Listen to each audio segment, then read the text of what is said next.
responsibility for the life of their countrymen. But what is countrymen? So we can compare this with the concept of the so-called green man. So any kind of further options are open for the Russian Federation, according to these quote. So Russia can theoretically act as peace builder within the inner conflict. If this is not helpful enough, the aggressor state can use other warfare methods to and involve third parties.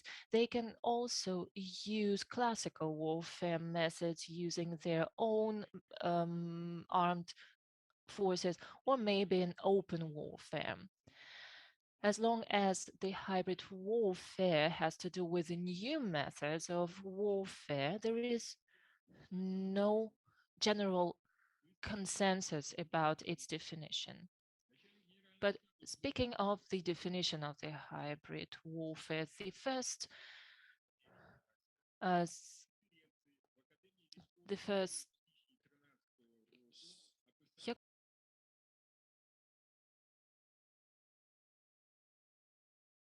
head of the Ministry of Foreign Armed Forces of Russian Federation, General of Army of Russian Federation states the following. So the accent is placed on using of political, economical, informational, and humanitarian non-war methods, and use protest potential of the local population. This shall also be combined with hidden military action, for example, informational warfare and the usage of special units.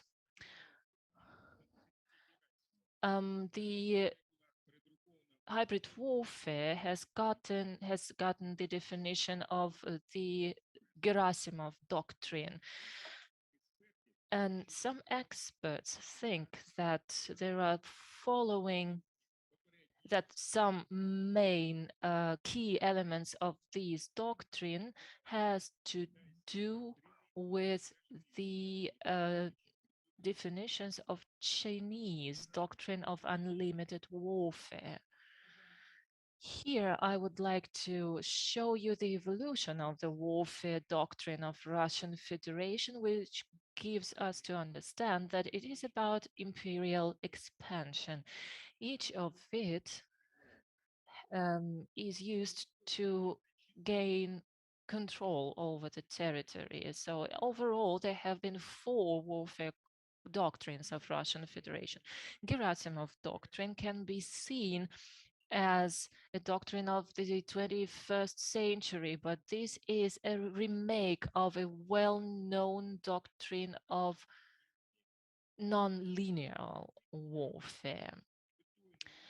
One of the main goals here is the achievement of the needed geopolitical and strategical results by using a broad instruments of non-warfare methods of open and hidden diplomacy, winning sympathies among the local population, etc. The Western experts are concerned about the exploitation of the weak elements of the local government, which is a part of Gerasimov's strategy. This has to do with a long social discussion. And on the other hand, the Russian governmental model, according to the Gerasimov idea, organically combines all the governmental institution and their functionality is hidden from the wider publicity by secrecy. And the instruments they use has to do with a theory of reflexive government, which allows Russia to act flexible and prompt.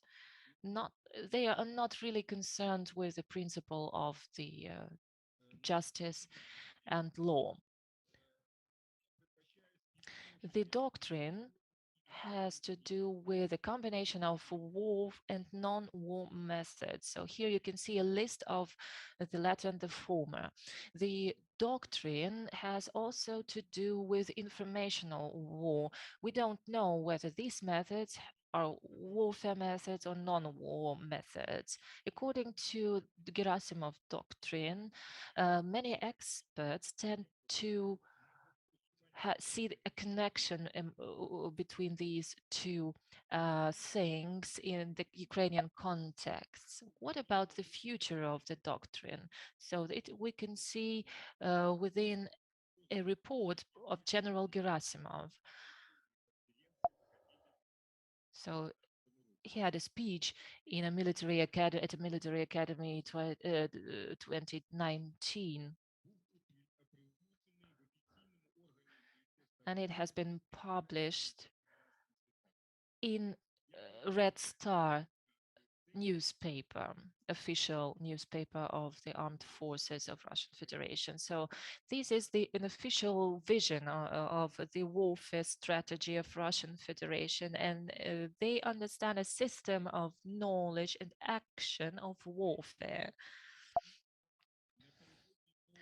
They have published this reform on the eve of a new cycle of warfare. So this report has an essence of ideas, and it makes a basic of new action plan for the years 2021, 2025.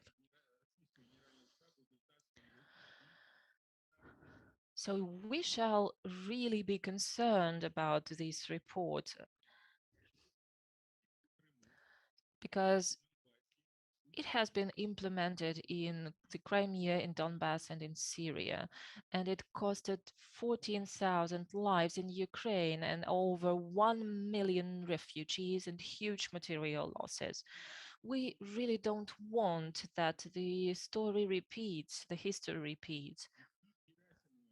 And hopefully, the approach of Gerasimov has long been characteristic for Russia, and hopefully it leads Russian Federation to economical breakdown.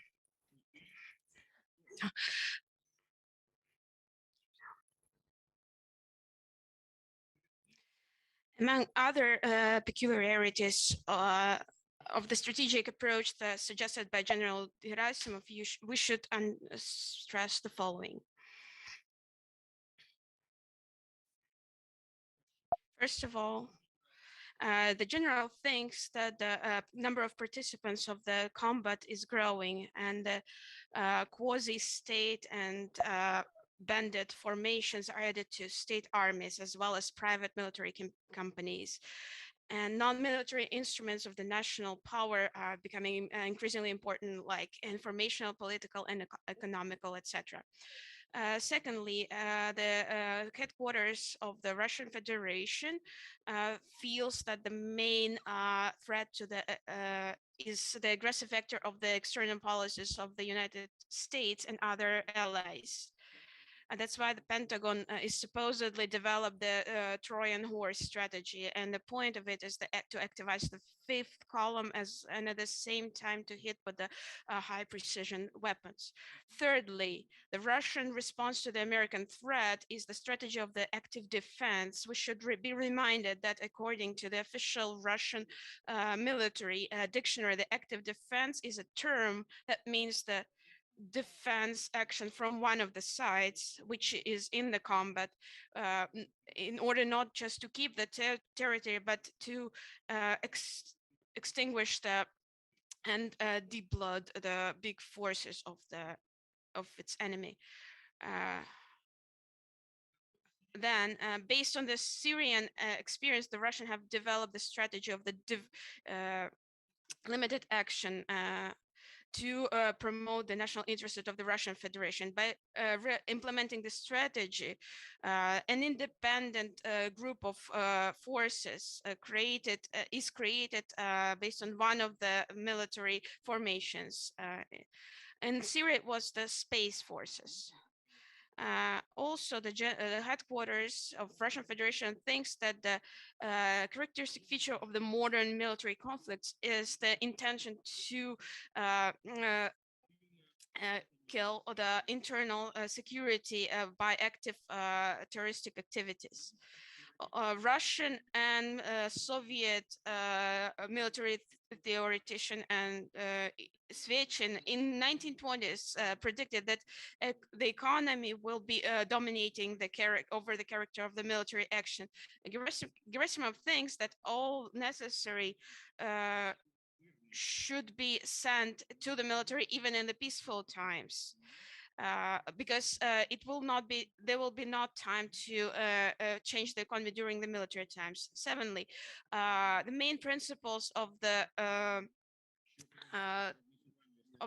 modern strategy is a prognosing of the situation and predictable preparation of the state for war and coordinated application of military and non-military actions, and also the classical principles of being decision, surprise, and continuity, which is still important. At the same time, after 8 years after Ukraine and Syria, Russian military and political commandment has come to a conclusion that hybrid methods are not efficient enough and must be supported not only by demonstration of military power, but by direct application of the military power, especially high technology military power. Russia probably is not planning to start a big aggressive war with the West. At the same time, Russia is aiming at holding of the United States and NATO by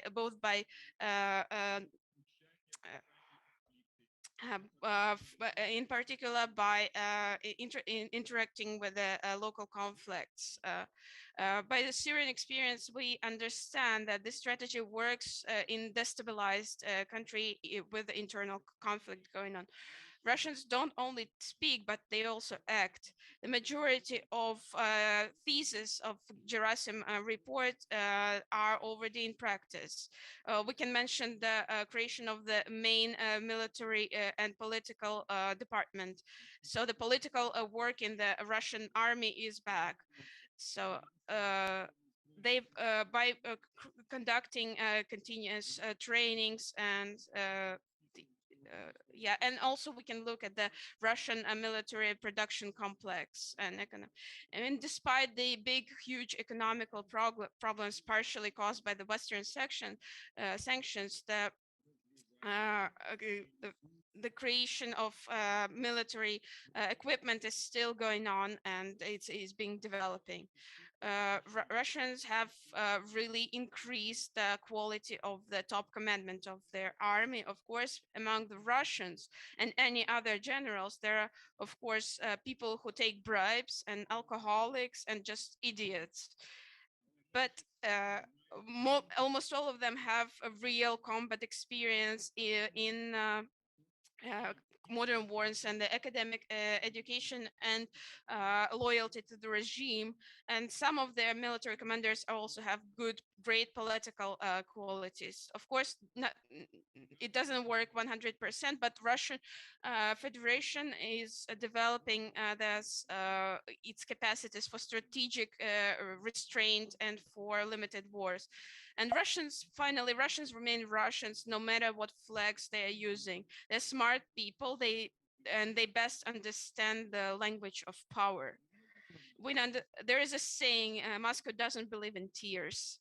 So to survive, us Ukrainians must be strong, rational, but not hysterical and not exalted.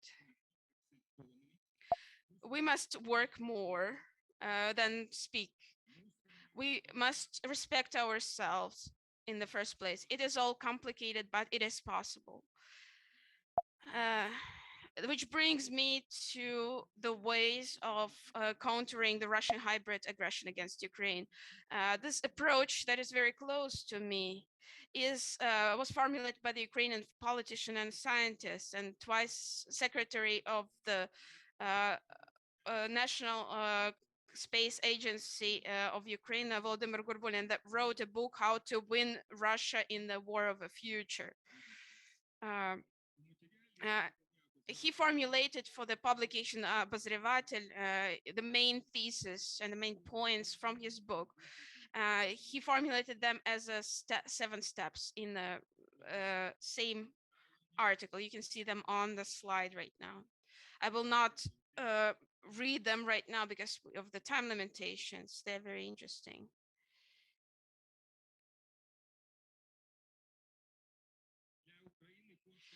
For Ukraine, it is crucial to begin to prepare for future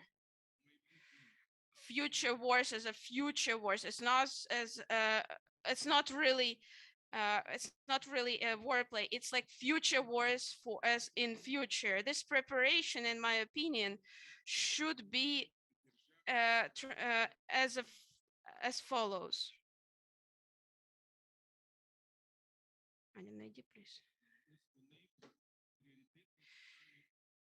These are the priorities.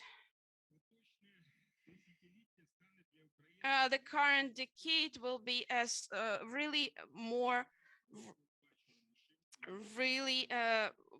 less predictable. That's why one of the key tasks in developing of the defense potential is changing the future war into something that would be absolutely making no sense for the future aggressor. At the same time, Ukraine can become a model for European countries. It's clear that not in the forms and not in our economy that our economy is.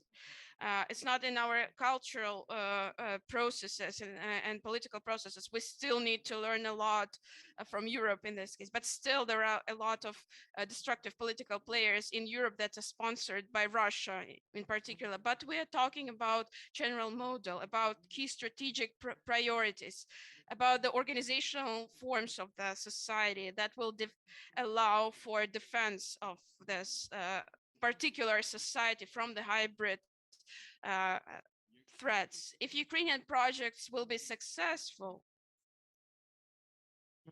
then Ukraine will be able to suggest to the new Europe the models that will defend it from Russian aggression, and will be able to build a stronger, more holistic and more continuous Europe, giving it new dynamics. But to achieve that in the conditions of internal political war, destabilization war, destroyment war, and destabilization of political institutions, it's impossible to achieve that. That is why the priorities tasks will be the results and the success of the processes of the political consolidation, and making sure that the reforms are successful, and creation of a state that will be able to defend democracy from the large-scale hybrid war from the side of the aggressor. I believe that we will be able to do that. Glory to Ukraine, and the victory will be ours. Thank you, Igor Alexandrovich, for your very well-based report. I think that we will have a window for to ask your questions a bit later. Now, let me introduce the next speaker, General Major, and the participant, ATO veteran, Sergei Savchenko. And he's a military expert. He's a representative of a research center of research of hybrid threats. You can see his topics of his report on the screen. Now we'll be focusing more on the hybrid threats and the in-depth meddling in other countries' affairs. Sergei, the floor is yours. Hello, everybody, dear colleagues. I'm very grateful for this opportunity to speak in front of you. Not well, people don't doubt now that the main controversy of the modern world will be is against the democracies and the authoritarianism. The democratical West is trying to switch it to become a civilized competition. But at the same time, authoritarian regimes are trying to solve it through the aggressive actions, using the new type of military warfare. That's why it is called differently. It's called proxy war, cognitive war, computer war, informational war. At the same time, people don't use the war. They also use the term warfare by for using soft power, hard power, and all sorts of different powers. It's quite natural because researchers are professionals of different spheres, and they're describing a phenomenon from the point of view of their understanding. There are some different and very interesting in-depth research, but they are describing the same phenomenon. At the same time, there are no attempts to create the same terminology that would define this phenomenon. It's a big problem. And the problem that the lack of the terminology doesn't give us the opportunity to define the principles of hybrid war. Well, having the same terminology, it's not about the terminology, it's about the phenomenon. So by having this terminology, we understand well, but knowing the terminology, we understand to define how to define the threats. When we speak about hybrid threats and hybrid war, so as a form of implementation of these threats, we feel that this phenomenon, the hybrid war, is in the field of the practical application of the theory of war and peace and military art. It's a development of the traditional notion of the aggressive war and its transformation into something new.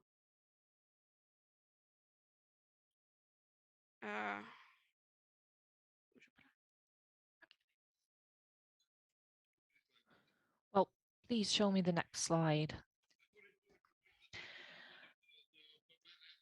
So the example that has been given by Igor, my colleague, so the Gerasimov theory is well known, but let me stress one thing. This theory is developed by the general staff, not by the politicians, not by economical professionals. So they are speaking of war and developing warfare. So the key words are as following: the warfare rules has been changed, but Gerasimov does not speak about the new war. So the war remains the same as we have been used to. Please, the next slide. We can see the hybrid warfare. You can see the definition, and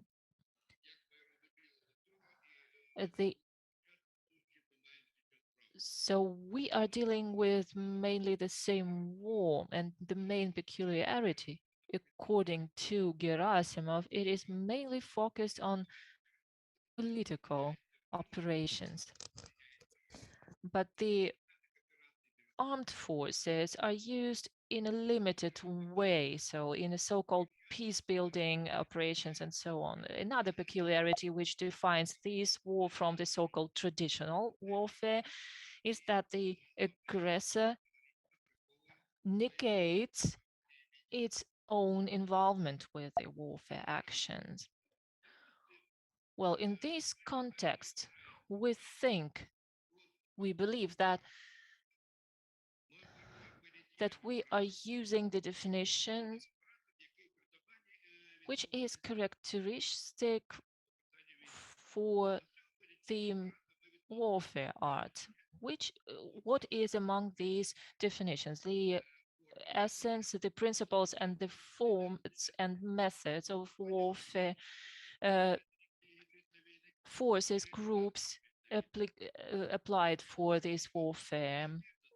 I believe that the forms and methods and these definitions is a question. Well, these scientists must develop a unified vision on it. So we are not stating that we know the truth, but knowing and having experienced the warfare in 2014, we have developed a very effective method. So the hybrid war is being applied in forms of single operations. Well, what do we understand under the operations? So the operations are single warfare actions that are made according to a single plan.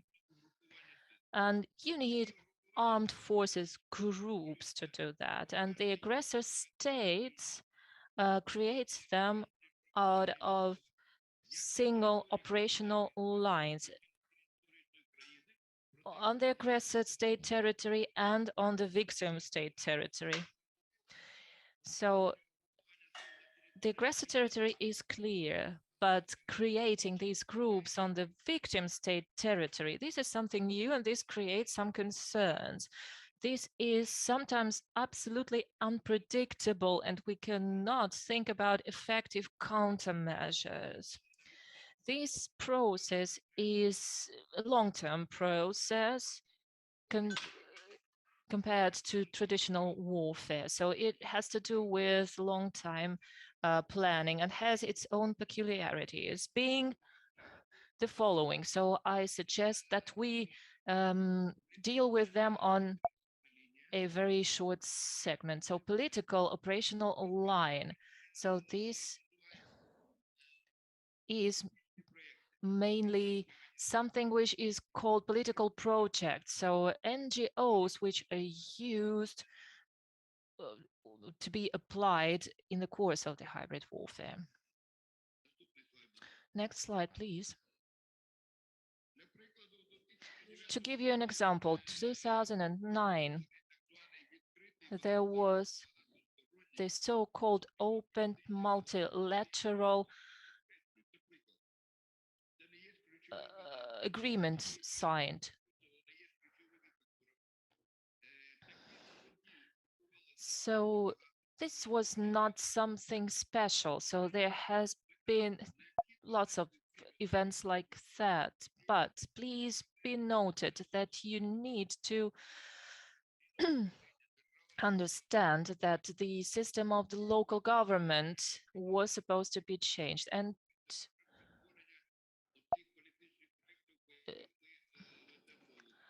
so there is a list of single operations and single spheres where NGOs and organizations and so-called lines are created. For example, entrepreneurship, women movement, and so on and so forth. So let me stress again, this is not something really special and something which could give or be a starting point for the whole process.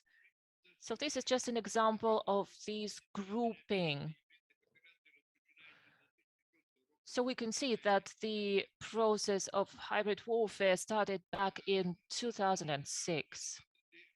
We cannot blame the authors of these projects of unlawful actions. Everything happened according to Ukrainian legislation. And we do believe that they had no bad intentions. Please, the next slide.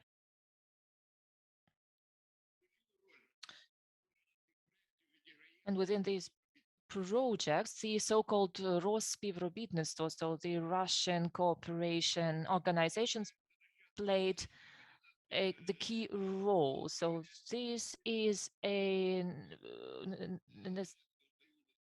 daughter of the organization of the same profile that used to exist in the Soviet Union. And the Russian special forces used to work there and still work there. So this is the so-called umbrella for their actions. And they stood under the commandment of the President of Russian Federation till 2010. And right now they are under the commandment of the Ministry of Foreign Affairs and are financed separately. Please be informed that they had a plan to, so this Rospirobitnost, so this Russian cooperation organization, had planned to involve Ukraine into their network. And they were going on to create cultural centers in different cities of Ukraine, in the cities of Kiev, Lviv, Kharkiv, Odessa, and Simferopol. So this defined the definition of Ukraine in the so-called circles.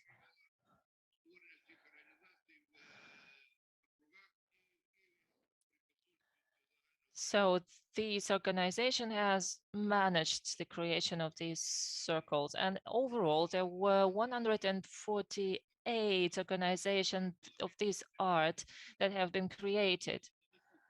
So what they aimed at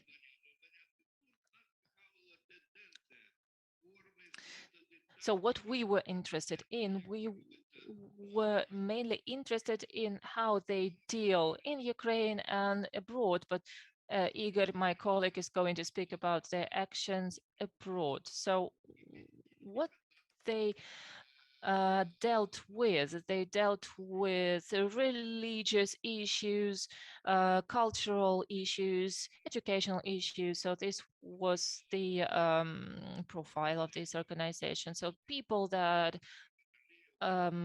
took part in these organizations,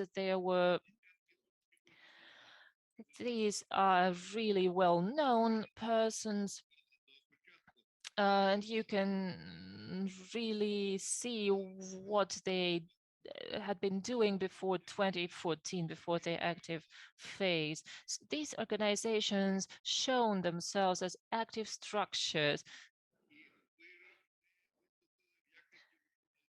and they acted as organizations with the goal to destroy the Ukrainian state. The Russian World Foundation also played the key role within the whole process. So you can see on this slide, you can see the embassies and consulates in different Ukrainian regions. And the organizations that had been created before the start of the active phase. Again, I would like to speak about the Russian Foundation, Russian World Foundation. Well, it dealt with really peaceful organizations, 20 of them, 20 offices. The main goal was the popularization of the Russian language, of Pushkin, Lermontov, of Russian symbols, and so on and so forth. But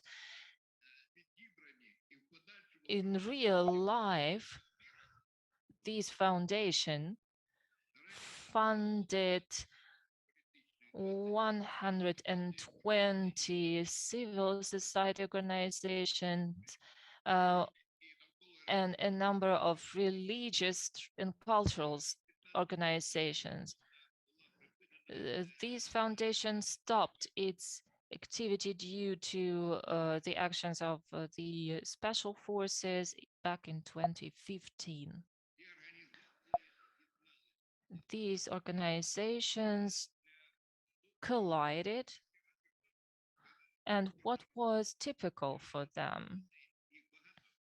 There were many of them and look really peaceful and seem to act within the Ukrainian legislation. They are decentral. Even in the regions, they did not have one management center.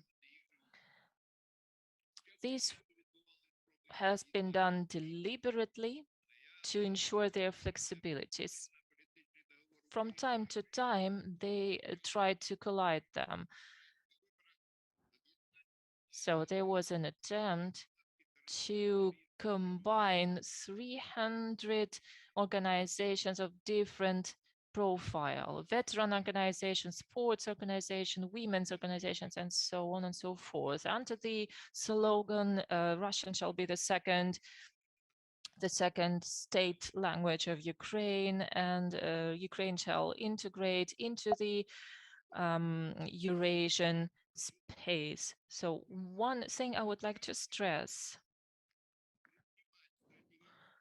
they demanded a referendum to pass legislation now in action and to abolish the existing legislation.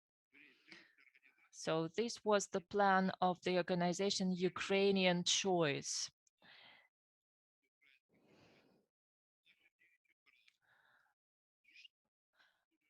I believe that this is really unsafe. So this is really dangerous, and I will not spend too much time speaking about this further on. The representatives of these organizations signing the manifesto of the organization Ukrainian Choice. Mr. Supruniuk, for example. So Supruniuk actually stated what was the role of these little organizations within the events of 2014. Quote, before the events in the Crimea, we engaged around 8,000 activists. So they formed these groups together with the special forces of Russian Federation. So the special forces organized these processes and the combat unit that was applied to abolish the Ukrainian governance in the Crimea. It's worth mentioning on the 1st of May of the 2014, there was a demonstration of the Ukrainian choice in Simferopol. Putin is the guarantee of the multinational Crimea. Thank you, President Putin, for the peace. The information resources, the websites of the Ukrainian choice, they're actively supporting the events, the Crimean events, and they're supporting the Russian aggression in Donbas. You can see the screenshots from the TV channels, from the web resources of the Ukrainian choice. Ukraine goodbye, it says. Next slide, please. And the next line of work was creation of the so-called Cossack structures. I'm just giving you separate examples just to see how multifaceted it is. They're using this historical memory of the Ukrainian people, and they're using it against the Ukrainian people, the Cossacks. Mr. Glaziev, they toured Ukraine and created in 12 regions there are Cossack organizations. And the system was built again decentralized, to look decentralized from the outset. It didn't look like one organization, and they looked like they were not connected to each other. It was called different ways, like Zaporizhzhia Cossacks, Alexander Suvorov Cossacks. So they all had different names. There were all sorts of Cossacks units, and they all looked separated in terms of management, but they got together and they had were under the umbrella of the international structure. They used several things. There was a Cossack party created and the International Academy of Cossacks. I wanted to say, next slide, please. They've worked quite actively with Russian Cossacks, and they tried to raise and implement the idea of the separate Cossack people. So like saying that Cossacks are separate people, they're not Ukrainians. They even applied to the UN to admit that Cossacks are a separate people. They signed a memorandum about creating a unified Russian-Ukrainian Cossack people. Look at who created those structures. If on the first stage we said that it was created by the special forces, but now we can see that they are who is quite active here, the administration of the president, and they were overseen by Mr. Glaziev as well. You remember 2016, and there was this case with the prosecution when we had those leaks, when the Glaziev said like I have an order to raise people in Zaporizhia. Zaporizhia, I know that you have 1,500 Cossacks here. Please raise Cossacks. So there were smart people who understood that that's a trap. So there were basically people didn't buy it after that. And the next line of work, it's the foundation of Gorchakov. It's the foundation of support of public diplomacy.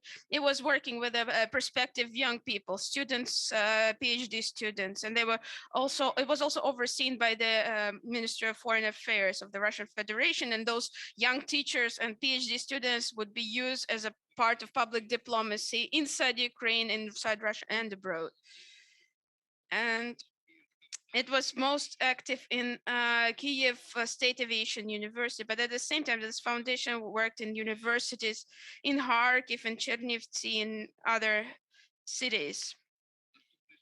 Next slide, please. An institute of the SNG countries, well, it's a sad story, we all know about it.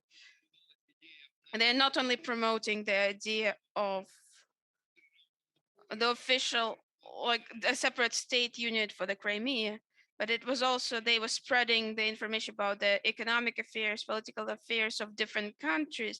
And if you analyze it, it was in the basis of developing the model of the future hybrid war. It's worth saying that it was not only done by the Institute of the newly independent states countries. We have counted about a dozen of the research institutes that were in charge of that. Were state and non-state, but also NGOs that were in charge of studying those affairs. Next slide, please. And that's where it gets really interesting. The World Organization of the World Association of the Russian Press. 3,000 Russian language media in 80 countries of the world. Can you imagine the scale? What's interesting, we don't know those media. If the rest of it, the political projects, they are open about it, they show themselves that, or they demonstrate their ideas, they do propaganda about their ideas, and they're trying to engage as many people as possible. When it comes to the World Association of the Russian Press, it's not the case. There is this Mr. who's called the head of the Petrasov. Mr. Petrasov, he's the head of the Russian community in Belgium, and in 2015 he wrote that the second moment of defining of who is part of this organization and by what criteria, because as of now there is no openly available list of this organization and or the conditions of possible admittance to the association. So it's not clear who has the right to be part of this organization, etc. And the participants of the organization, well, they didn't understand that there was a list, and they didn't know that there was a list. It's quite clear, because if it's an open information that you are part of this association, this journalist, or that means that they will be treated differently. Until 2014, several people demonstrated that they are part of this association openly. For instance, Mr. Derkach, the graduate of the Higher University of Academy of KGB, 1993, now it's the Academy of the FSB of the Russian Federation.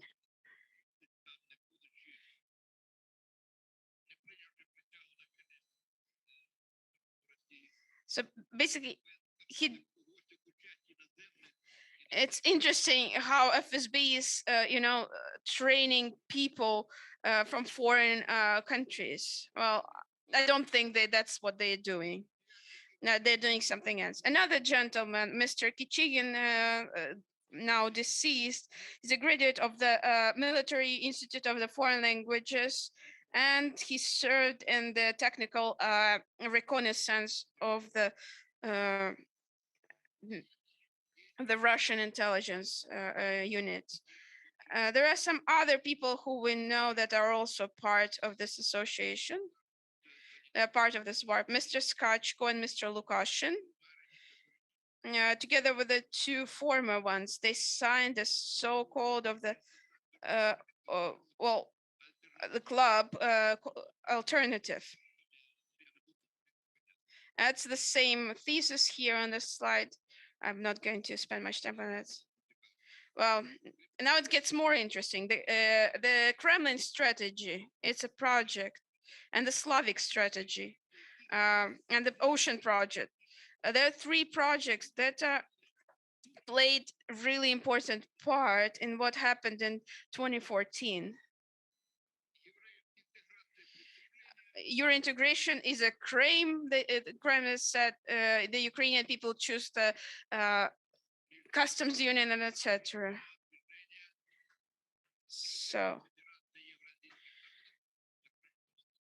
So the Ocean movement, which is the international public movement for the open confederation of the European and Asian peoples.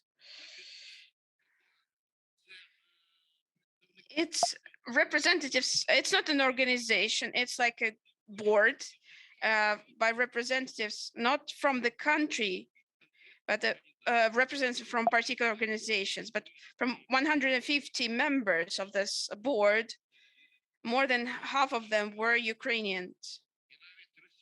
Even Russia only had 53 people.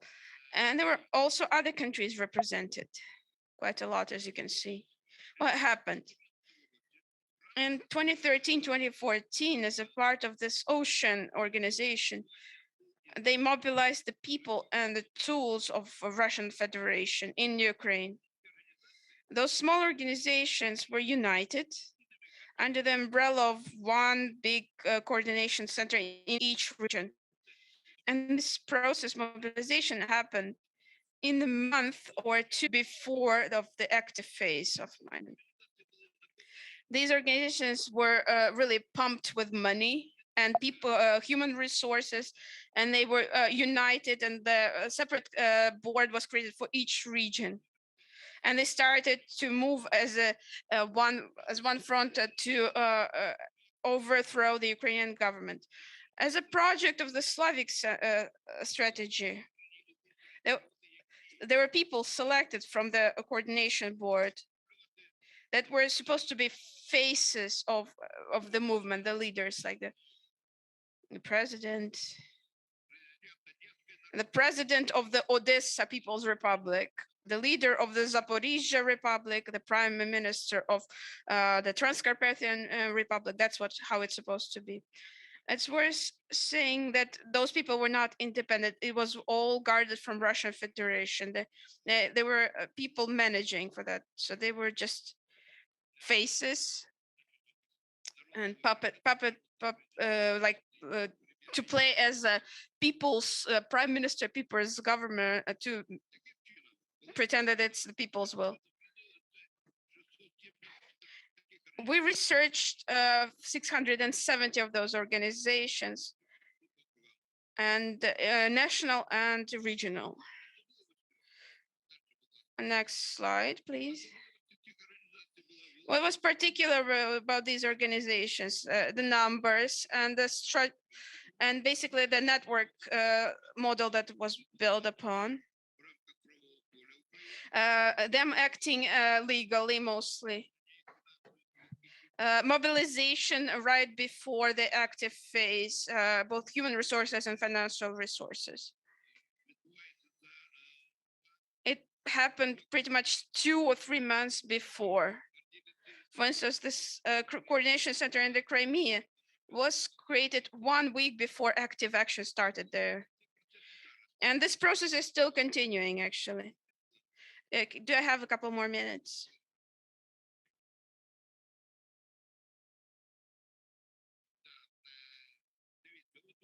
Look, here we have those organizations. You will agree probably that there will be a strategical mistake done. They thought that Russian-speaking people will be happy to read those initiatives, but Russian-speaking people join the Ukrainian-speaking people to find the aggression and throwing them away. We have all seen that. And probably in 2015, after the Debaltseve fights, Putin understood that he lost this stage. I insist that he did lose. We lost the Crimea temporarily, and we lost small territories in Donbass, but still, we don't have the new Russia, the Novorossiya. His original plan failed. Even DNR and LNR, he could not really gather all of the regions. He only grabbed a piece of those 2 oblasts. So now the question is, what is next? What would be the next steps? And right now, we can see that this decade-long created associations, now they don't have any more resources.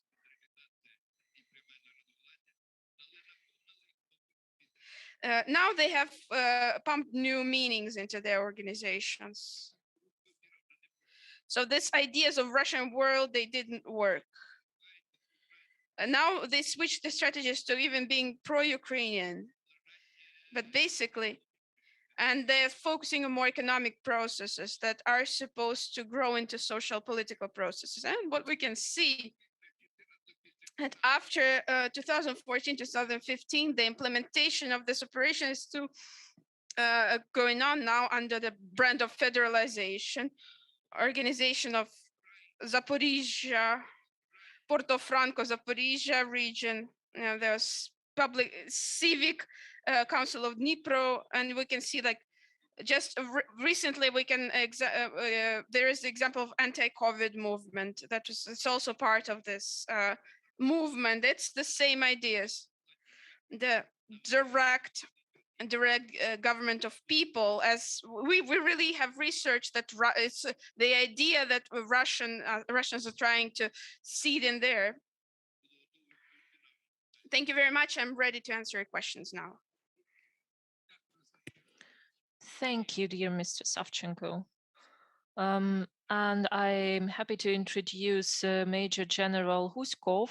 He is not serving for the security service of Ukraine right now. He is he has a PhD of law, and he is an active analyst.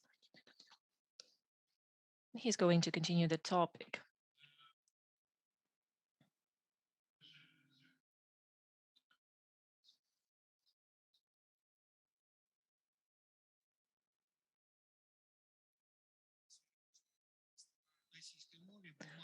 I will make this speech in Russia because I hope that this forum is of great interest not only for the Ukrainians and people from the Western countries, but also for the Russians that are seeking answers why the civilized world sees Russia as the representative of big evil.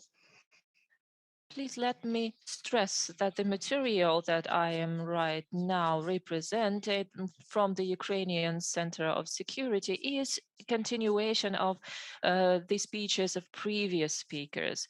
So this is a really concrete example of the Gerasimov strategy and a particular example of a political grouping in the state of Italy. So I would like to stress, I don't speak about an aggression against Italy, but I speak about the formation of the pro-Russian fifth column, which acts in favor of Russia and against the European Union. So there is a prehistory of this material. Back in 2014-16, we wanted to know how to organize visits of occupied Crimea and occupied Donbass for the representatives of big businesses and influential politicians from Europe. And it is clear, and it is crystal clear that these visits is an attempt to legitimize the occupation power. And looking at the people visiting these territories, we cannot speak about some influence in business or politics, but there is a question: how do these representatives from Italy, France, Finland, and so on and so forth, so I speak about more than 300 people, who is the trap? Who is the sponsor, who is responsible for the logistics? And the Russian element was of the biggest interest. So how do these people come to the particular countries, and who is the coordinator in their countries? And later on, I understood that we must rewind back to the beginning of the 20th century. And then we realized who are the key visitors. So from Germany, for example, this is a well-known manual writer. Mateusz Piskowski from Poland. From Italy, there is a more interesting personality, Eliseo Bertolazzi. And every country has a coordinator in their delegations. And if we look closely how these was organized, so we must rewind a little bit back. So in 2000, the Russian fifth column was created all over the Europe. So I am showing you only one project, which is really successful, but there were many of them. So there were informational, political, economical project, which has already been spoken about by my colleague. Well, Dugin, I will try not to mention him too often.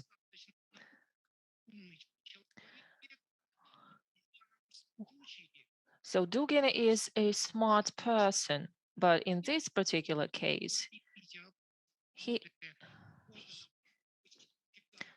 unfortunately, the sound quality is too poor for the interpretation to be made.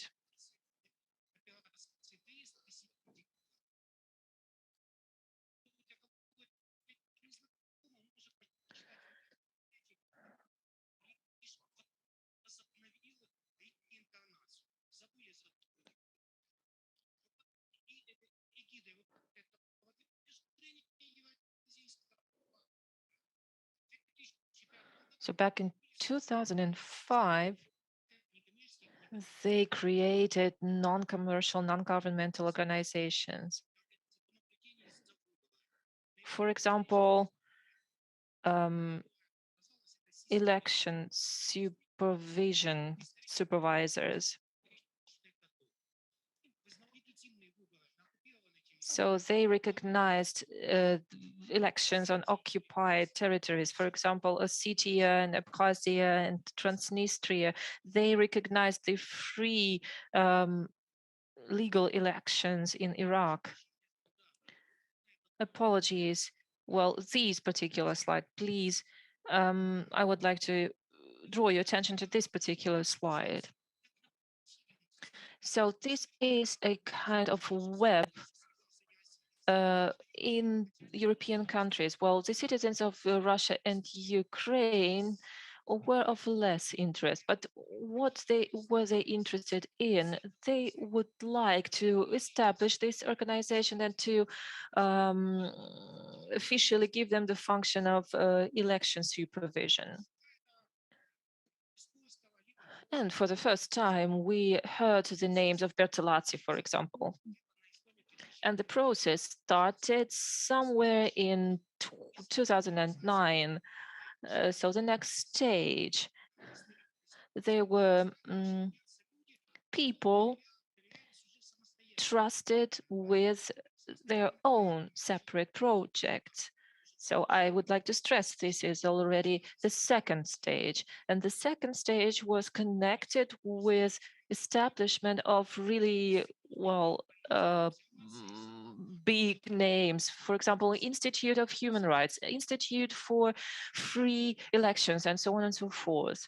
And again, Piskovsky was the head of the organization, and Bertolazzi was the head of the organization in Italy.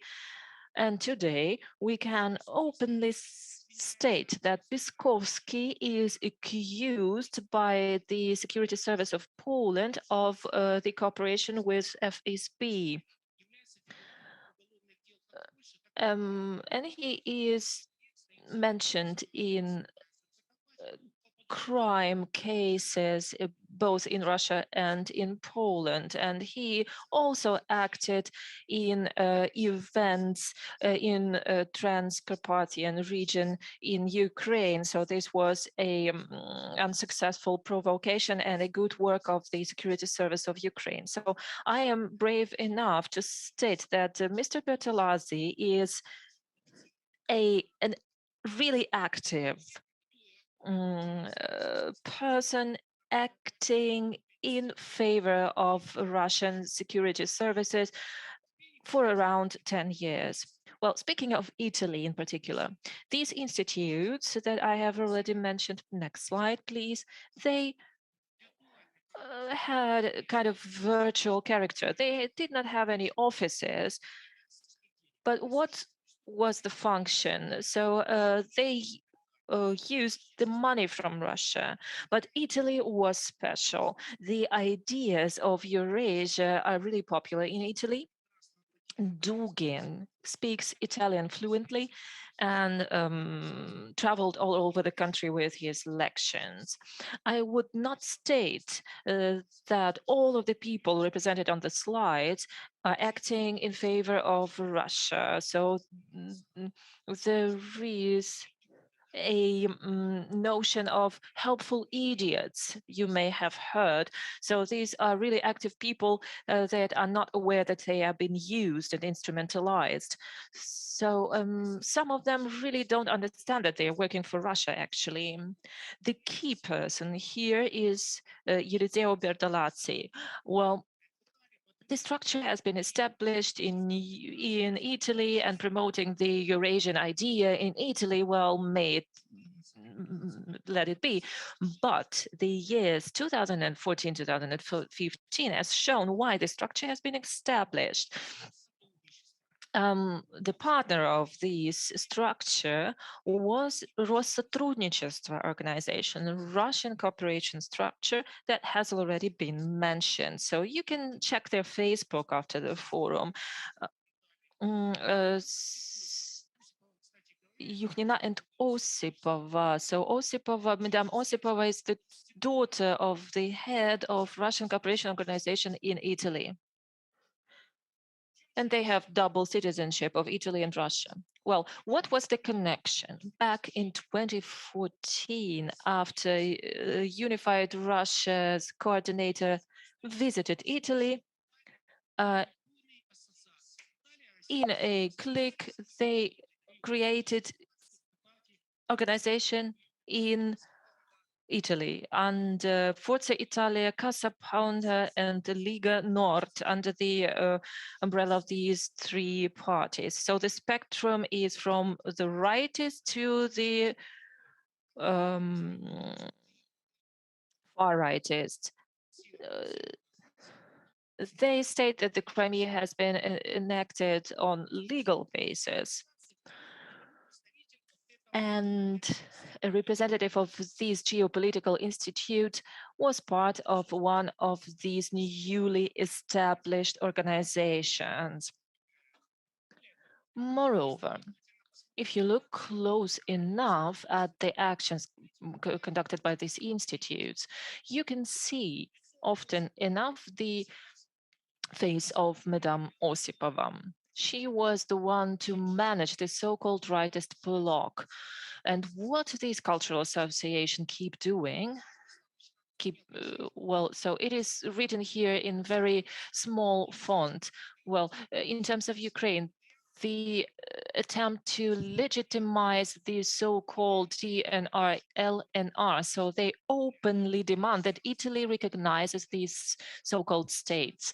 And they also tried to open this so-called representation of LNR with Eliseo Bertolazzi as a head of it. And they also demand that the EU abolishes sanctions against Russia.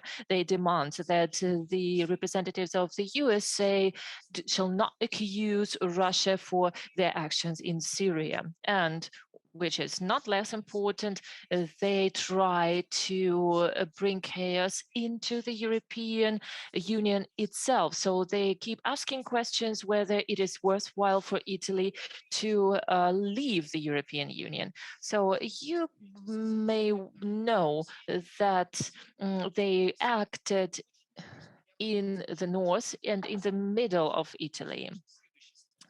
The next slide, if I may ask you.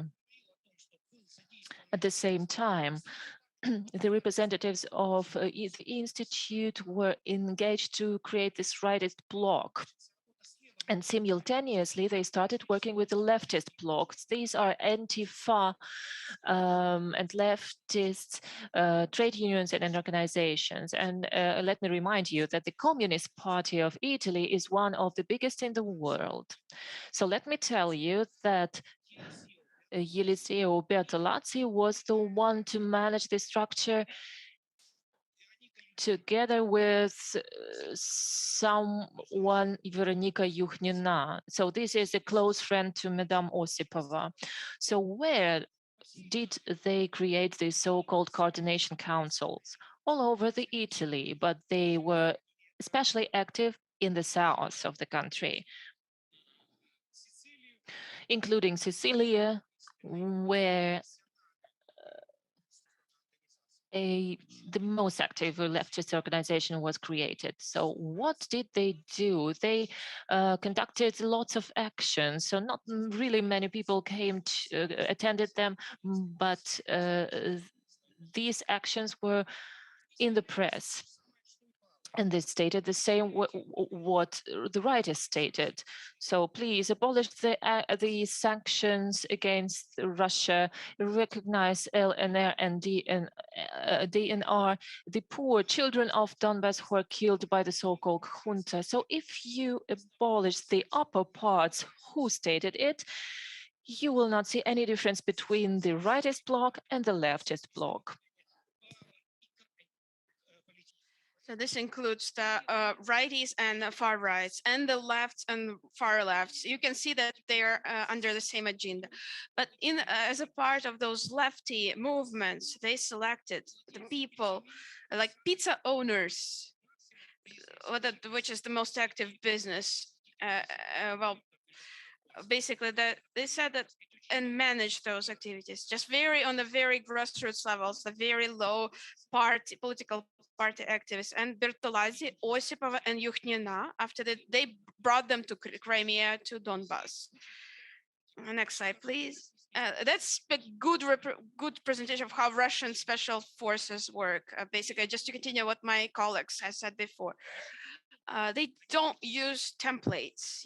They really keep into consideration the local specifics, the mood in their countries. So the lefty movements of Italy, as headed by the coordinator of the geopolitical institutes, Bertolazzi and Yuhnina, 90% of this was the Lugansk People's Republic, because on the territory of the occupied Lugansk, there were communists with a power that's supported by supported Plotnitsky, and they were representing the political movement that had some potential.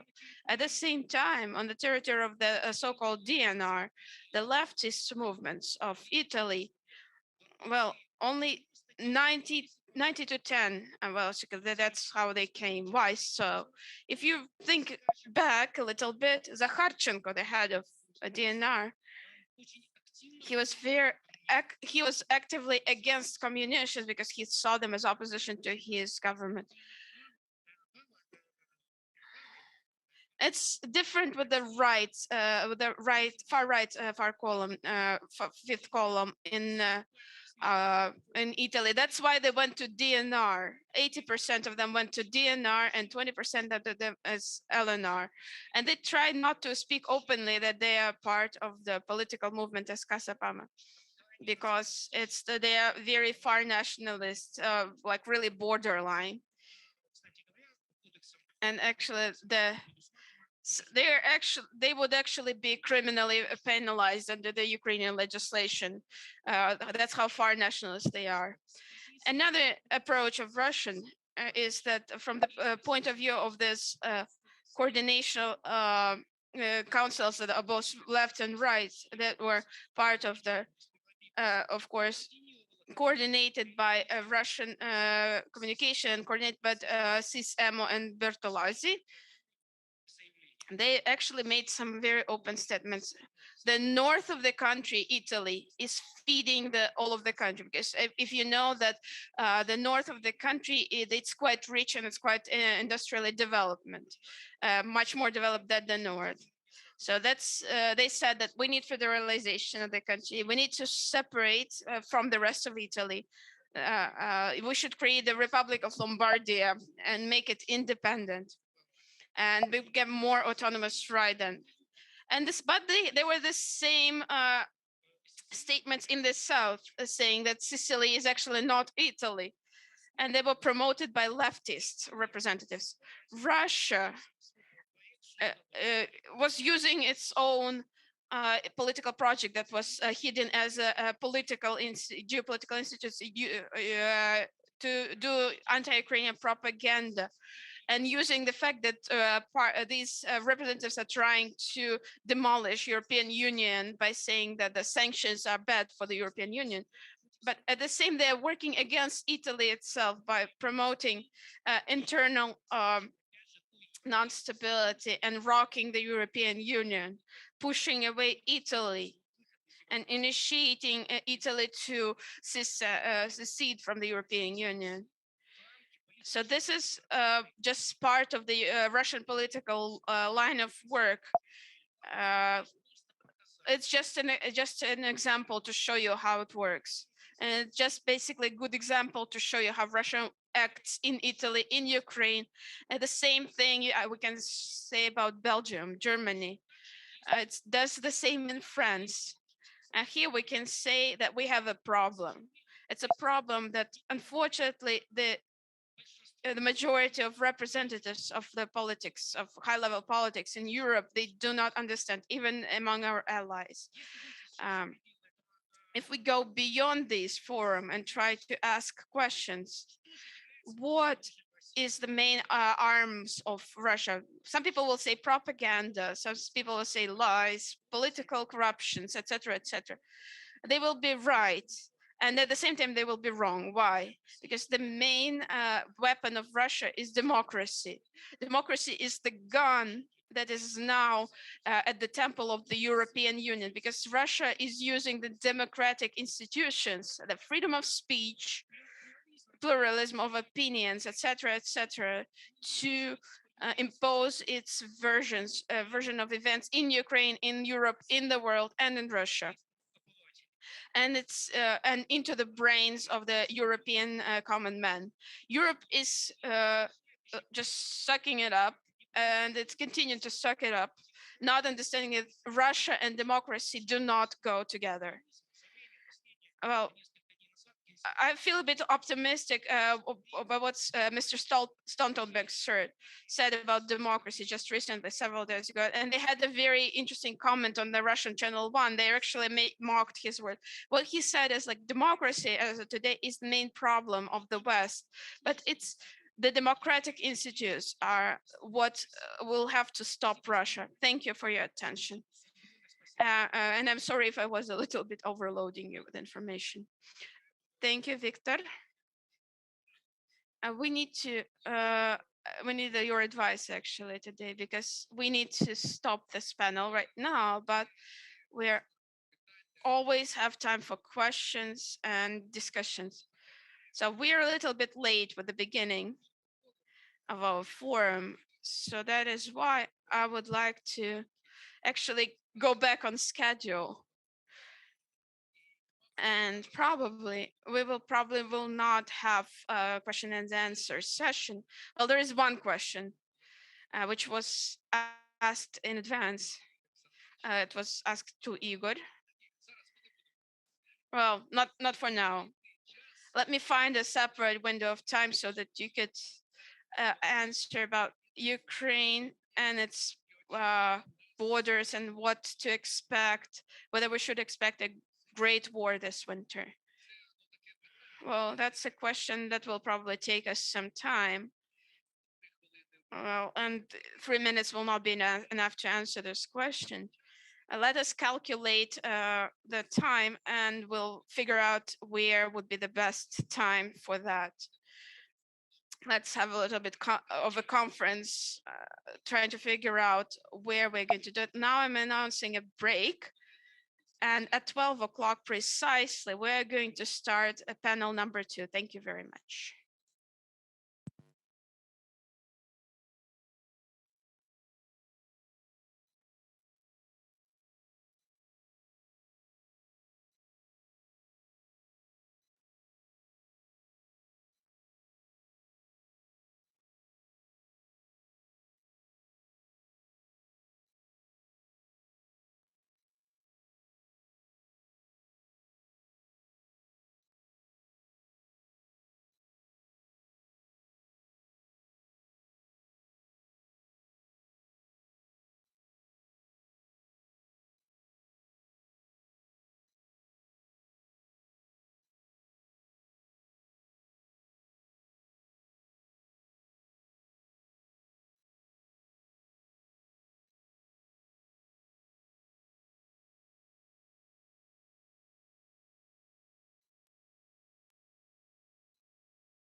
threat, well, let me stress it, threat of using military means to influence the government of another state.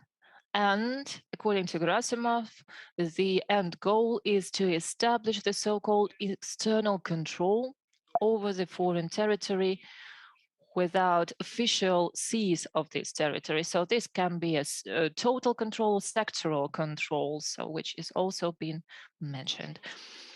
It is also important to know, speaking of the Russian hybrid war, and it has been also mentioned many times today, it is important to know who is planning this hybrid war, because it has a stress on the threat of the usage of the military force. Well, many previous speakers, General Savchenko and others, mentioned that these are the actions, operations conducted by the special forces. But we need to know that the main structures, planning and implementing the hybrid war is the General Office of General Staff of the General Federation, and they use the special methods and forms of the hybrid war, which actually are typical for the special forces. And sometimes people make a mistake thinking of hybrid war as of propaganda in the first place. Mr. Savchenko said really rightfully that the operations of the hybrid war take place in different dimensions, in political, economical, and informational dimensions. And only the big picture can give you the understanding what the big idea was. And what is also important when we analyze the informational influence, we need to understand that it is not the propaganda which makes out these actions, and not the fight for the minds and hearts, but the repressional control. It is all about the repressional control, and we would like to like control the citizens of the victim states. So this was a very well-known practice from the Soviet Union. Vladislav Bittman, a theoretic of the Russian disinformation, acted in Czechoslovakia. He said that the public opinion is one, but not the most important element of the disinformational games. So these games are sometimes not public at all. To conduct these so-called disinformational games, they use military masking.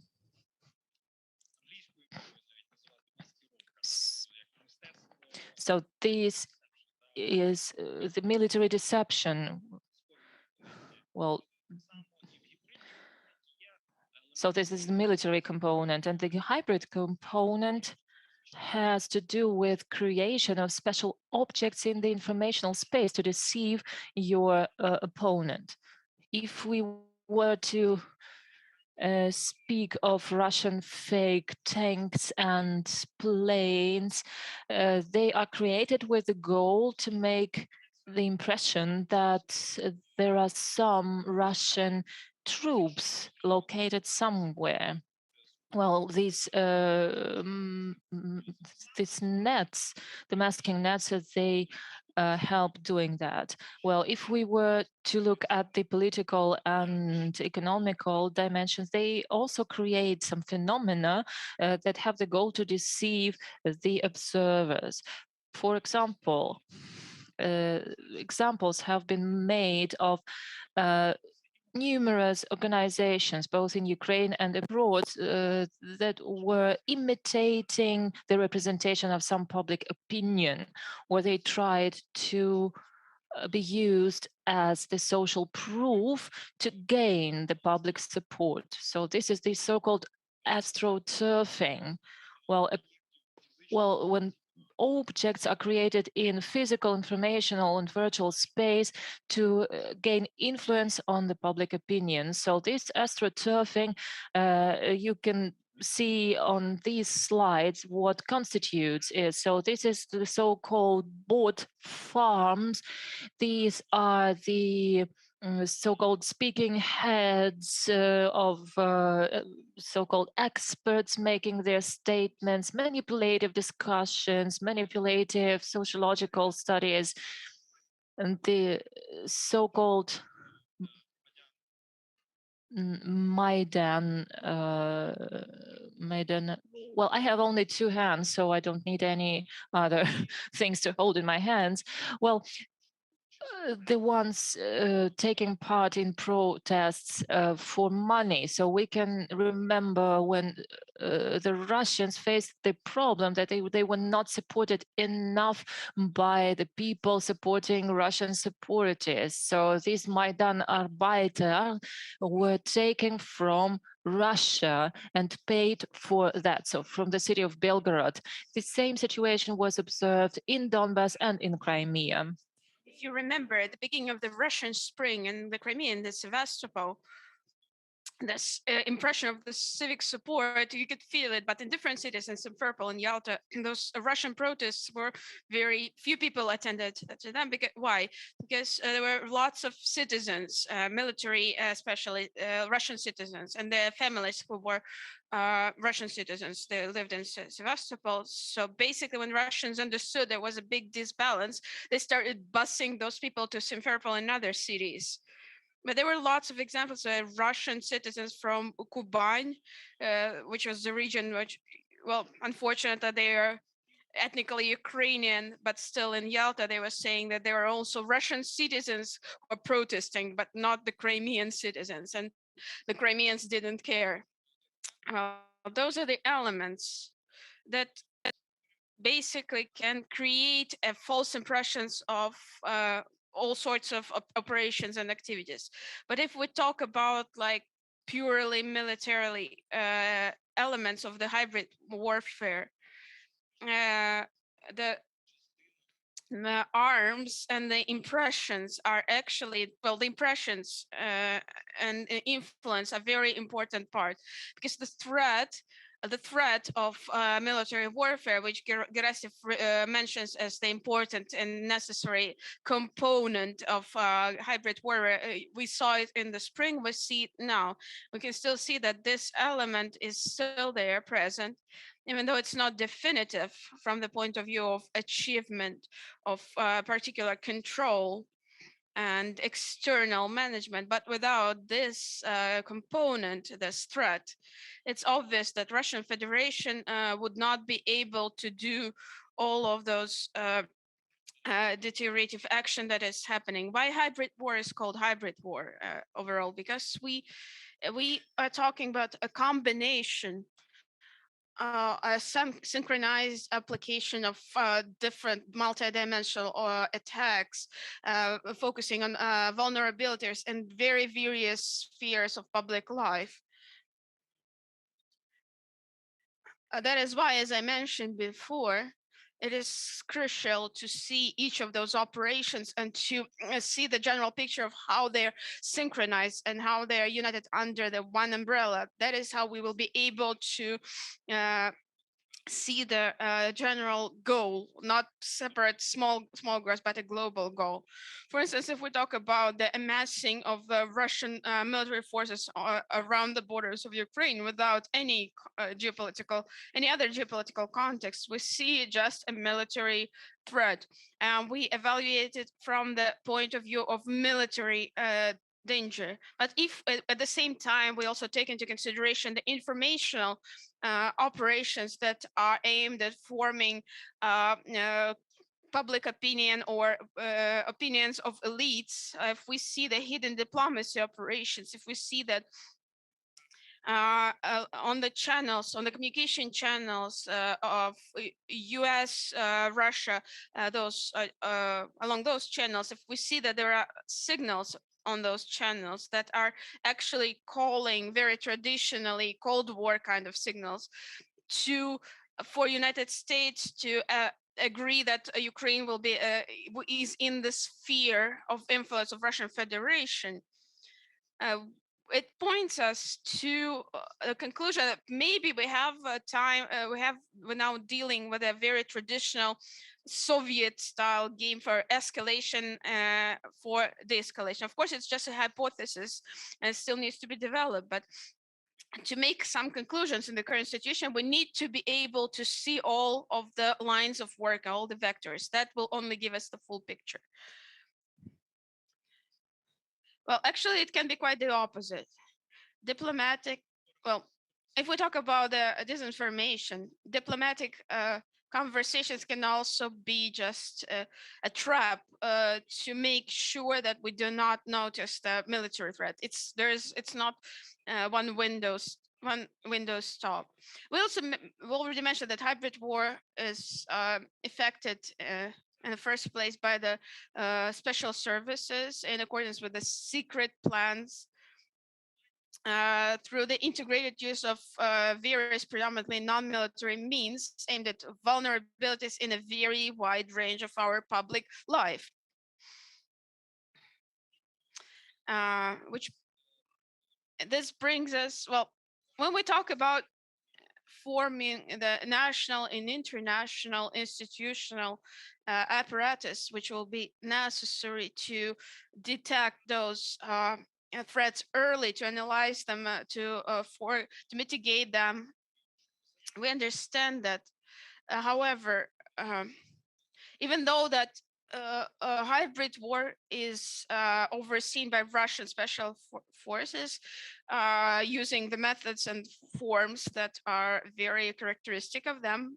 Still, in order to organize a good quality defense, we need to include the Ukrainian special services into this process. They need to be the main expert in those forms, methods, and ways of Russian subversive activities, because as we know that the activities of Russian intelligence is not intelligence alone. Actually, a big part of it is subversive activities, but at the same time we're talking about attacks being aimed at all the vulnerabilities of public life.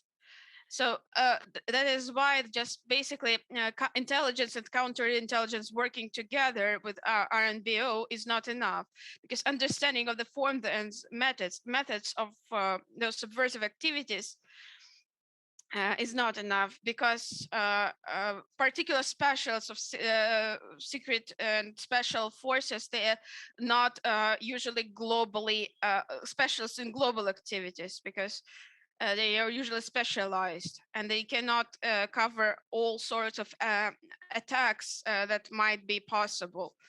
So they're not universal specialists. It is very important, therefore, to cooperate between subject matter experts and the experts of hybrid war per se. Coming back to subversive activities, Lev Kalugin, who is a very famous Russian and Soviet spy who changed sides, is one of the first heads of the KGB external intelligence. He stressed that collection of intelligence is was never a main task of Russian and Soviet special forces, not intelligence gathering, but subversive activities. Active measures to weaken the West are the heart and soul of Soviet intelligence. If we talk about two main jobs of the special forces as intelligence and subversive activities, so influence activities, in Soviet school of intelligence, starting from the times of the very beginning of the Soviet Union, there were the special services whose main mission was the global revolution in the world.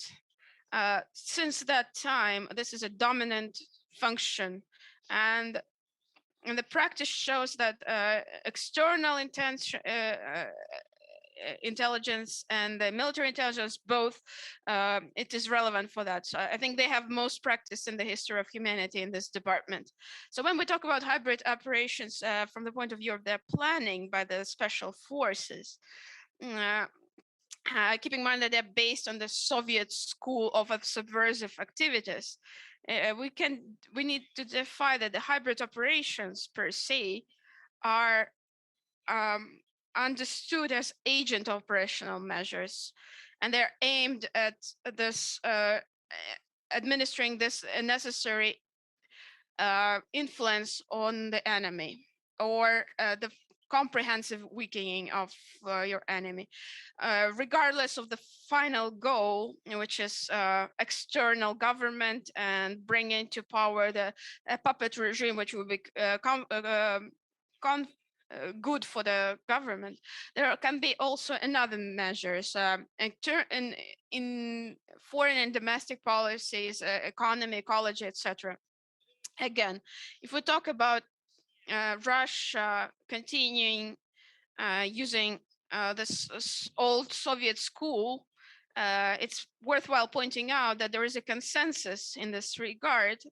Furthermore, if we look at the specialized forces that monitor those activities of the Russian special forces, well, the conclusions are that they never, including the 90s, they never said that Russia actually stopped those subversive activities. And in 2008, there was a report of the Czech special forces that was mentioned that Russia is still using those old Russian tricks.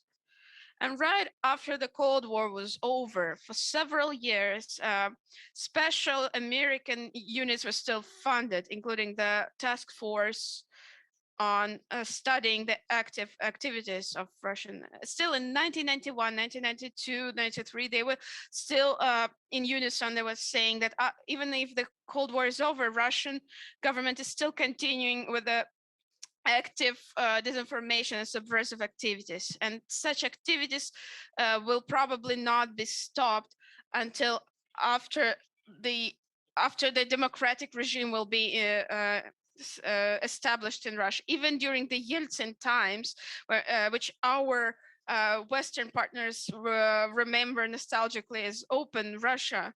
Well, actually, it didn't stop even during that time.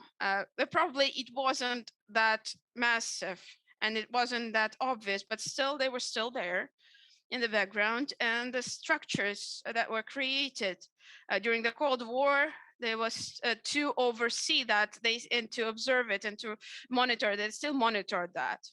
Unfortunately, in the mid of the 1990s, the Cold War was over, so the government of the Western countries, even the United States, they understood that probably we should not be funding those monitoring units of Russian threats anymore, because Russian threat is gone.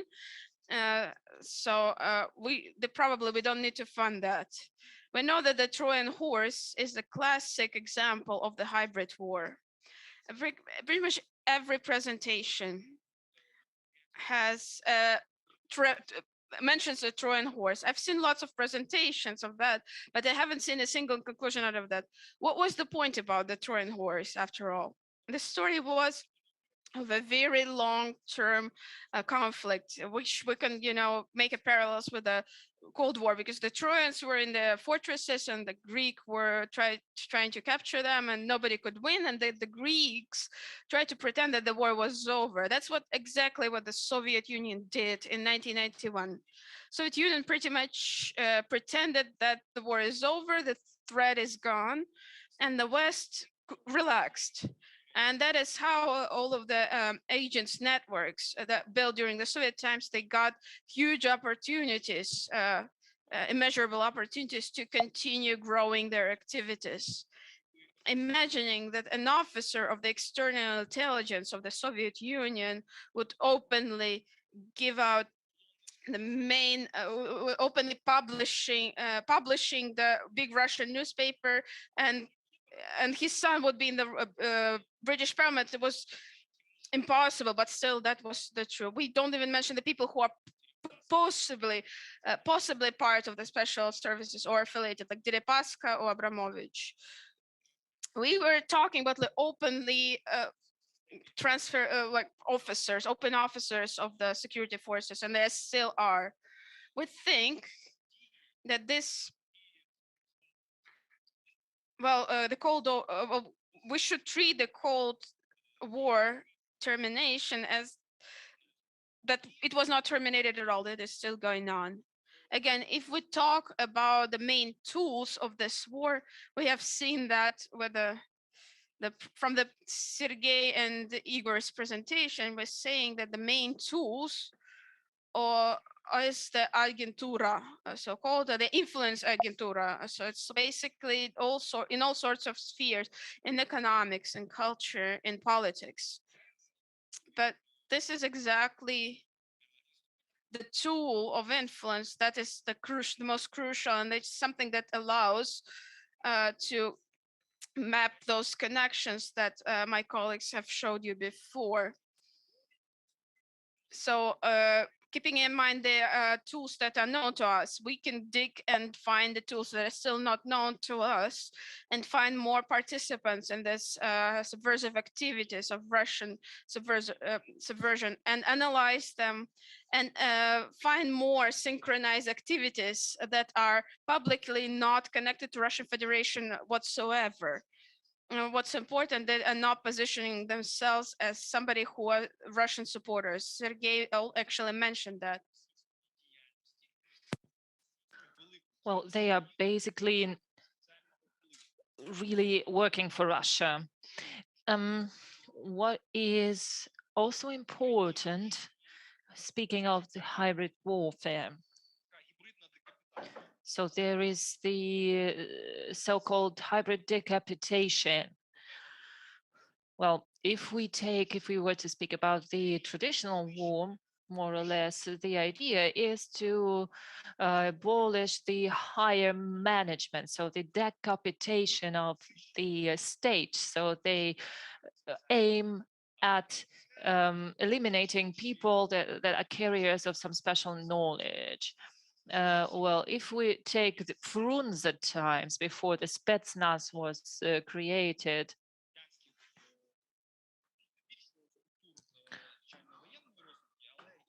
well, this was the task for the political and military leadership in the Soviet Union. But taking the hybrid operation, even though the attentat, so the physical elimination, these actions are still in place, and we speak not only about official leaders, they can be unofficial leaders, moral leaders, and so on and so forth. Well, the hybrid war is not only aiming at physical elimination, but also at compromitation. This form is really described in detail in Soviet textbooks. So they can use it in 2 dimensions. So this is the compromising before the publicity, in front of the publicity, or in front of the leadership that these persons depend on. Last year, we as a platform have detected 2 powerful Russian operations aiming to compromise a number of intelligence units of the President Zelensky, who were anti-Russian. Well, if I may remind you of the timing, and maybe you can also add that compromising includes also compromising before the families of these persons. Well, yes, this is also part of it, but not the too big part, I would say. Well, what is important here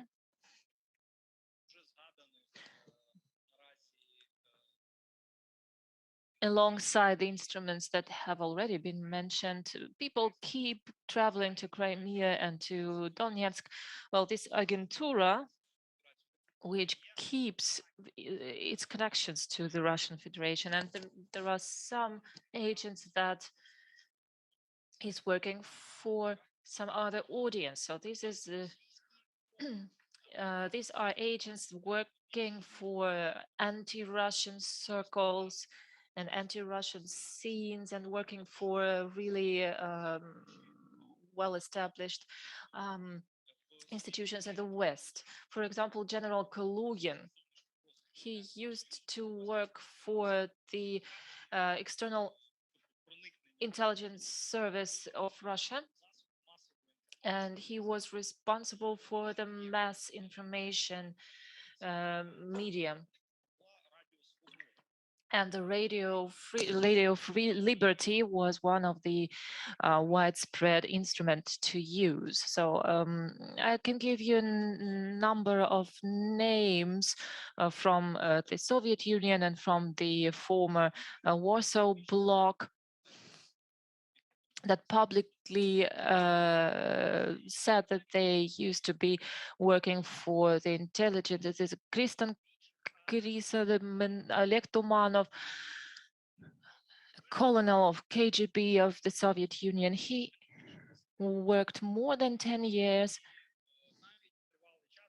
and more than 8 years has he been the leader of the Russian service of the Radio of Liberty.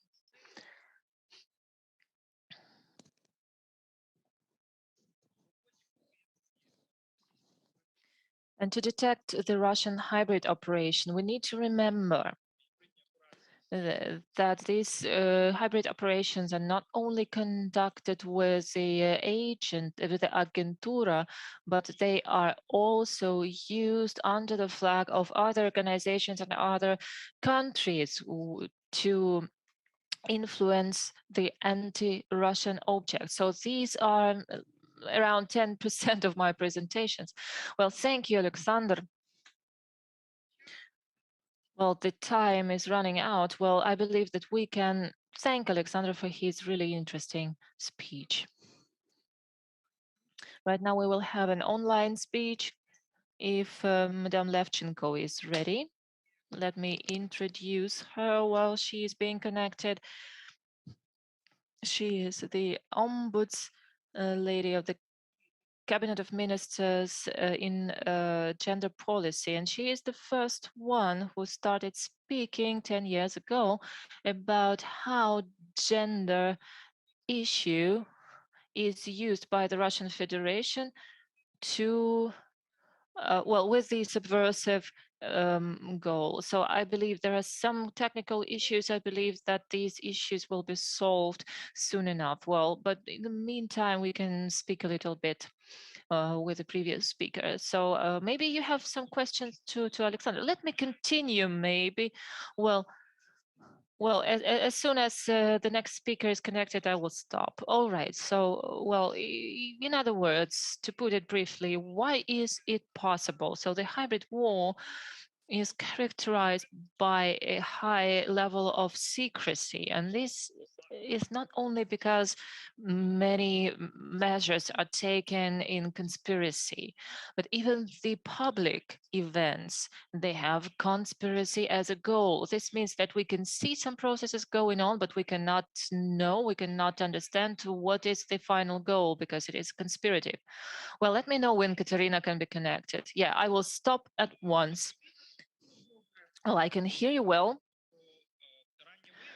If we were to speak about early detection and about this instrumental approach I have mentioned, so if we know that certain personalities are instruments of the Russian special forces, we can follow their activities and we can see the vectors at early stages, and we can guess what is the final goal of certain operations. Well, why did I mention this synchronization?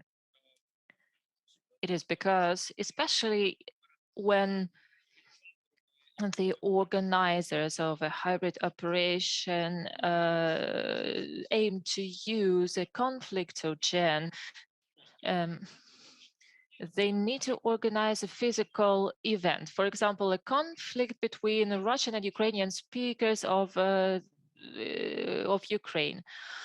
Well, I believe Katerina is ready, and let's try to listen to her. She is going to speak about other type of conflicts. Katerina, can you hear us? Good afternoon. Good afternoon, dear ladies and gentlemen. I can hear and see you well, and I am happy to take part in this event. Well, can you maybe speak a little bit louder? Well, is the sound okay? Can you hear me? Yeah, we can hear you well. Okay, thank you. Well, I believe Natalia and Alexander,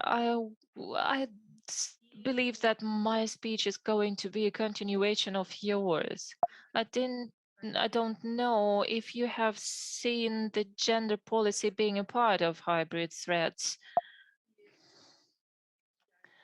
But I can, but I know it from my professional experience and out of the studies that my colleagues from the National Academy of the Security Service of Ukraine have conducted.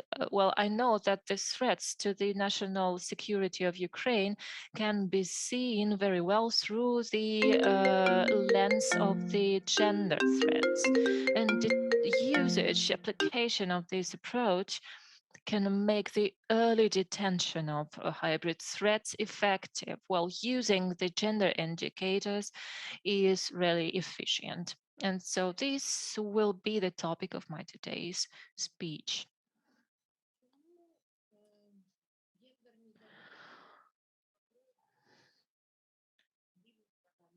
Why are the gender threats, so the threat to the gender equality and the negligence of the women's rights, why are they important within the context of the hybrid wars?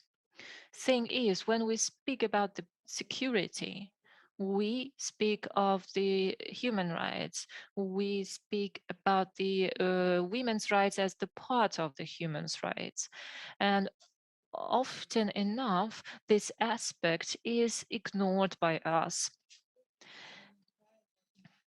Nowadays, we use the concept which is called Euro integration without the gender. So its authors state, yes, we are ready to move towards the European structures, but let us not deal with the gender. And then question arises, why this shall be the case? And I believe that here we can make a bridge to another doctrine, to a doctrine of other notorious conceptualist, Alexander Dugin, the ideologist of the Russian world, who in particular said to strengthen the Russian world, you need to give up the scientific worldview, rehabilitate the religion and sacrality. You need to give up the gender policy per se and come back to traditional practices. And giving up the women's rights and coming back to the patriarchal practices, this is what the concept of a Russian world is based. So they are using different mottos and using different organizations, which may seem to be very far from pro-Russian, but this ideology is still promoted in Ukraine actively. So this is why, if we were to speak about early indicators of early detection of hybrid threats, we need to pay attention at different aspects of human rights, in particular at the women's rights. In these contexts, I would like to mention a study of also Equalt, a Swedish scholar. She proved 5 hypotheses. So I will not list all of them, but she proved 5 hypotheses on a big massive of data. Firstly, the more the level of equality in the society, the smaller the chance of armed conflict. the more people welcome the gender equality, the less is the chance that military conflict starts in this country. The more people promote the gender equality, the more peaceful is this country. The more people promote the gender equality, the more is the level of political and social and economic equality. If we were to speak about the Russian Federation, there are many data proving that they neglect the gender equality. One of very good examples is the decriminalization of domestic violence. The decriminalization. So domestic violence is not deemed to be a crime. And it is deemed to be a minor thing. So Russian Federation has adopted the appropriate legislation back in 2018. But this is only one example, and you can find even more of them. If we were to speak about the neglection of gender equality in Ukraine, so nowadays, the most frequent manipulation object is the European Council a document under the name the Convention on the Fight Against the Violence Against Women. It is also frequently called the Convention of Istanbul because it was opened for signing back in 2011 in Istanbul. And all of the discussions that are led around this convention are the actually good visualization of the top of the iceberg as far as the gender threats are concerned. The gender threats brought by the Russian world and the tools, the manipulative tools that are being used by those who are promoting against or ratification of this convention. I mean, first and foremost, the illegal, like wrong definition of gender that they're trying to mingle with the sex, which really leads to a lot of confusion. Because if gender is social role that each person can have several of, and here we're talking about gender roles are fluctuating, but by equalizing sex and gender, we are saying that the sex can be changed and the person can have several sexes, which is not true. Well, which brings me to connection with what Alexander said about the agents, because I found some UN documents translations which were done at the beginning of the 2000s. I think it was 2000, 2001.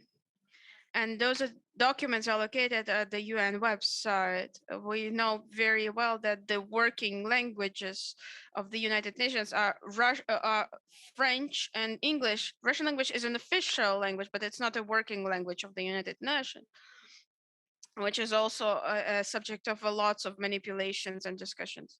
So the official documents, it's actually the notes of the Secretary General of the United Nations, based on the Commission of the Liquidation of Discrimination Against Women meeting. Gender is actually translated into Russian consciously as sex. So that then it says like sex is a social context. It's of course the ideological cultural concept is all tied of it.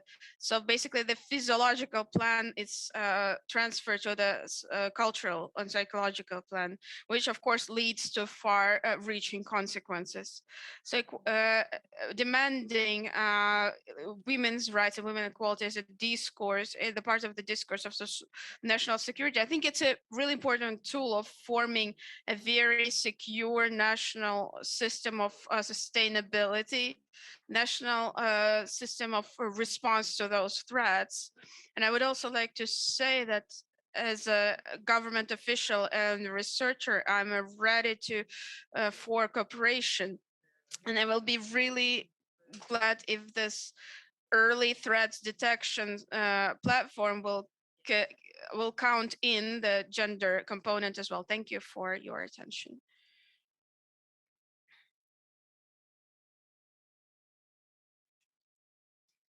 Can I hear you? Katerina, can you hear us? Yes, I can hear you pretty well. If Katerina says that she can hear us, Alexander, can you try to say something? No, I cannot. Oh, here it is. Well, actually, the hybrid war is besides everything else, and the Russian approach to hybrid war includes the notion that the subject of conflict can be any kind of social relationships, and basically for any kind of cause, good or bad, you can tie a subversive activity. It's not a secret that the gender equality is not an exception. There are attempts of the Russian special services to use the gender issues to discredit the military, Ukrainian military, to propose to actually try to demonstrate that Ukrainian military are supposedly rapists. You know that this campaign lasts since 2014. Some of them is fake, as also against our partners from Lithuania, Canada, United States. So it's like basically this very, very, you know, it was a very classical Russian thing. So military rape to girls. So basically for every training exercise with like an international military person like raped, sometimes they even break in to the security services and to police websites, basically post this information and then use those posts as a source. They also try to influence the monitoring missions that monitor human rights in the ATO zone and OOS zone.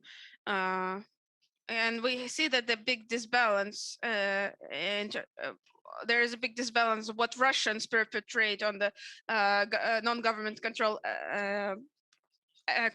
territories versus Ukrainian military. Of course, there high probability that something like that might not happen.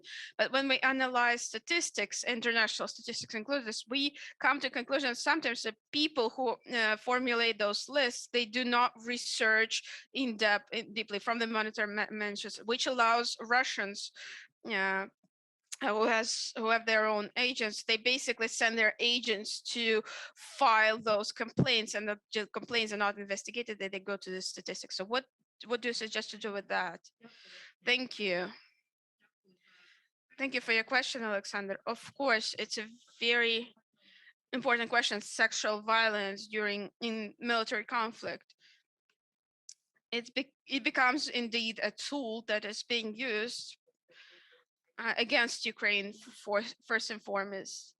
And here we can counter it with only constructive activities that which is supposed to lead on one hand, diminishing of the actual cases of violence by the military units, whether it's army or other units. On the other hand, we should form the internal procedures of documenting of those cases, the procedures of informing about those cases.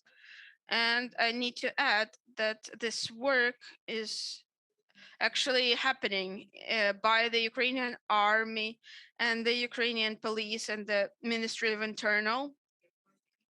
There's activities that are done as a part of the National Action Plan in accordance with the 1325 resolution of the United Nations and some other resolutions as well, which are aiming at diminishing the sexual violence cases and influence during the military conflicts and aggression, and also to engage more women in the decision-making processes.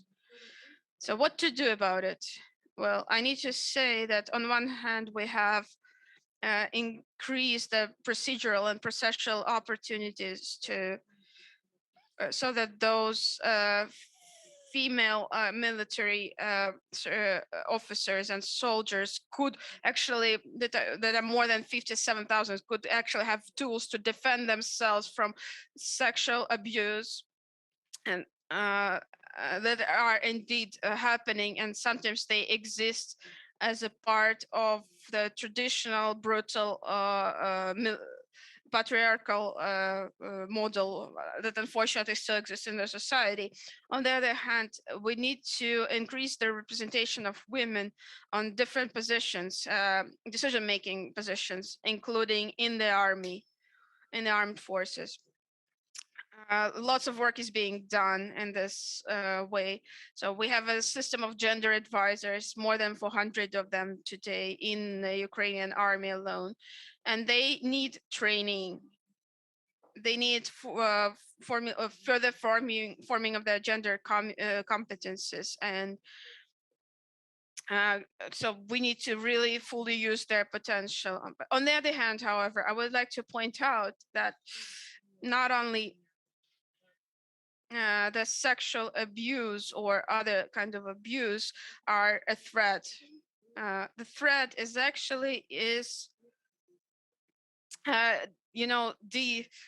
diminishing the women's experience and diminishing and like viewing women that as non-equal, especially in the army. There are many examples that are very famous from the so-called DNR, LNR that have to do with the discrimination of women, especially victims of violence, victims of rape in the streets of the cities, when they were told, like, basically it's your fault, just shut up, and you are not supposed to be in the street. There are also issues having to do with more radical things as far as the women are concerned. We can think about Afghanistan, where women cannot go out of the house to exercise or to go study or to go work, to do some public activities. So quintessence of this treatment is basically a good demonstration of what can be the final result of ignoring gender issues. It's a very complex and multi-dimensional issue.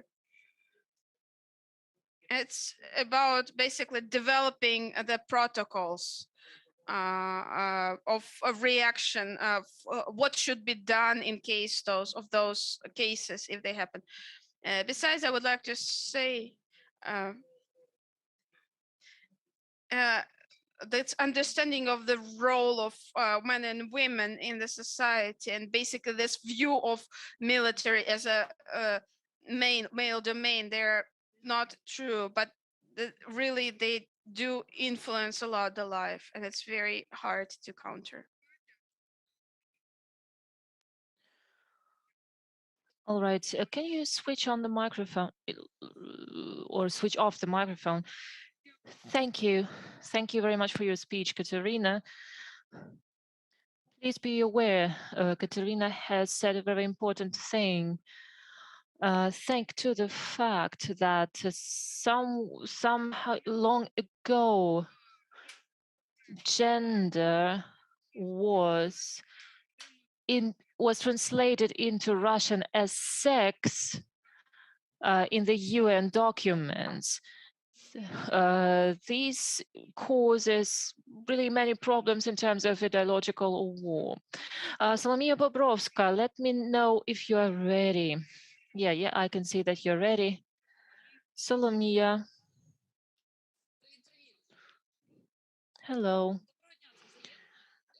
Yeah, I'm really happy to see you, and it's really too bad that I'm not in Kharkiv today, but I have been following the forum from the very beginning, and this is one of the cases when you were more interesting to follow than Verkhovna Rada. Well, political battles are going on.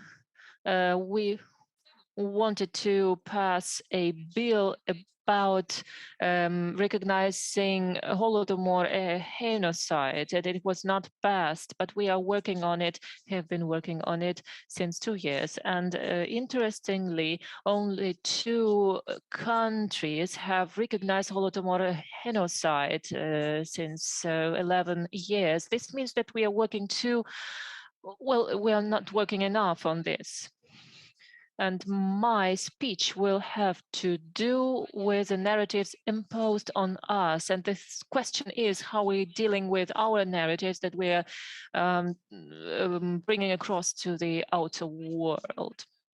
Coming back to our topic, Alexander has made a great speech about the instruments of the hybrid war. And it is important to know how the informational narrative play a really important role within these narratives. I often frequently speak with my colleagues and I say that the operations, especially psychological operations, so how we can prevent them.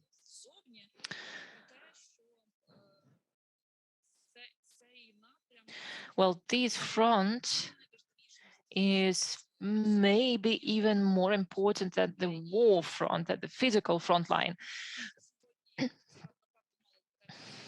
We really need to pay attention on it. And the disinformational center that has been functioning since 1 year, it is a weak center because it lacks human resources and other resources.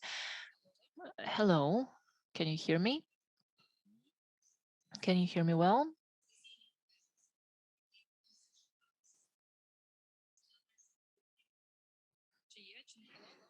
Hello, okay, so you can hear me? Well, it has not enough strength to move forward. Well, before I come to the narratives, the classical narratives applied by the Russian Federation in Ukraine, I would like to share my experience, which could be of great interest for the Ukrainian reality. A week ago, I came back from my business trip to Lithuania. So they also opened a disinformation center. 6 months ago, they started a center of hybrid threats. The leader of the center is the first commander of the special operations of Lithuania, and they are dealing with 5 types of hybrid threats. And they're working on possible responses. And interestingly, Ukraine is a polygon where they are gathering primary information. And it is really good that the Lithuanians use this data and they are launching the applicable mechanism, systematic mechanism of response. In Ukraine, we keep talking about the response to hybrid threats, but what is going on within the state system? So half of the responses is covered by civil society initiatives, which shall not be like that. So these shall be auxiliary instruments, auxiliary means. So in Lithuania, they see 5 different types of hybrid threats, and there is a dedicated department for each threat. So the 5 are the informational psychological operations, then energetic safety, so the representative of the energetic office of NATO in Lithuania is responsible for it. Then the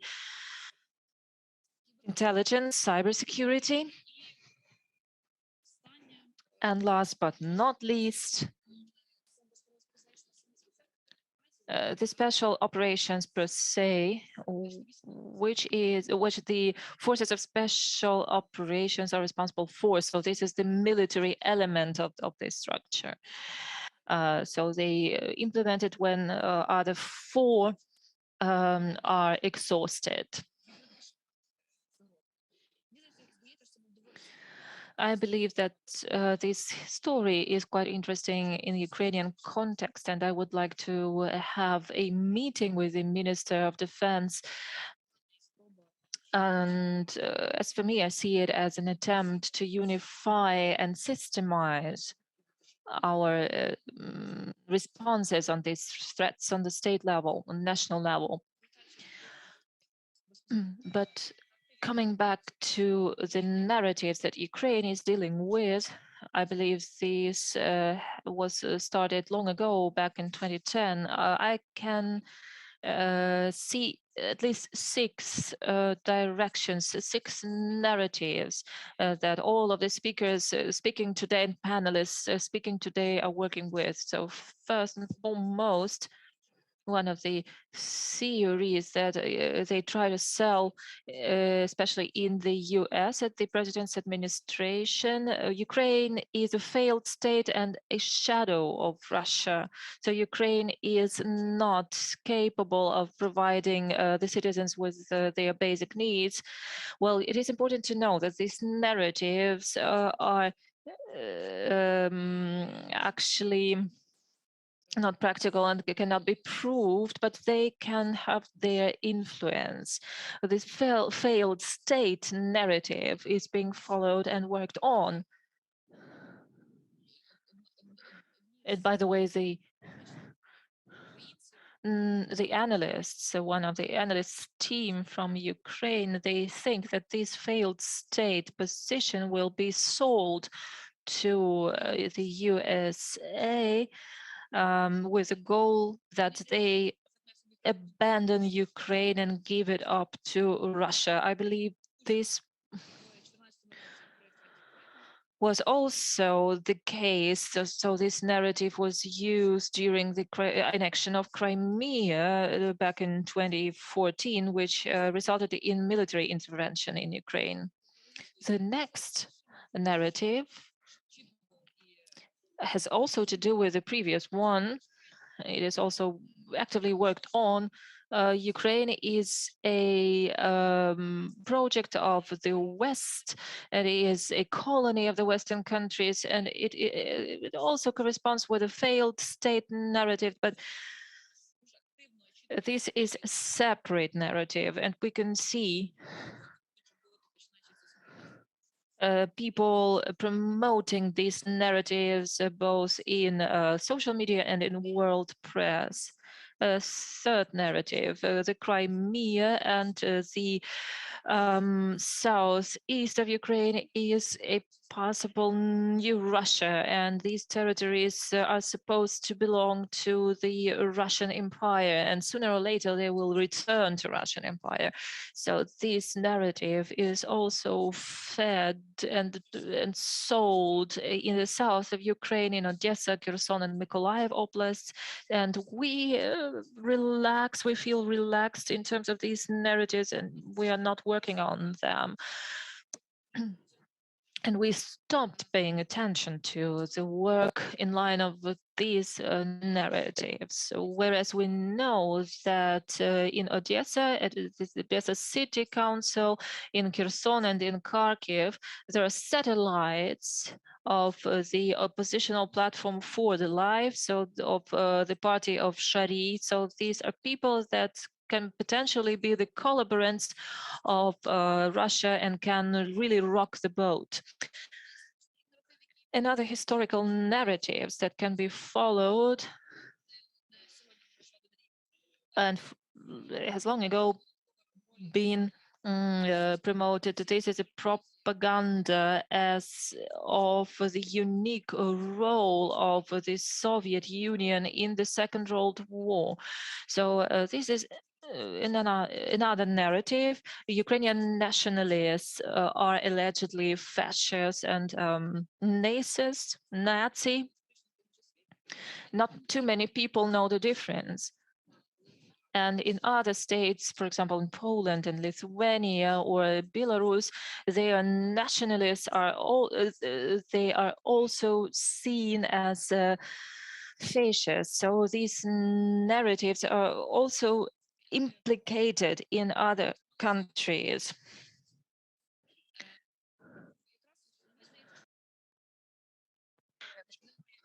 I think that here we don't have any response, neither from the states nor from the civil society.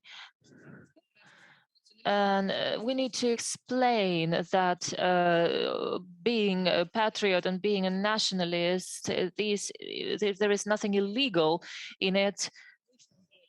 And not only Russians can be nationalists, even though, again, neither the state nor the publicity pays attention to this narrative. And we are still, so there is a minority of people realizing that there is this narrative in place, but we are tired of explaining why this is just, why this makes no sense. I would probably point out that this is the main things, but two more things. Of course, the COVID is and the vaccinator, anti-vaxxer thing that is now propagated not only in Ukraine, but in Europe overall. Another interesting thing that is very interesting to observe in real life is when the United States were removing their troops from Afghanistan in August, and when we and our parliamentarians from Kosovo, we observed in the coverage in Kosovo media versus Ukrainian media, how we had like the same line-to-line words in news that United States left Afghanistan, and the next step will be the lack of support of Kosovo or Ukraine, depending on the country. So, and we saw it like line to line. So you will have nothing left but like basically become a Russian satellite. So it was basically like word to word in Kosovar media and Ukrainian media. And the same things about COVID, basically. You can also actually really see that. However, in my opinion, we really react, and sometimes not in timely manner. And the state is not flexible enough to respond to those threats.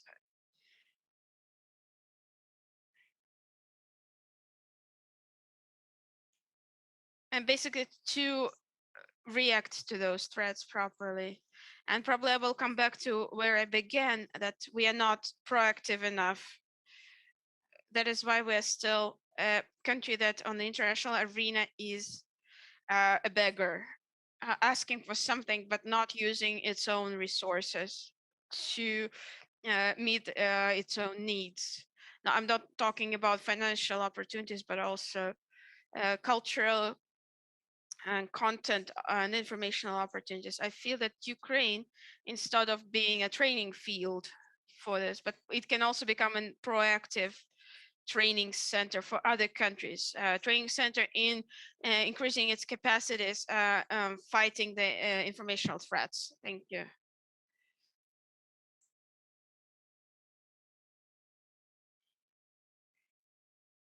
I cannot hear you.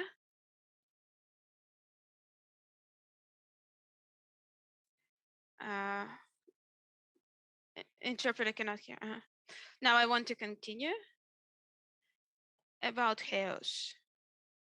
Actually, I totally agree with all that my colleagues have said before, my co-panels and Solomia including. Unfortunately, what I'm going to do right now, it's going to be too late, as Solomia said. It's not going to be in a timely manner because chaos and researching chaos that happens in Putin's head, we should have started this earlier. There is no literature on that. I've researched it quite a lot, but there is no literature on that. What I mean, Putin and chaos is quite a popular topic. Just recently, there was this article that came out from one of the ministers of Portugal that called Putin the child of chaos. Putin and chaos, there are lots of research, foreign research about Putin producing chaos. But actually, I think, well, let me not micromanage it, but well, whatever. There is no research of what he actually means. So what I did about it, I took the website kremlin.ru, just that website. There are almost 300 publications that have chaos So I only took the direct quotes of the presidents of Russian Federation and some other people. I will tell you later who it was. It was a really good selection and it was a really good research. I will make it into an article. It's really worthwhile. And whatever I'm going to say, it's going to be direct quotes. It's not me inventing something. It looks like the chaos is their establishment myth of the Russian Federation. What kind of chaos? Chaos of the 90s. So first of all, before the Yeltsin, there was chaos, and Yeltsin fought the chaos. There was the speech that he gave in 1996. So like Yeltsin started with this chaos narrative. He fought the chaos. And then the next guy who came and fought the chaos of the 90s was, of course, Putin. This chaos of the 90s and the chaos of the destruction of the Soviet Union, as they call it, for them, it became in their heads like a turning point. They always remember, they always say something about the chaos, about as a turn point event. Moreover, in 2019, Mikhail Gorbachev, in his book, he said something like, becoming head of state, Vladimir Putin inherited chaos, probably from himself, but well, he knows better what he meant. The son of chaos, the person who inherited chaos. So what this guy thinks about chaos? First of all, the chaos was the subject and the part of the publication. And Medvedev said about that, and Putin said about that. So Putin basically wasn't the first to start it, even though he talked most about it. It grows further on. If you look at the same time on some other websites, basically, if you research on how many times they use the word chaos, you can see that basically it's growing exponentially. So, quoting, the earliest mention of chaos is 1996. Crowds of people, armed people, stormed Ostankino on TV centers, running around Moscow, including the underground structures. And there were armies in the Moscow, and people didn't understand what was going on, not knowing that this was chaos going on. It's quite obvious when they all say chaos. Right now,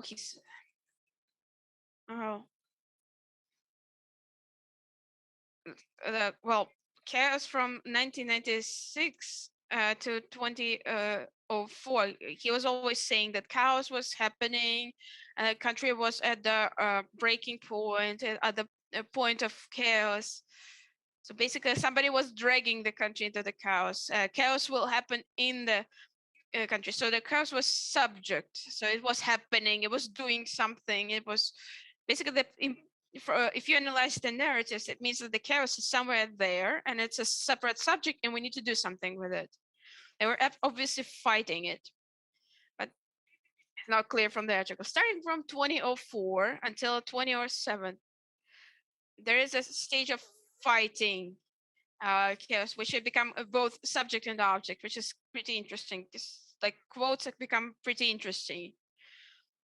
You can put the country into chaos, or chaos can begin or happen, or cannot not happen. And chaos is a bug. Chaos is civil war. Obviously, first in the Caucasus and elsewhere. And also, chaos is when without the unifying ideology. So it means that you don't have a unifying ideology, it means it's chaos. So on one hand, they are fighting chaos. On the other hand, they are starting to look at it as it's not ruling over it, but they're doing something with it. Also, chaos is dangerous. Another narrative is like the country against our will was in the chaos of the civil war in the Caucasus. It's just quoting. Don't ask me to explain what they actually mean. So here they're starting to study, starting in 2007, I would say, chaos becomes a geographical definition.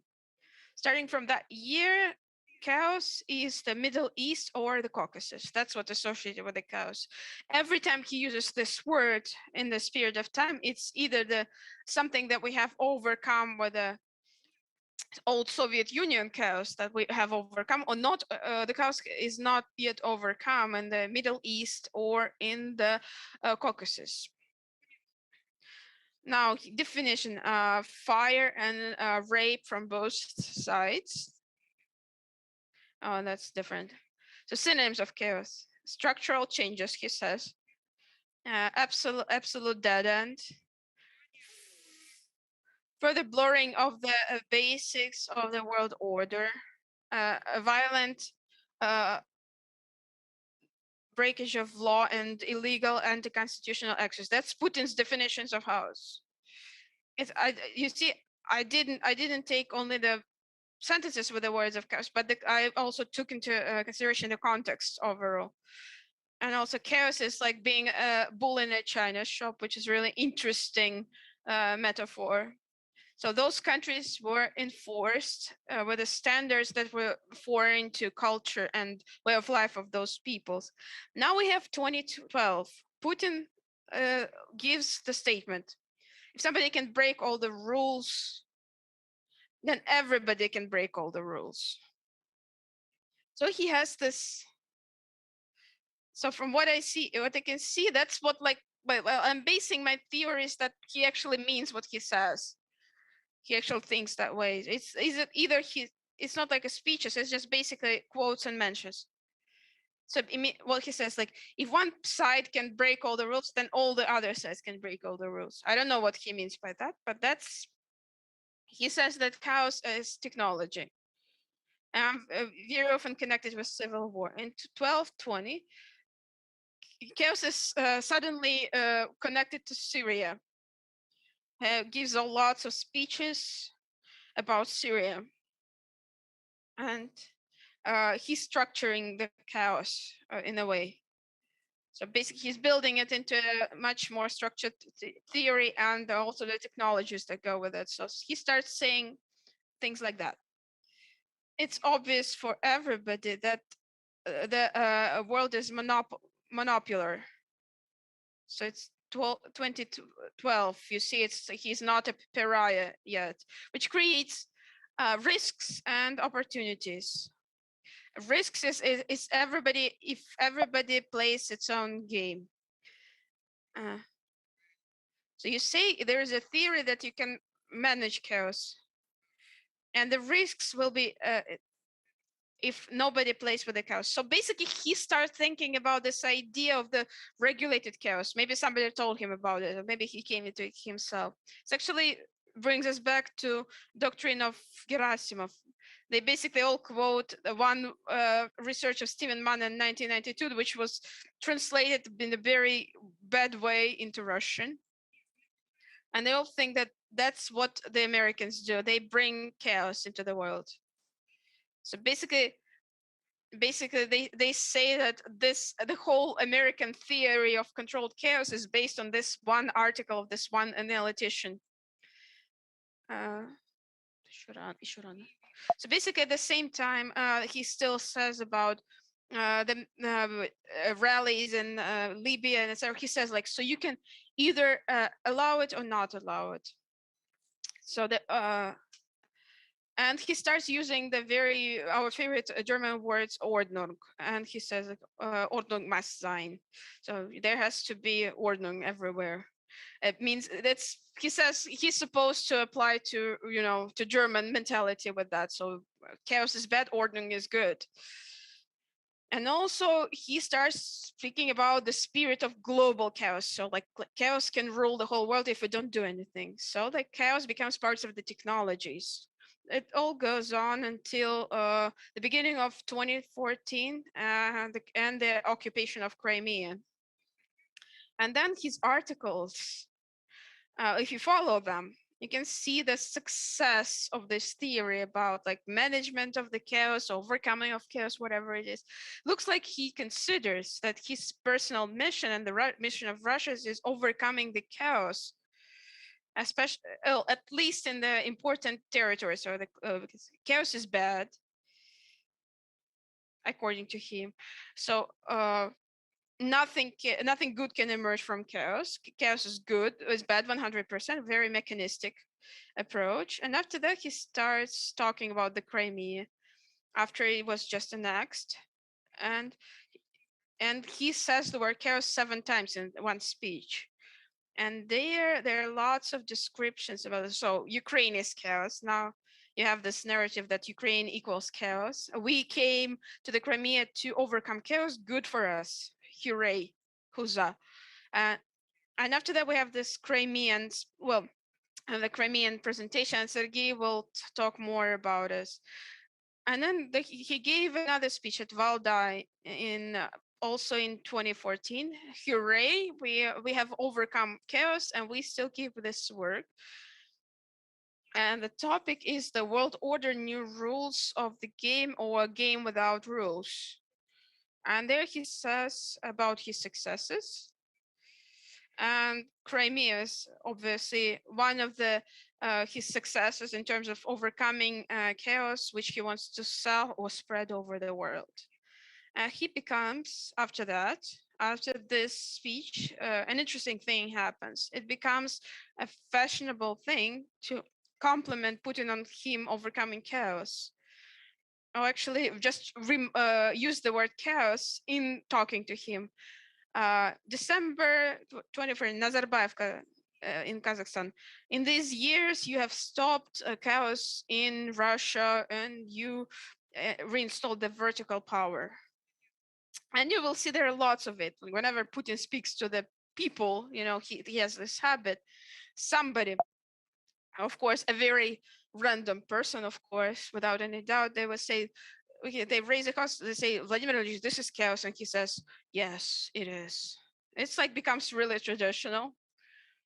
So basically, chaos is the opposite of the vertical of power. And after that, in 2015, something breaks. And that's a very interesting issue, actually, because in the fall of 2015, he changes his narrative altogether. It's about his screw-ups in Iraq. Well, in Iraq is chaos for him. So well, if you remember, they kept speaking in terms of their supervisory mission in Iraq. So they have called the legitimate elections in Iraq a chaos.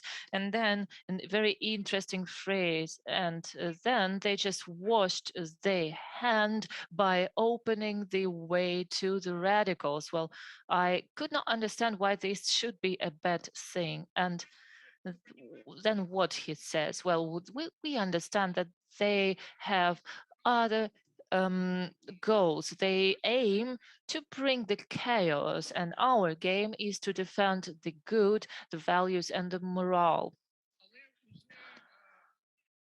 But already in 2017, he says that the attempts to intervene with the internal affairs of a state brings chaos.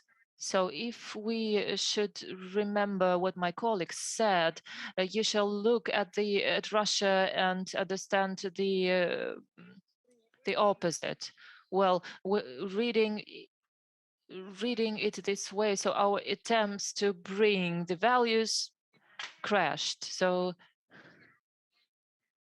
back in 2018, the chaos emerges in course of interview to Fox News. So this was a very popular TV channel under Trump. And he says the following. So to spread the chaos, he said, President Trump said very rightfully, if Russia would aim at spreading around chaos, then Russia has achieved it. So who said that? Well, the narrative goes that something is wrong. So this game is really interesting. This is not football, not judo. This is just chaos. So chaos is something opposite to a games according to rules. So he misses a game according to the rules. So some some enemies wanted to create a platform of chaos and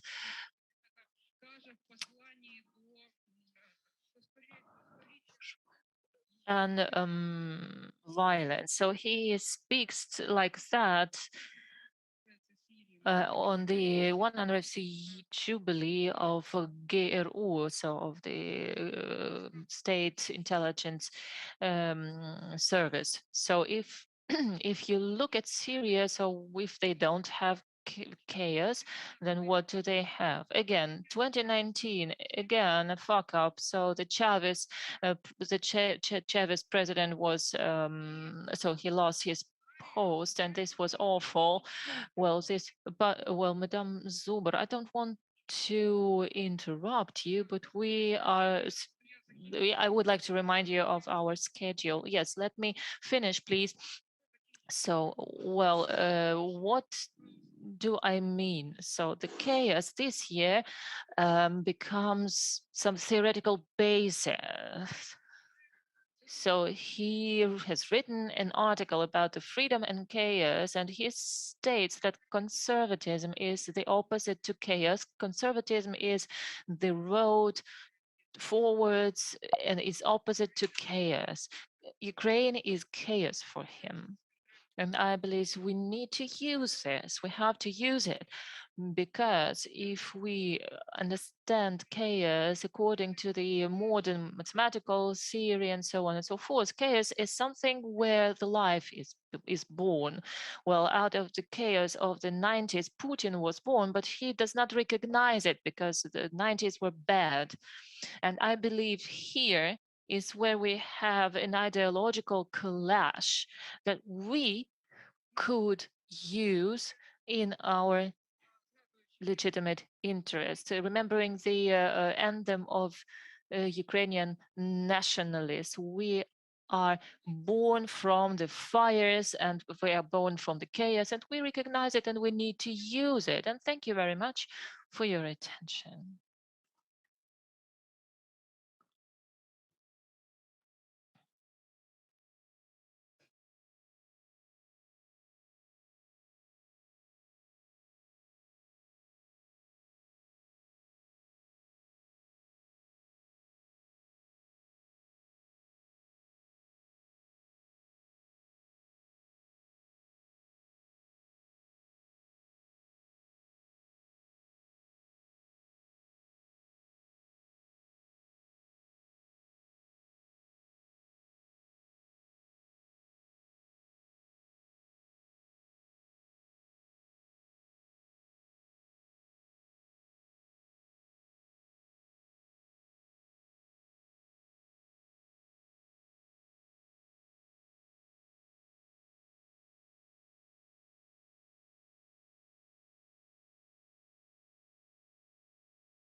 Good afternoon again.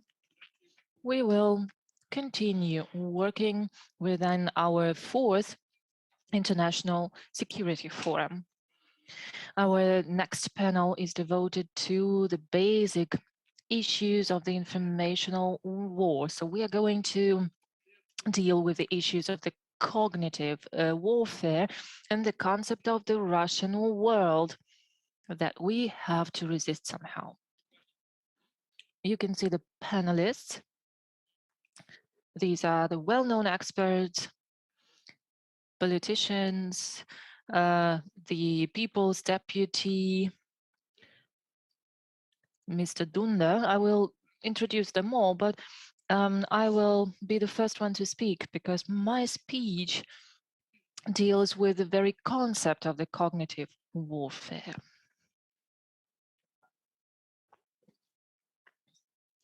My speech is called Cognitive Warfare as the Struggle for In-Depth Consciousness. Well, let me begin. In January 2014, this gentleman, Stepan Sulakshin, spoke during at an unusual event. So these were the annual conference of the military academy of the armed forces of the Russian Federation. Normally, elite of the armed forces is present there. Scientists, academicians, and the previous year, there was another speaker at the same event. Valery Gerasimov was the one to speak there. Valery Gerasimov, the head of staff of the armed forces of the Russian Federation. As you can see, so this is a very specific kind of platform. So a civilian, even though he is very well known in Russia, he has been dealing and still dealing with political activities. He is a PhD in political science and mathematics. Stepan Sulakshin, why was he given the floor? Because he was dealing with the concept and speaking about the concept of the cognitive warfare. He was trying to persuade the publicity that there is a way to win before the first shot. As you can see, he has given a definition of the hybrid warfare, as you can see on the slide. So this is a very frequent quote, quoting, the hybrid warfare is a kind of weapon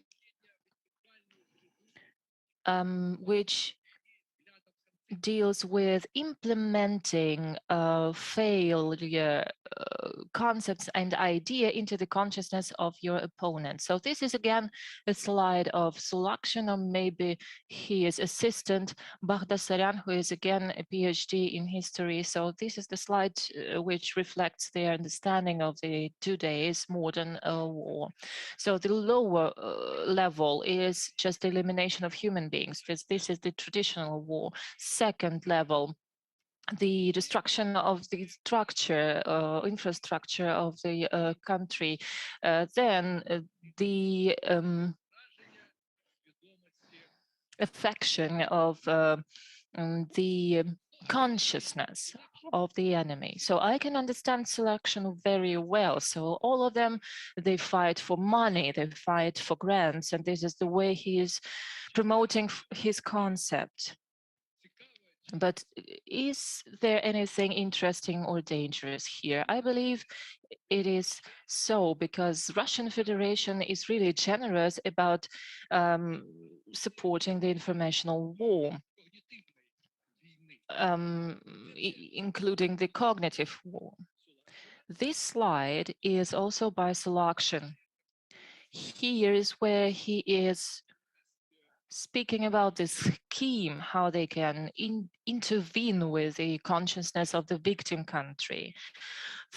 The first you shall do, you shall implement the viruses of the new ideas into the heads of the elite. So this is the ideas. So these ideas shall intrude the consciousness of the elites in the academia, in the leadership of local government, and then these ideas spreads around and covers all the masses, and then you can say that this country is all yours. This is how this gentleman explain the fact that the Soviet Union collapsed. They believe that the Western counterpart has won the Cold War because they were viruses implemented into the heads of the Soviet people. So these alien Western values. As you can see, they speak about the value dimension, and the value dimension has to do with the basic consciousness structures. The same thing is actually spoken about by another well-known expert, Yuri Gromyko. He calls it consciential war, from the Latin conscientia, consciousness or conscious. In this particular case, he speaks about the change of the self-identification and about the change of the identity. The object of this war is not only the basic structures. He calls, or he believes, the identification of the personalities is the object, the target of the warfare. If you identify yourself with the Russian world, you are all ours, and we don't need to use our troops anymore. What I think, we can say the same from the standpoint of the frame theory by Professor Lakov. This professor thinks that the psychic structures that have to do with linguistic structures, by the way, with the definitions we give the words, they are kept somewhere in the unconscious level. So he believes this has to do with the in-depth frames. So people do not really understand that there is something in there in consciousness. But when this very momentum comes, these things come to the consciousness. And so this is also the theory of slots. So a slot pops in, and using that slot, you can see who is the criminal and who is the hero.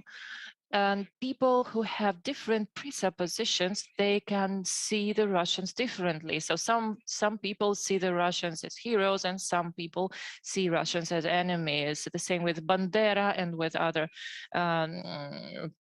characters. And these structures are so deep that they can coincide with the collective unconscious. They may be even bound with civilization, so they may exist for hundreds and thousands of years. These are ethno-linguistic frames, because every people has their own myths and language and the ways they express them.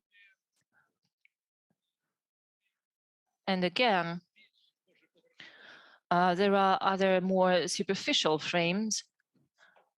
For example, this Soviet. What is the Soviet? Or who is the Soviet? So these are people whose consciousness from the very childhood on, or maybe this is inherited from the parents, because, the Soviet Union lasted for 70 years, and there have been 3 generations who've been raised up in the spirit of the Soviet Union. So decades come by, and the Soviet remains the same.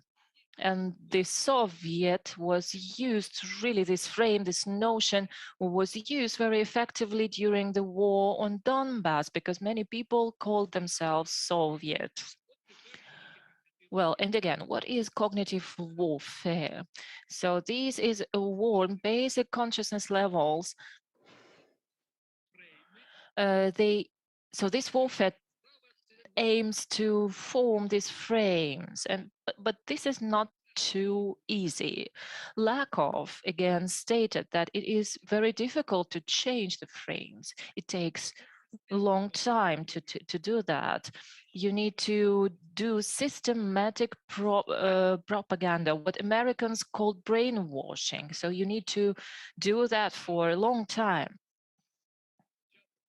And here is when I started thinking, okay, how do you deal with that? So there are several fronts of the cognitive warfare. The first of it is the historical front line. So as far as I understand, Mr. Magda is going to speak about this dimension. Religious and church, clerical sphere, philosophical and exological discourse, and the culture competition. So this spread of the Russian world is going on through cultural expansion and even the linguistic element. So let me take one aspect, the values. So what is characteristic for us Europeans and what is typical for the Russians? Firstly, they have cut the thread which seemed to have emerged in 1980s and 1990s when the new Russia wanted to base on the human values. No, this story has come to an end. So, for example, this is an article by Sergei Patrushev, which was published in 2020. I read it and I had the impression that I was reading the communist journal. So the older generation can remember that there was a magazine like that, and some doctors of Marxism and Leninism published their articles there. But what is the essence of this article? Patrushev is the right-hand man of Putin, and some people think that this is a possible ancestor of Putin. And he comes from KGB as well, the same as Putin does.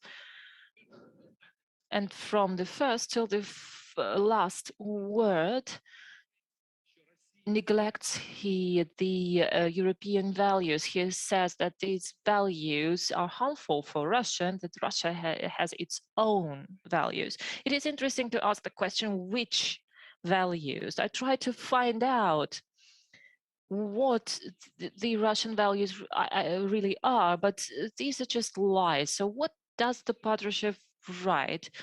Unlike Western countries, Russia does a new civilization choice. Well, the concept of civilization is the concept they are actively using at the moment. It consists, quoting, it consists of equality, non-intervention into the internal affairs. Do you really believe that the non-intervention into the internal affairs is really among the values of Russian Federation? Well, but this is a very serious man writing this, and where? In a Russian newspaper. Well, the anti-perestroika has won. So you may remember the times of Gorbachev, and there was a Nina Andreeva there who published an article in a newspaper, I cannot give up my principles. And everyone was scared that the perestroika was damned. This was when Gorbachev left the country for a while, and then this article emerged. Everybody was scared.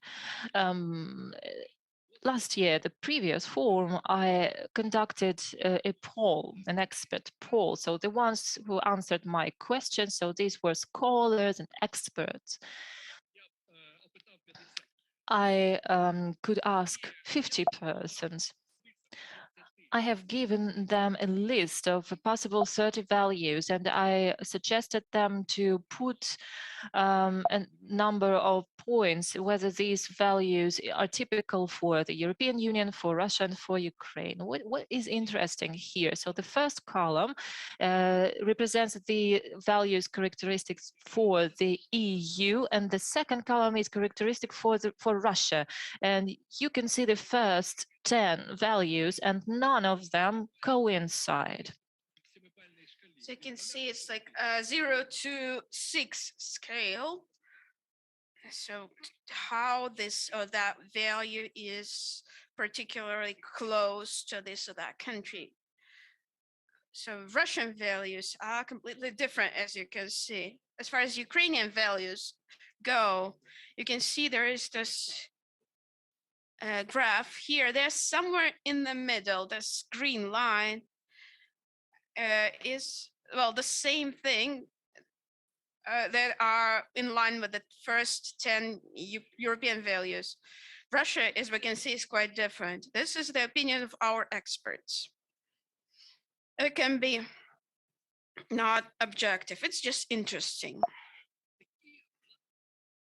What are the values? I can see them now. What are the values that are close to the Russian Federation as of now? If we talk about the very baseline level, very average population, not just the top that denies European values, so regular people. First is the state, as far as I think, is the absolute priority throughout the existence of the Russian Empire and the Soviet Union and Putin Russia. The state is basically represented by the Greek chief. So patriotism is also very particular in Russia. It's the love to the government, the love to the head of state. Army then, it's basically the value in itself. Throughout history, the army, it was one of the top priorities from the first Tsars. Then power, because this is an empire and it is always held together through violence and power. Then we can add the Orthodox Church. Don't confuse it with Jesus Christ as God. It's the institution of the Orthodox Church, which is the impersonation of those Russian traditions. Basically, patriarchal society as well, it's not officially pronounced, but basically this is the old patriarchal traditional family. Then victories, historical victories. The top victory is, of course, all the madness about the World War II victory. Money. Money is a value for everybody, but in Russia, you can give up money if your boss demands so. So private property institute, it has never been developed in Russian Empire. So whatever the prince or the governor or the emperor say, if they want, they can take away your property anytime, just as Putin did when he came to power. To wrap up, let me cover the concept of the Russian world. And I will give floor to MP or Grudnya. But like speaking about the Russian world, where did this concept come from? Because now it's basically a package, an umbrella for all of those values that are promoted on the neighboring states of the Russian Federation. This concept appeared when Marxism and Leninism failed, and Russia cannot exist without ideology. The idea of the new Russia and the new values was thrown away. And so this idea of the Russian world came up, promoted by Surkov, who would probably be a key figure in this regard. There was an interview of his when he says that one of the politologists, political scientists, suggested this idea of Russian world. There was this word combination. We decided to use it because it really demonstrates our global interest, but it's not, doesn't sound too scary. Petro Shchedrovitsky, probably. He's like a member of a dynasty. There was 3 Shchedrovitsky in Russia, the youngest one. in the year 2000, I think it was the Nova Gazeta, the new newspaper. He published this article, "The Russian World, the Possible Self-Definition Ways." It's not like a very aggressive article. It's very technocratic. It's very technical about like how to build this new Russia, but there is a definition in there. I think they still keep to this definition even now. Russian world is the network structure of big and smaller communities that think and speak in the Russian language. And the last slide is the Kharkiv events, the latest mayor elections. And I just wanted to say that I think it's probably a really good test to a present in our city of people who really have this mindset, the Russian values. They voted for whom? They voted for... I disappeared somehow. Let me bring it back. They voted for Mikhailo Dobkin because they had a good alternative, Terehov, actually, who is a Russophile. He always sent singles that I'm yours, just fighting for those prospect, whatever the name is, Zhukov. That now that there was this naming fight for the prospect, like the Soviet name versus Ukrainian. But Dobkin is a very openly, he positions himself as an enemy of Ukraine. So 82,000 people who came to the polling stations and voted for Dobkin. He got 28%. It's too high because it's probably not really, because only 28,000 people voted for him.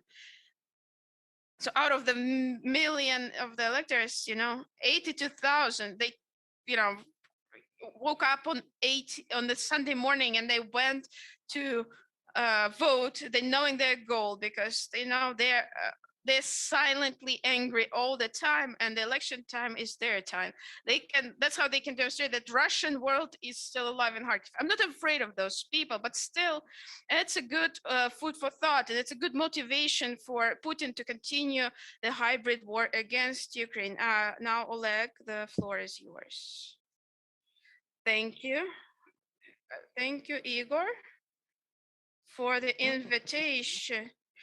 If I can speak about the Russian world, in the Russian language, so that it would be more clear for our Russian viewers, and I can also comment on Kharkiv results. Coming back to the Russian world, I think next slide will be better.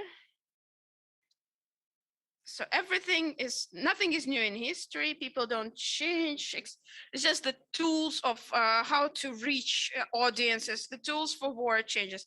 But actually the society itself, we talk about like the perception of information and reactions, it doesn't really change.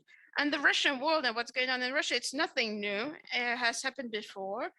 It really, National Socialism of the Hitler's Germany really sounds like something very close to that. And you really need to be aware of this, of the logic of it. There is a logic behind it. If we don't agree with this logic, it doesn't mean that it doesn't exist. You remember the DMB movie?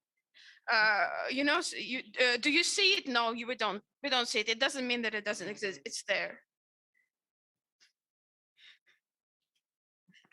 Well, what's so similar with the Russian world and the Nazi Germany? National Socialism in Germany. If we think about it, if we look at it, it's really identical. Even looking at the tools that they're using, even now. Let's think about the sources of the Russian world. The generation that is now in power in Russia is the KGB colonels from the 60s and the 70s. They grew up consuming that history books. For them, the destruction of Soviet Union was a big catastrophe. They really got scared. So when they came into power in the 200s, they said they were really surprised and they were really, stressed about it. And they said like their motivation was never again. which really brings us back to the Weimar Germany, of how Hitler came to power with this fear of the failed economy and the failed state. So they needed an ideology that would give them a hope and would show to themselves that they are worth it, they are best, they're the best. That's how the National Socialism appeared. Well, that's the same with the Russian world. We can also add that Russian, even the way it is now, it's an empire. From Vladivostok to Kaliningrad, nothing really unites this empire. What can unite Dagestan and St. Petersburg? What's common? Nothing. There's nothing in common. So in the 2000s, in the early 2000s, they were searching for something to unite the nation because they were afraid of the parade of sovereignties of the small republics. Well, and they found a concept of the Russian world. This is basically the basis for it is the Russian culture, Russian language, and a little bit of orthodoxy, Orthodox Christianity.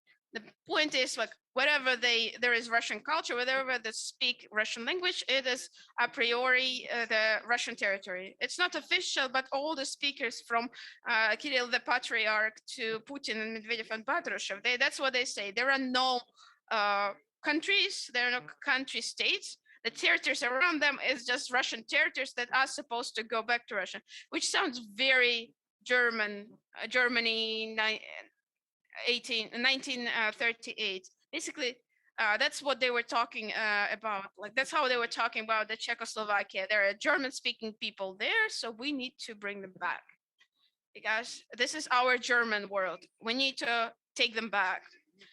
That's how at the Munich conference, when they were signing the Munich Treaty, that's how they were, basically, that was the motivation. And the actions were very similar.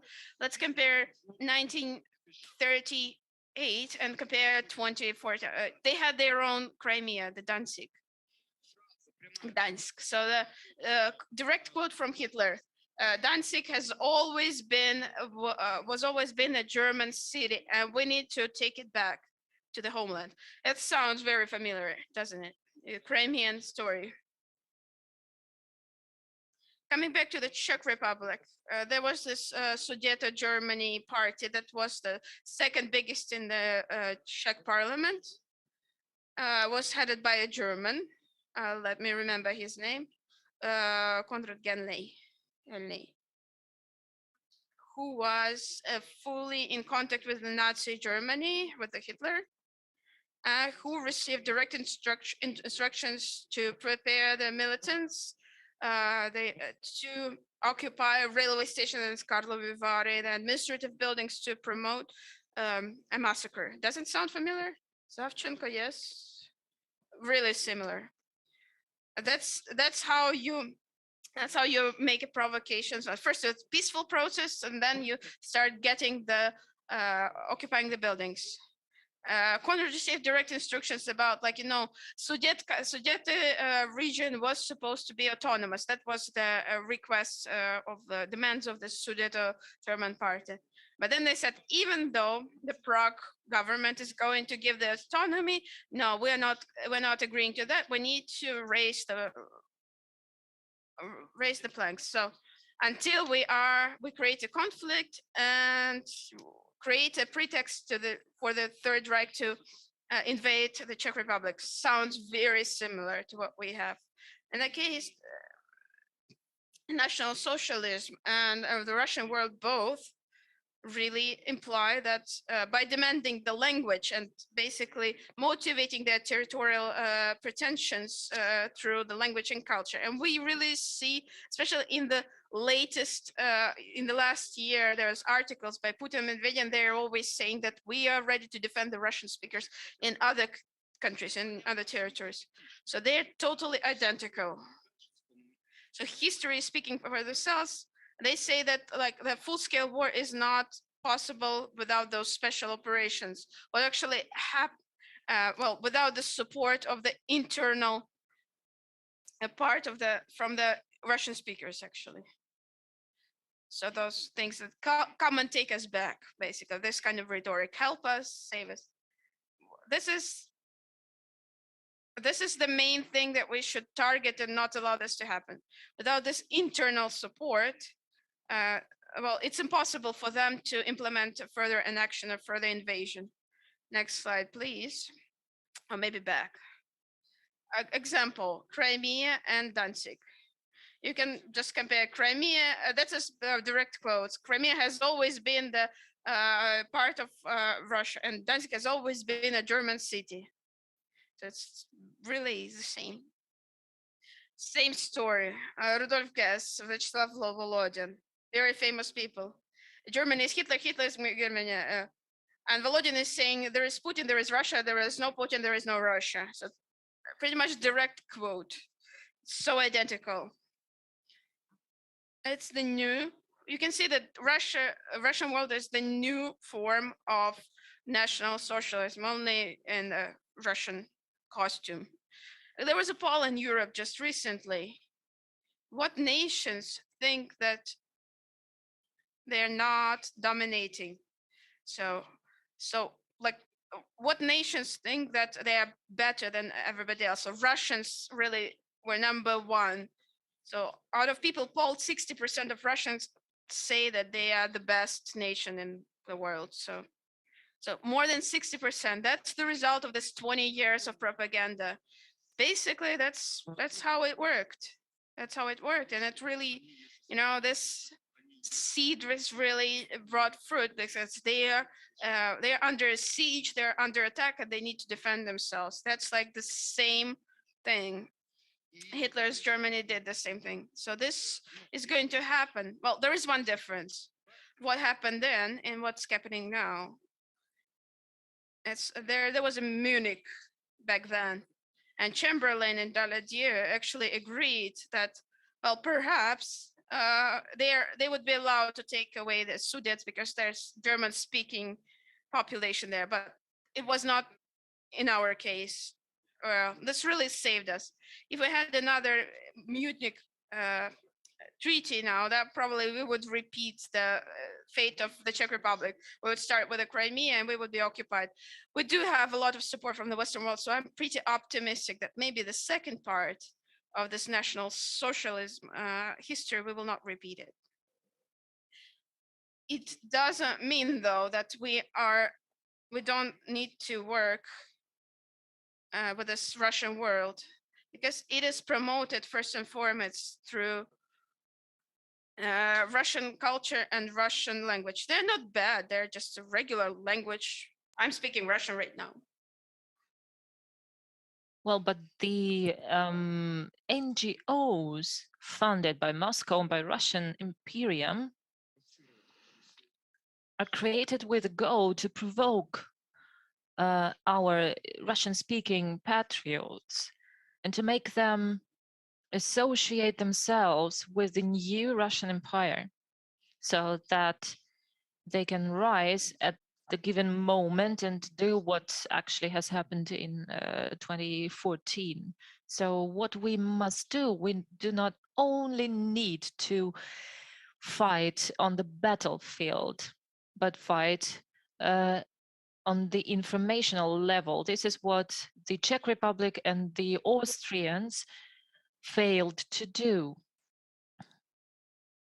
Hopefully, this will not be the case with us. But coming back to Kharkiv, so as I promised, I will not take too much of your time. Could you please return the slide? So your slide where Mikhail Dobkin is mentioned. All right. Well, I had some information about what was happening in Kharkiv during the mayor election. And I can say that Kharkiv has changed during the last 7 years.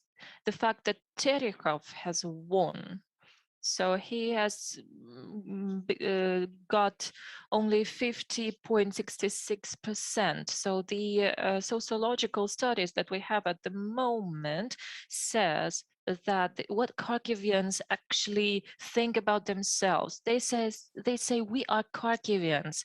Please don't mess with us. We are neither Russians nor someone else. I believe that this is the first step towards the Ukrainian identity, and everyone has done it. I believe that Ukrainian identity will establish itself even more during the next elections.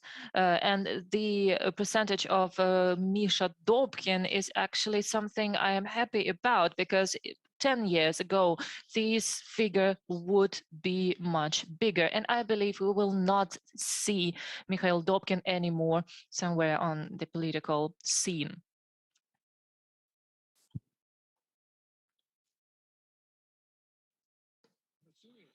Does it work?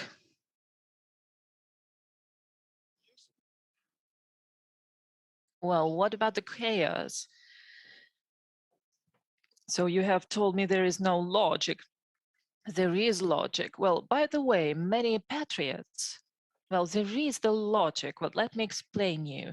So he has a logic, but he is deeply struck with the collapse of the Soviet Union. So this is the greatest disaster of all times for him. So this is a tragedy. And again, he is actually afraid of events of 1991, when the monument of Dzerzhinsky was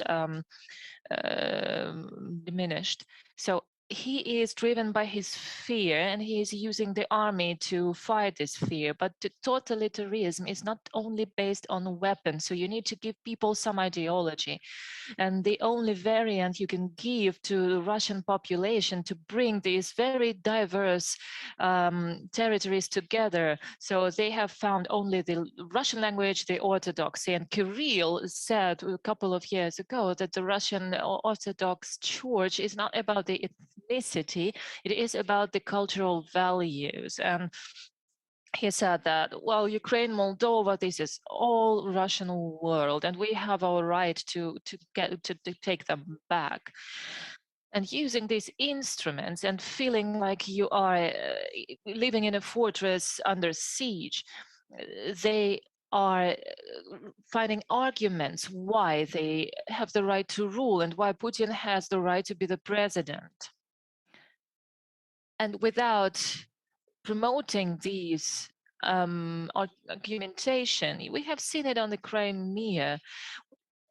So they keep feeding these fears. They keep feeding not patriotism, but chauvinism, I would say. This is the way they could gain support from the population, and this is the way they could have the situation when they are sitting in Moscow. And in Belarus, they have the same problem. So they are going to repeat the situation with Belarus, with Crimea in Belarus in 2024.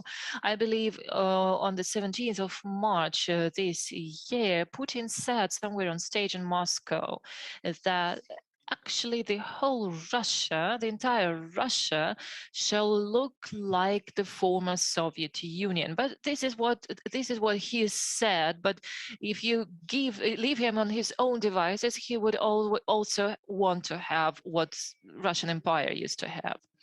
I visited Morocco a couple of time ago, and I spoke to our embassy people, and they say that the Russian embassy is really active here. There is a diaspora of Ukrainians, a small one, but it's still there. And in Morocco, they opened a school of Ukrainian language at the embassy.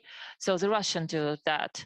And the priests of the Russian Orthodox Church are also active. And Moscow is proud that they have gotten the control over the Orthodox Church abroad. So this is the way they can promote their interests abroad.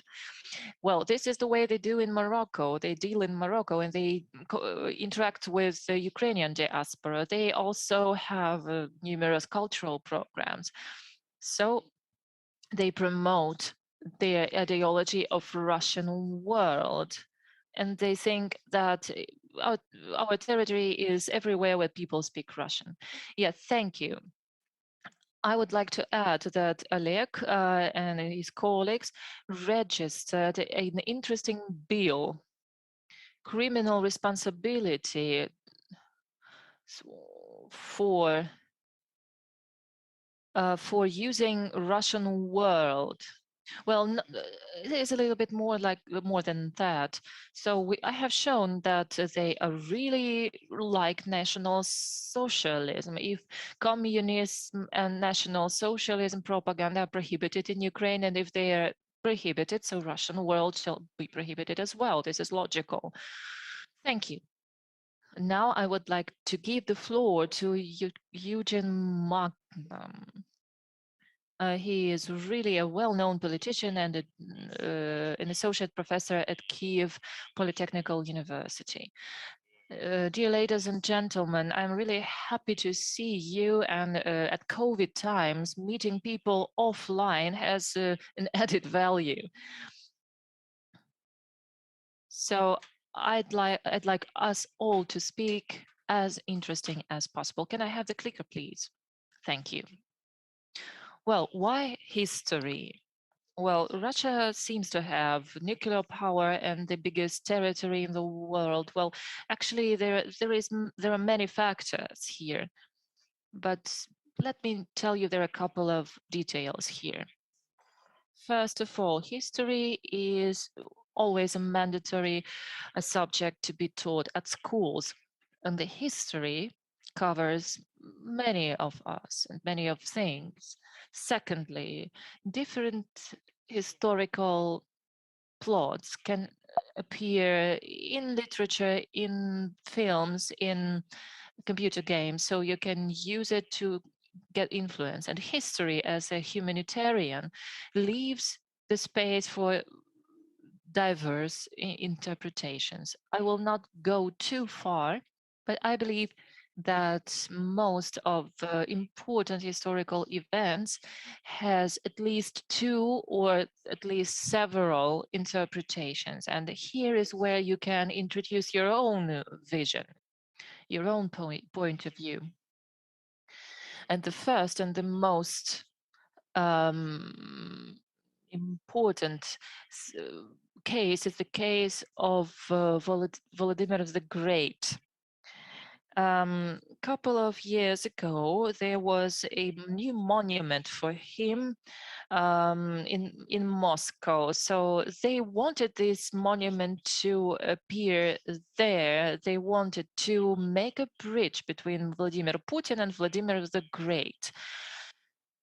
So this is kind of element. So the baptism of the Kievan Rus, and you can see the parallels between the Kievan Rus and the today's Russia. And as you may know, the Crimea is also symbolical here because Vladimir Putin has been baptized in Khersones in Crimea. So this helps eliminate some aspects of the today's history, and the day of the baptism of Kievan Rus was supposed to be the day of Ukrainian sovereignty, but right now it gains other importance, other implementation. So it would be naive to win against Russia in this fight. So the issue of historical memory is really important, and they devote much time and effort to it. I really like one example. It is very exemplary. 2009, nothing can speak in favor of Russian-Ukrainian war.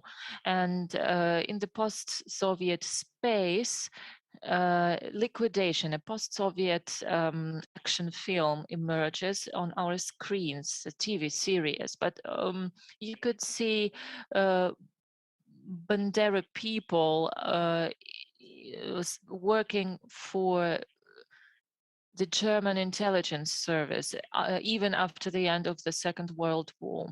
So this is only one episode of this TV series, and you can find even more than that, but this is a really important thing. Additionally, we all understand that the monument for Vladimir the Great, Vladimir the Baptist, is not only in Moscow, but in Kiev too. And this is a kind of competition between two centers of orthodoxy.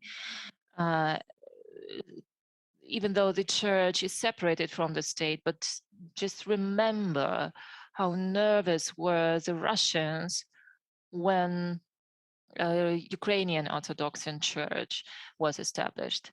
So I deliberately chose these pictures to illustrate the three-dimensional Slovenian people. Well, this idea is actually a product of the imperial thinking, of the imperial worldview. So this is a worldview where Ukrainians and Belarus people will never be equal with the Russians. And this also has to do with Uvarov concept, the concept of orthodoxy, self-ruled state, and people's government. Mr. Patrushev, who was mentioned many times today, he said once that he thinks that Ukrainians and Russians are one people in terms of language, blood, and history. That's his direct quote in one of the Russian newspapers. I actually looked at this interview because in the Russian newspaper, because there was like an editorial piece on this. When I say like a Russian newspaper, it's usually like basically the body of the, well, it's actually the governmental and when they say the Ukrainian punishers world, then I understood that probably well, Russia is pretty unique in terms of its intellectual unity and ideology. But we shouldn't think, though, that Russian practice of using the historical problems to its benefits, it's only uniquely Soviet and post-Soviet. We can look at the basically post-socialist space. I would like to talk about the Trianon trauma. Let me remind you that about 100 years ago, Hungary used about 3/4 of its territory, which was part of its territory during the Austro-Hungarian Empire. So Hungary is now surrounded by Hungarian-speaking countries in 4 different independent countries. So objectively, for Hungarian government, there is no particular need to actually grab all those pieces, including the Transcarpathia in Ukraine, because there's like, you know, a law of the Hungarians abroad that allows them to be part of the political life and vote in Hungary. There are lots of things, but however, the problem between Hungary and Ukraine, well, it has several sources. First of all, Ukraine at its time, it didn't communicate the tragedy of the Koryukivka tragedy. When in 1943, there was several thousands of well, there was a partisan some action between the Wehrmacht and there was Hungarians, and so basically there was a big punishment action like of the World War II. So like lots of peaceful Hungarians were massacred, and Ukraine didn't communicate it properly. I think it was a big, massive mistake, because if we now start talking about it, the question is like, why only now? Of course, the passportization that Hungary, well, ethnic Hungarians, at least 150,000 ethnic Hungarians in Ukraine received the Hungarian passports. Well, it was actually quite valuable before we got the visa waivers. So basically, that was the passport for free travel in the European Union. Also, for the Hungarian government, which is a serious problem, as soon as it becomes the object of criticism of the European government, it starts, you know, trying to switch the criticism to Ukraine. Why Russia is interested in that? Russia is really trying to blow those controversies as much as it possible. So it's trying to really make Hungary attack Ukraine. If you remember just recently the gas issue, now the Hungary is getting its gas around, well, not without Ukraine. So I think it was a special price for Hungary, but it's not like that. But for Russia, it's profitable that the conflict with Hungary would be part of the Ukrainian discourse. When this should be understand that Hungary is the European Union country, the NATO country. It's not about the military potential. It's about any aggressive rhetoric, even theoretical ones, of the official Budapest will not be perceived on the top, in Brussels. But basically, in the public consciousness, you can really play a lot with this. Holodomor and genocide. You know that right now in the info field, I think what's happening is a very dangerous scandal about the numbers of the Holodomor victims. I feel that it's a serious problem because first and foremost, it spills over to and touches not only professionals, but also the big amounts of people. It creates opportunities for all sorts of speculations. In addition to that, it very much creates problems and conflicts, what Igor already mentioned. Basically, that's an artificial problem that it turns into like a fake object and of discussion where it's hardly possible to find any truth objectively. And we had like, there were no passports in the villages in the 80s. That's the only when they got the passports. So you cannot really estimate the more or less precise numbers of the victims of the Holodomor without any documents. So it's just simply impossible. So we need either to agree that any statistical numbers will be estimations. So just not make a problem out of it and just say that we don't need to create a conflict environment in which Russia will be, saying that, look, there was also hunger in Russia and it's not artificial, it's not Holodomor, it's not a genocide. It's a very serious issue that I think should be worked upon and really taken into consideration. World War II then. It's a problem of all of us. Many of us, especially people who really grew up or but old enough to have heard some of Soviet propaganda, even if though they were when we were children, they're still in the paradigm of the World War II. Enemies and ours.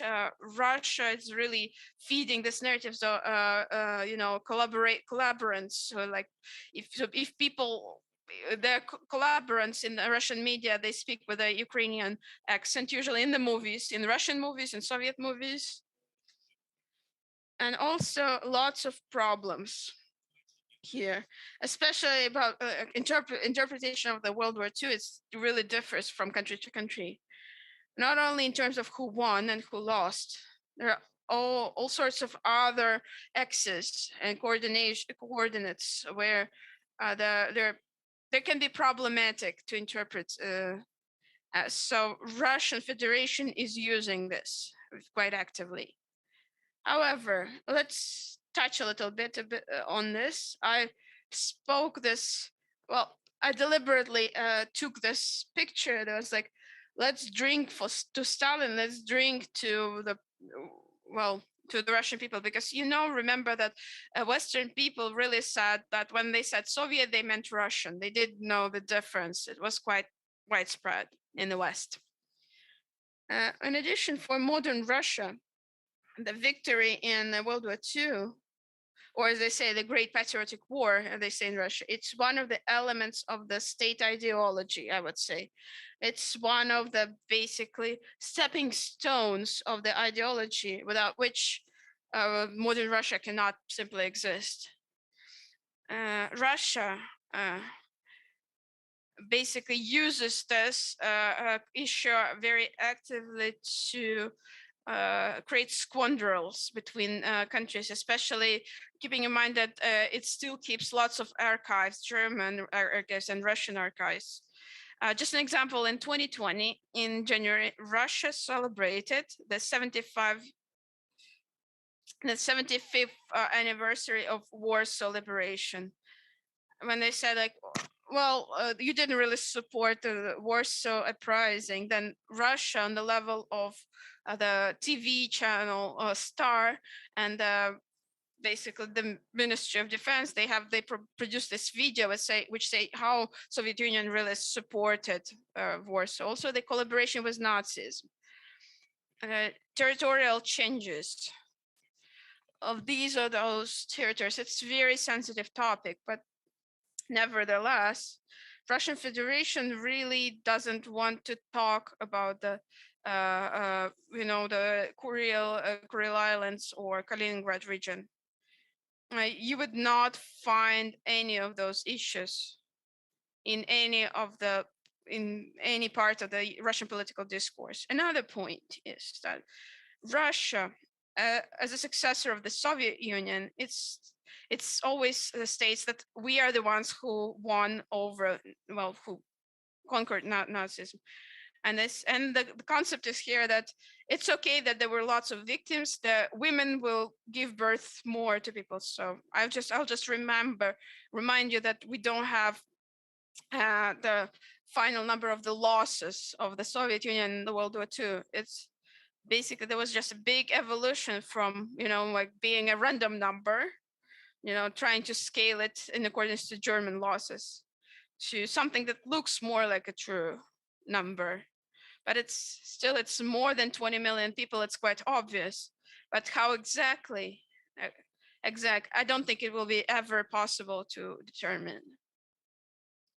This topic that Putin,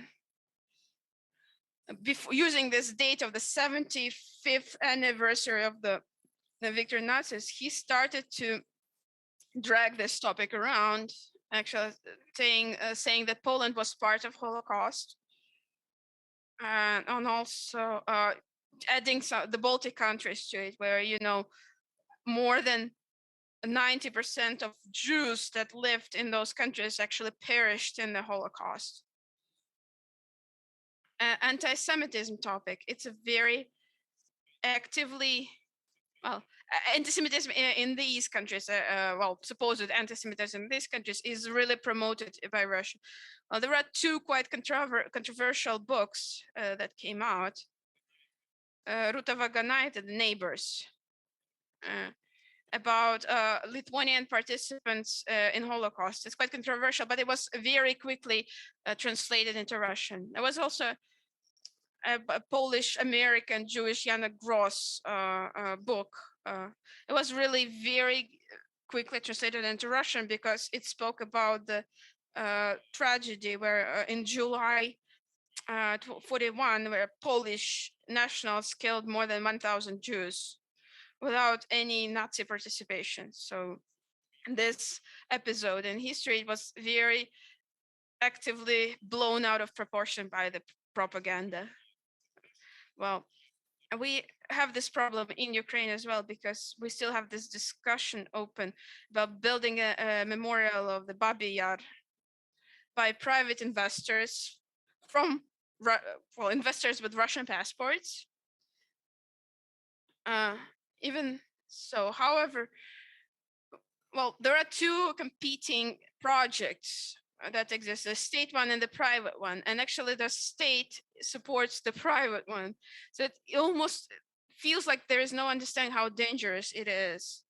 This new style museum, if it exists, if it happens, how it can become the source of the spread of the propaganda. I think we just, underestimate that the moods in the Europe of those times were really similar. If you look at the archives, and to find, you can find that Ukrainians could be part of that. You can be like old, ex people who were, the policy. Nobody will be see that nobody will be going into details. They will just be focusing on the nationalities and ethnicities. So if there is a traitor with a Ukrainian last name, for example, that would be enough to basically make historic conclusions. So meaning, like, if you are Ukrainian, you are an anti-Semite. and you remember that there was a pogrom in Lviv once, you know, I'm pretty sure that this is a topic that can be blown out of proportion pretty seriously. And then Polish-Ukrainian relationships. Last but not least, I will not go into detail, but this is one of the culminations, but not the only episode of our relationships. Just for you to understand how Russia uses this, 3 years ago, basically somebody shot at the general consulate of Poland in Lutsk. Why in Volyn? It's not just, you know, like the breakage of Vienna Convention. It's just yet another thing. You know, the 11th of July is the Memorial Day for the Volyn massacre, but we have this very fake perception that was very, you know, very impulsive way. But basically, there was nobody in the Poland parliament voted who didn't vote against it. People understood that they cannot really vote against it. We can talk about competition.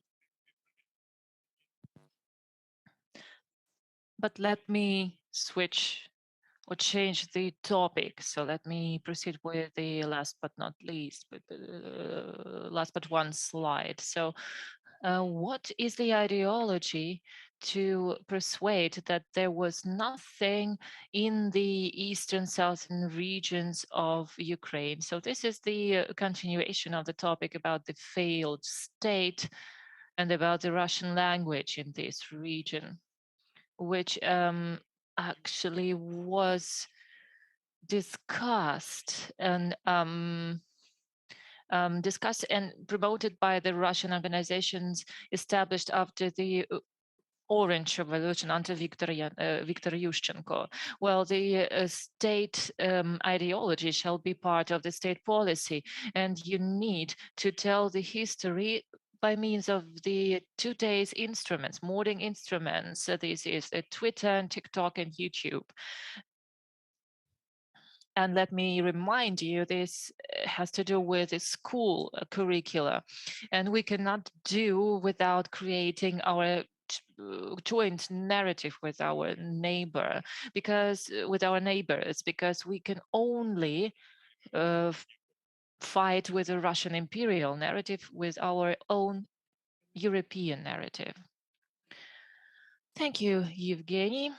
And we have the last speaker of this panel, Mr. Mokrenyuk, the head of the NGO, the Center of Human Rights. Thank you very much. I must say at once, I'm not a cultural scientist, I'm not a historian, I am a lawyer. But at the same time, I will speak about the about Khersonesk of Tavria, this monument. And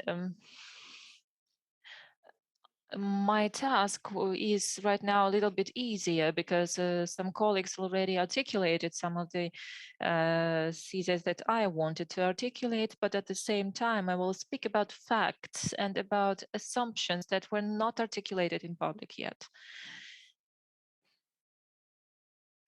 So this is my personal opinion, and I don't want to say that I'm 100% right. Our organization deals with studies in Crimea and around it through the lens of international law, international humanitarian law, and the human rights. Since 1 year, we have been studying the situation around eliminating the cultural monuments in Crimea, which is why I came up to get busy with the Khersonesk. So 2014 occupation, it is clear. 2015, the president of Russian Federation states during one of his speeches, which corresponds with what my colleagues have mentioned, he states that Khersonos and Sevastopol are sacral. sacred states, because this is where Russia, its state, its culture, and its beliefs were born. But back in 2015, it was not clear. Well, it is clear that Christianity came to Moscow not from Crimea, it came from Kiev. And Kiev and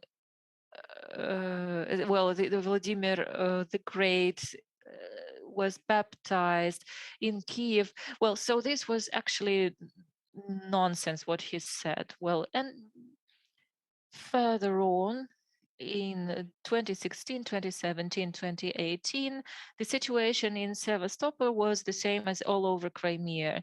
Expropriation of all the real estate and taken belongings from Crimea somewhere else. It was everywhere the same. But there were presidential decrees by Poroshenko and by Zelensky with the sanctions to the organizations who conducted illegal archaeological diggings, including Moscow Lomonosov University, and there are overall 24 legal persons and 20 natural persons. And in 1 year later, we see that these persons are united to make archaeological diggings in Khersones. Well, we don't know why, but the scale of these diggings, excavations, was just extraordinary. And interestingly, the cultural well, why is Khersones Taurisky on the list of UNESCO? Because this was the place where life and culture started from the well, it lasted there for over 2,000 years. So this is the legacy from Byzantine and Russia covered all these monuments. So they installed some fences or some silly stages. Well, they covered the objects that were there to be seen. Well, barbarians. Nothing I can say, but this was not that simple. Back in 2019, they started taking that cultural layer out with heavy machinery, with excavators. They put it on lorries and took this cultural layer away. There is a video footage by a local TV channel where a representative of the Ministry of Science, Yuri Vinogradov, has gotten an open letter to fulfill these archaeological diggings. He is giving an interview on the background of these lorries going out, and he says, I don't know, I have no clue who these people are. I just don't know why they do that. And when the footage is over, the journalist says, we were filming this for 40 minutes. We could see 10 units of heavy machinery. Well, you can understand what the scale was. So approximately 4 minutes for a lorry. The thing is, this was made by the military, so by the armed forces of the Russian Federation. And well, this just not fits together. And everything was uncovered this year. In September this year, it was clear that there was a decree of the president of Russian Federation from 2015. They started they started building in Khersones, directed on the samples of architecture on the list of UNESCO. They are building a children's camp, a museum of contemporary art, and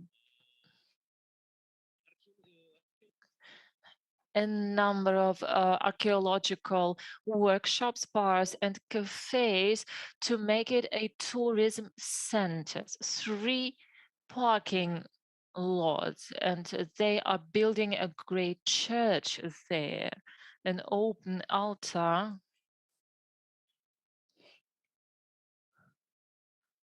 As well, with grapes all over it, as the representative of the Russian Orthodox Church says. So they state that they are building an Orthodoxian Mecca. So this is where it fit together. And the most interesting thing here is that on the background of the escalation of the conflict between the Russian Orthodox Church and the Universal Patriarch, and building of this complex where Russia allegedly started, it allows us to make an assumption that they are thriving, they are trying to create something they lack. Well, there is this customs union, something very closed. They have the sovereign internet, and they have their media, which they have in their pocket, and it is exclusively Russian media because there is a law on the foreign agents. What do they lack? They lack their own church, which is 100% right. So they are trying to do this in Khersones, to own the architectural site that has been there since many thousands years. So this is the way people have been using for many years. So this was somebody else's, and right now this is ours. And this is nonsense from the president of Russian Federation. They will use these closed media to promote for it. So where is the boundary? The boundary is actually very clear. So if the society is closed and everything behind the boundary is the enemy's land, this is the boundary of the Russian world, and they have the right to send people to death where there is a boundary with some other world. And what is even more scary, they use and applicate the highest cultural, educational, and scientific institution of Russian Federation to legitimate this. The Russian Academy of Sciences, the State Hermitage, Moscow Lomonosov University. So to give you a couple of examples. Well, I have a question. What to do? First of all, I believe we must understand that this is a warfare action using this humanitarian space, the cultural space, the scientific space. This is again a method of a warfare. We don't care about your UNESCO. We will have our own UNESCO. So this is what they do, our own UNESCO, our own this, our own that, and our own church. And tell me, please, is there a contact point of their church and our church in Ukraine? I believe there is this, but okay, let us proceed with our conversation. Well, I'm absolutely sure that we must realize that this is again a warfare action, but not against Ukraine. So you must see it in a broader context, much broader context. And secondly, there is only one way out. Stop business, scientific context with the ones who legitimizes it. So with the culture, with the science, and with the education, with the academia. Because interestingly, they are working for the narratives that we are right and they are just abnormal. They're abroad, they are chaotic. And our scholars are recognized all over the world. And let me tell you a short story before I finish. The Ministry of Education of Russian Federation has given a decree how these scholars shall communicate with the international scientific community. Firstly, they prohibited that the scholars take part at any conferences using their gadgets, using any kind of devices, so you are not allowed to use them. Then you're not allowed to meet a scholar from abroad without fulfilling two preconditions. They need to inform their institution and get the allowance from them. And secondly, the institution, the representative of this institution must be present during this conversation. So basically, there was an article, the open letter to Putin from the scientific community, that 500 scientists actually signed this letter to cancel this order. The most basic words that were used by the media at that time, the quotes that our science, it's still is dilapidating anyway. If you have this another Iron Curtain, the scientific this ones, we will be behind more than 100 years compared to the foreign science. It really will hurt the Russian science. And the reaction was that FSB reacted and said, like, you know, friends and comrades, it's only for the FSB. For other scientific institutions, it's just a recommendation, not an order. And it's gotten more interesting. The press secretary of the Russian president had to react. Somebody asked him this question directly. You know, that nobody just randomly asked the question from the Russian press secretary. Somebody asked him, like, what do you think about Russian scientists? And he said, you know, if that's happened, then it's stupid.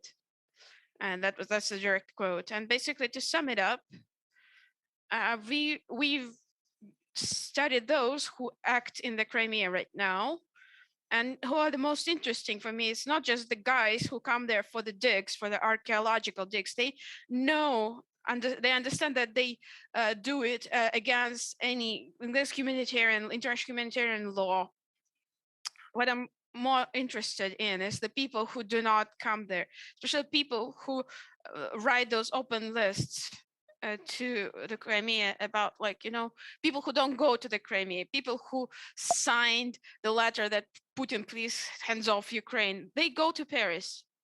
They go to the Paris conference, the European conference. But anyway, you cannot, but still they are organizing the projects funded by the, you know, president of the United when they don't go, sometimes those scientists don't go to the Crimea themselves because they want to stay clean, but they can become organizers of the illegal digs in the Crimea. So Hersoness, as of today, is a historical memorial that is still on the UNESCO list. There's a big chance that it's going to be excluded out of this list because the management of the memorial is not in line with the demands of the UNESCO. Well, if this happens, that will give even more freedom to the military and political commandment of Russia, even more. I cannot say that I see any significant international relations as to the fact that this memorial is being destroyed right now. Well, there is just like maybe some reports, but they are not very active. They're quite meek. Well, our task is basically to knock on our partners' doors and to make sure they understand that humanitarian methods of warfare, they are actually more scary than just the military army at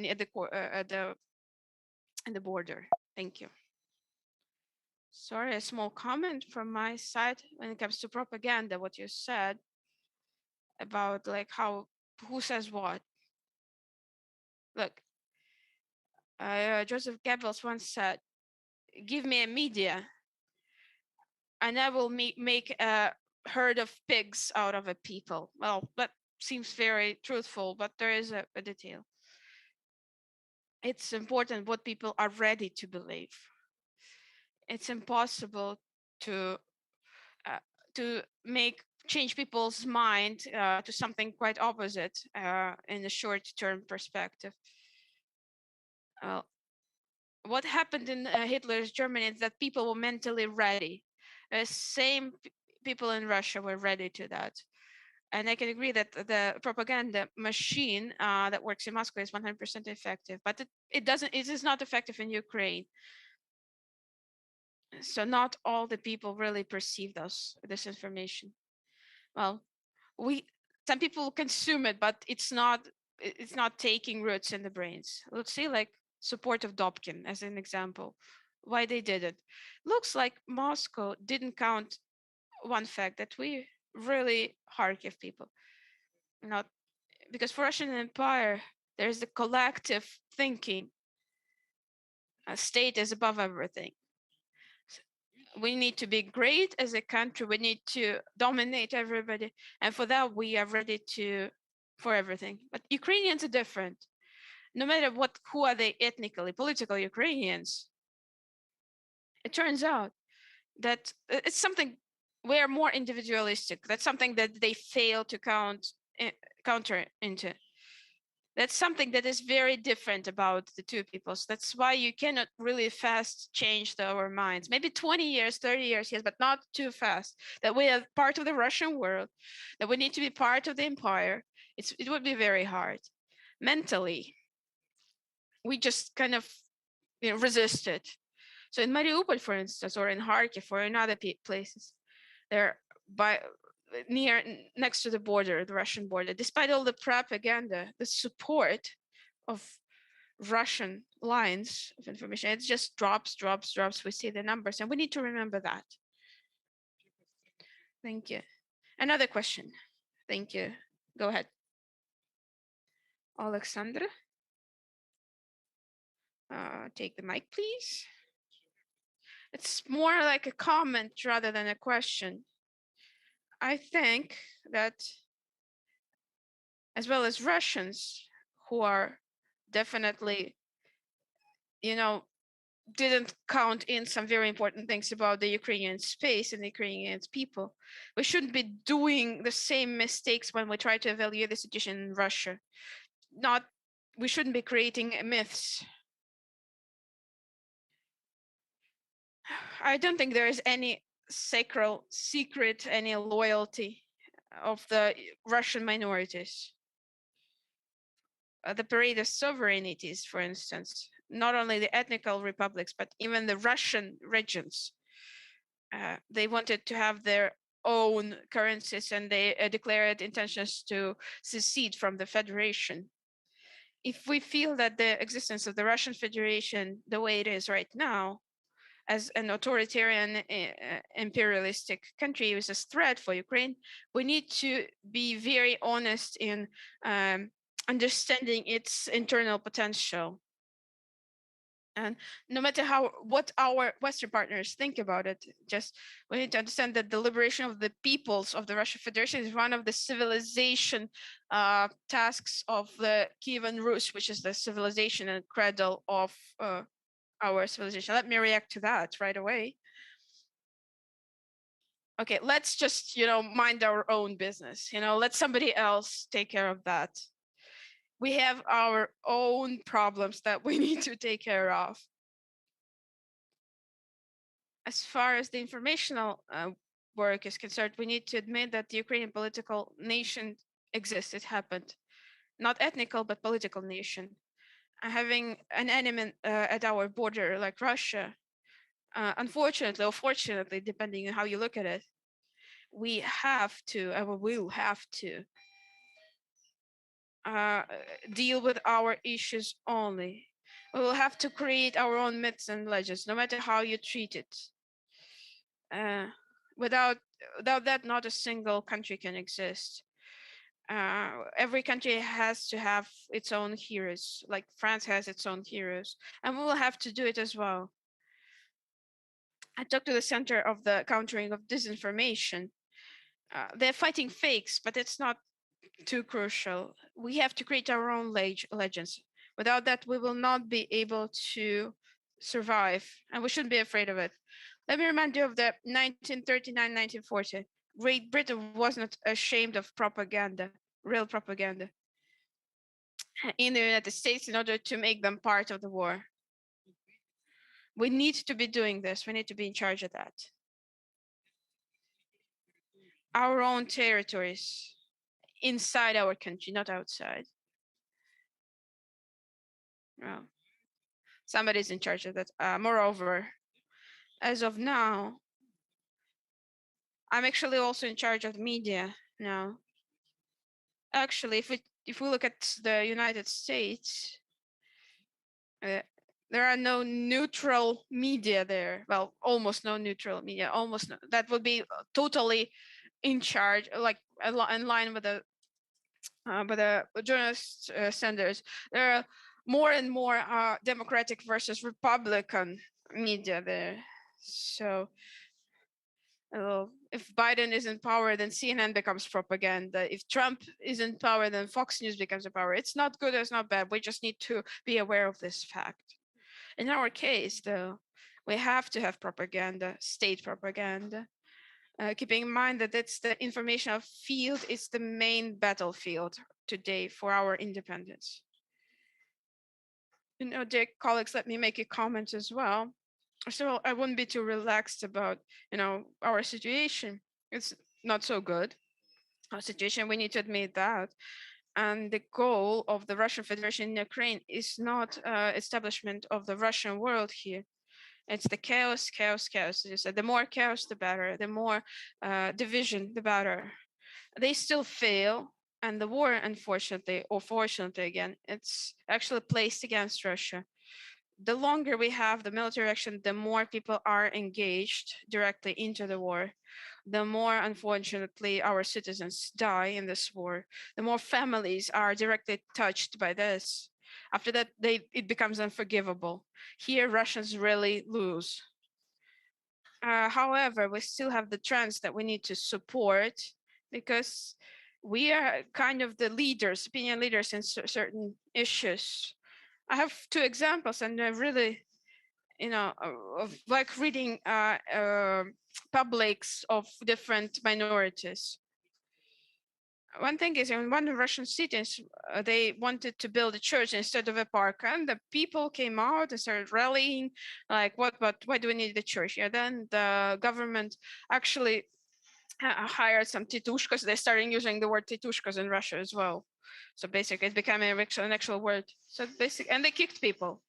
So there were more people gathered there, but it was cold. It's Russia, so it was really cold, and they started jumping, and they started saying, "Who doesn't jump?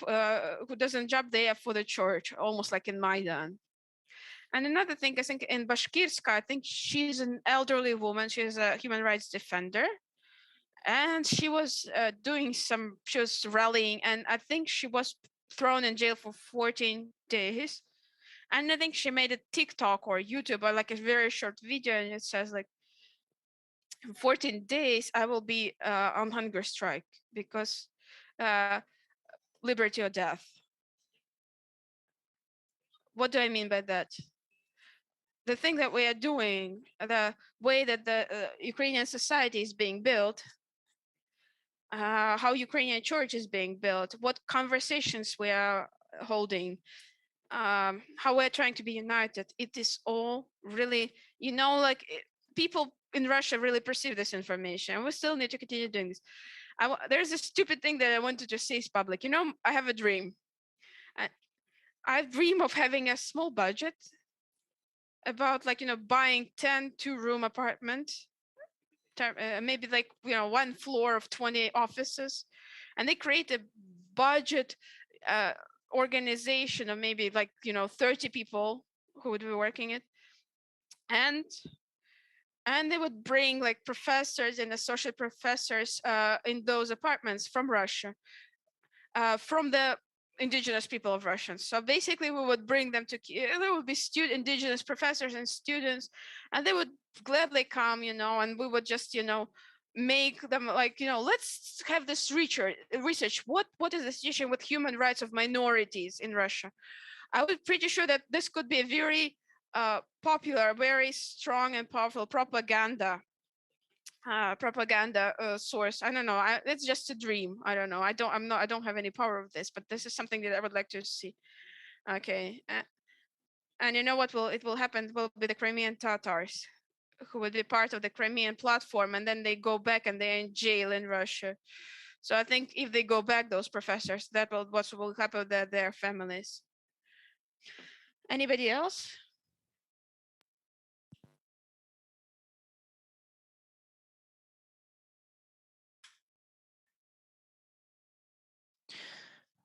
Good evening. My name is Victoria. I am a student at the Ukrainian Leadership Academy. I would like to ask Oleg, how do you think? What is the final destination point of this Russian world concept?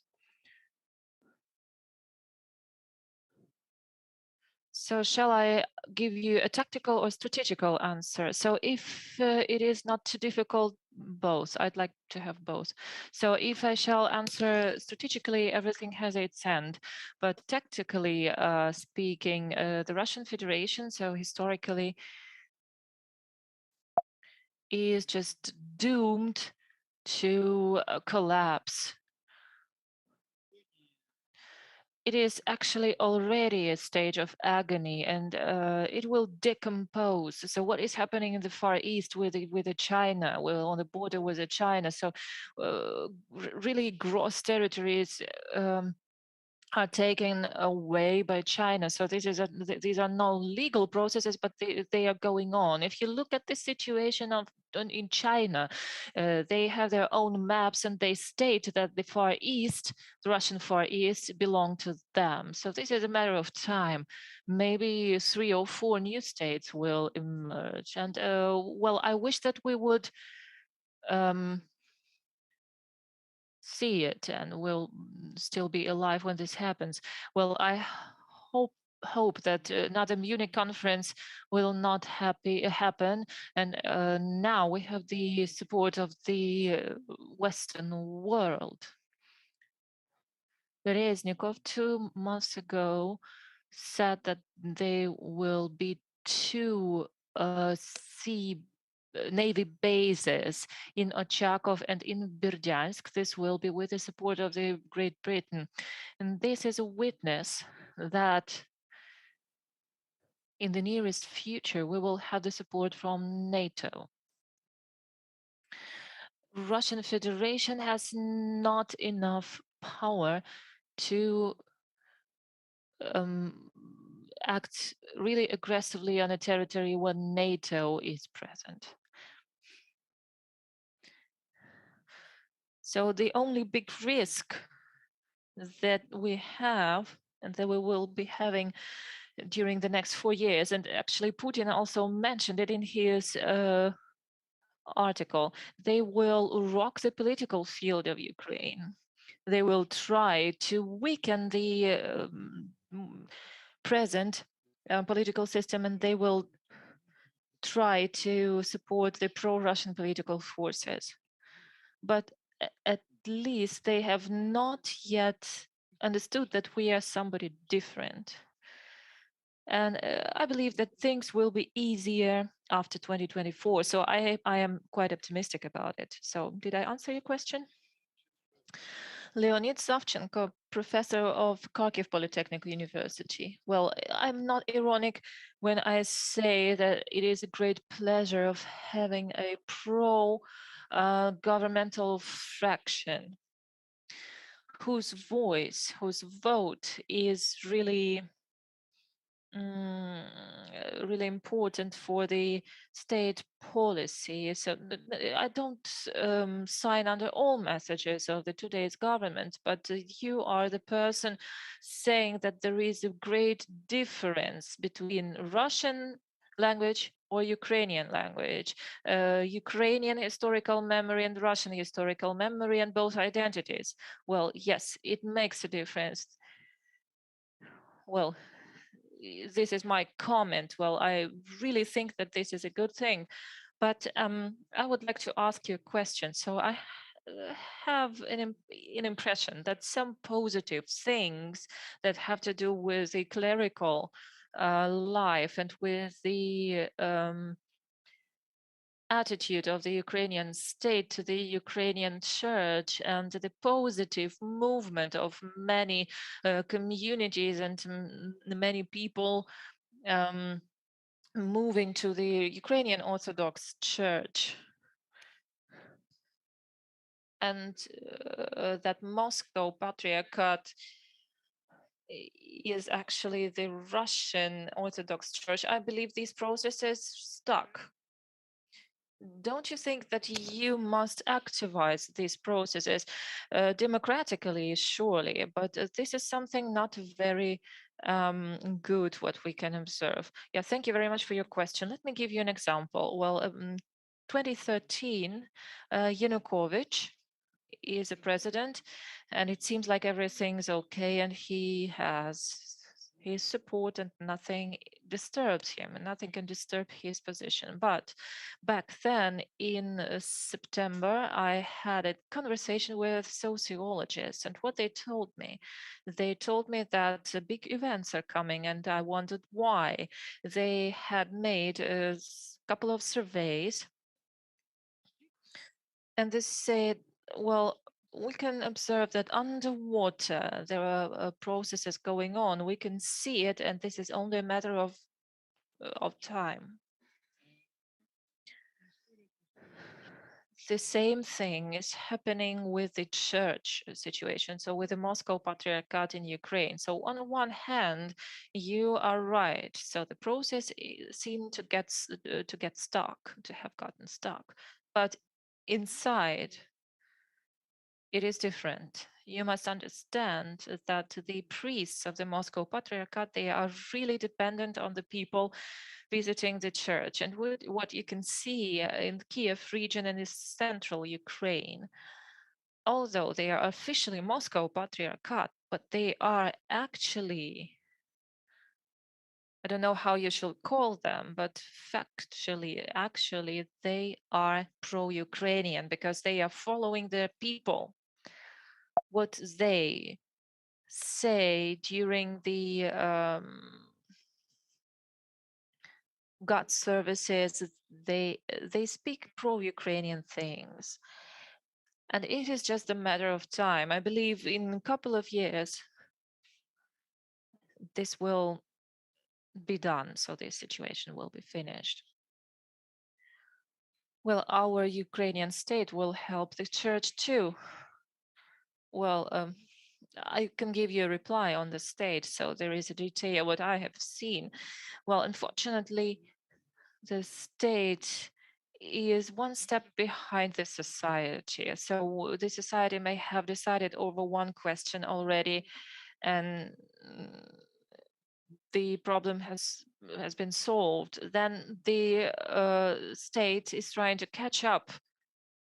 Well, don't be concerned about it. They will change the table and change their name, these churches. Well, thank you very much. This panel is over, and we will continue working on at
яких привезли сюди з російськими прапорами, намагалися захопити моє місто. А зараз воно мирне, воно наше, українське. Тут багато молоді, сюди приїжджають іноземні студенти. Життя вирує. І я хочу, щоб воно залишалося таким енергійним, безпечним, молодим Харковом.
It's always hard to begin a panel before dinner, and actually in the evening in general.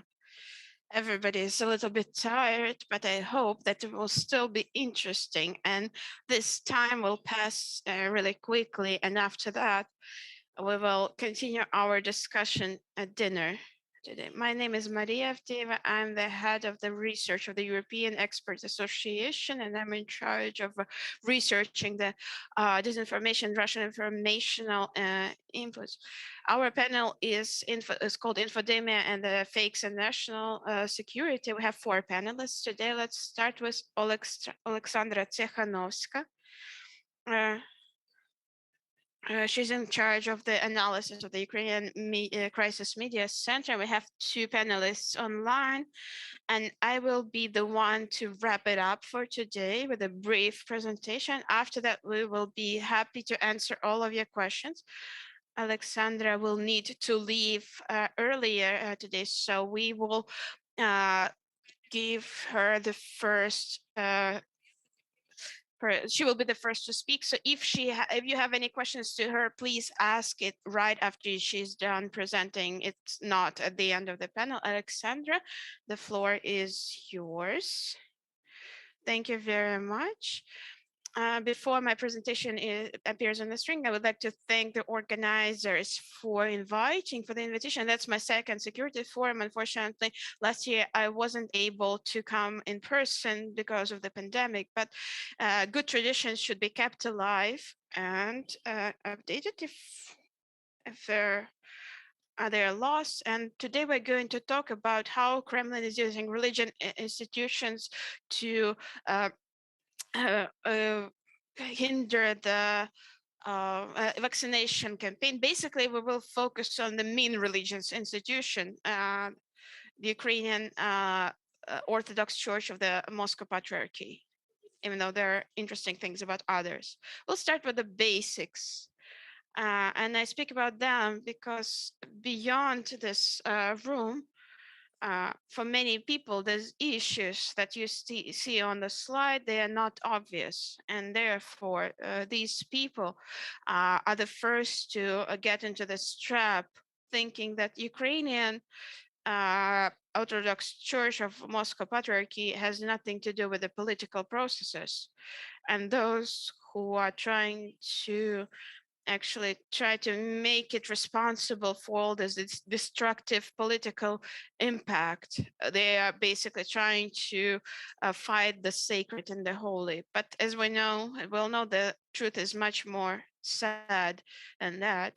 The truth is that the Ukrainian Orthodox Church of the Moscow Patriarchy is actually the subordinate of the Russian Church. And you can see the formal formal signs that this is true. why we can be so sure about it.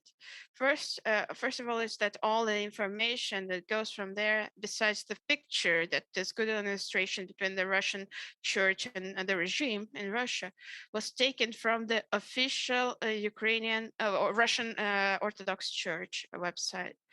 As we can see, that's what Russian Orthodox Church thinks about the Moscow Patriarchy. It defines it as an independent church with a wide autonomy. So if we talk about autonomy, we understand that, well, autonomy from what? From itself, from the Russian church, apparently. So I will call it MP, just to make it short, if I may, the Moscow Patriarchate. But in reality, we see that it's actually under the influence of the Russian church. So whatever the Russian church decided, it's obligatory to implement by the MP. And the third sign is that basically the overseer of the MP is actually blessed by the Russian church, by Kirill, the patriarch, who you can see in the picture. So it's also worth mentioning that the statute has to be approved by Kirill as well in Moscow. There are other signs, formal signs, if you need to prove why we have the right and we are right about talking about this topic. Well, but especially when we talk about Russia, what's more interesting is informal sign that that is true. And there is a little, surprise. I don't know if it's a small type face, but we can actually describe it from the gospel quote. You will know the tree by its fruit. So if you look at the fruit, the informal signs, that can be a long conversation. We can remember the story of the 2014, where there was the gift of the Magi, when they brought it to the Crimea, which was not even on the part of the root, those sacred relics. They brought it, and it was funded by a foundation by Ukrainian, by Russian oligarchs, Konstantin Malafeyev. It's a person who funded and is still funding Russian military aggression in Donbass, and who was in charge of security of the relics and the delegation. Actually, Igor Girkin, who we all know very well as Strelkov, Igor Strelkov. Well, coincidence? I don't think so, as they say. There are other informal signs about that.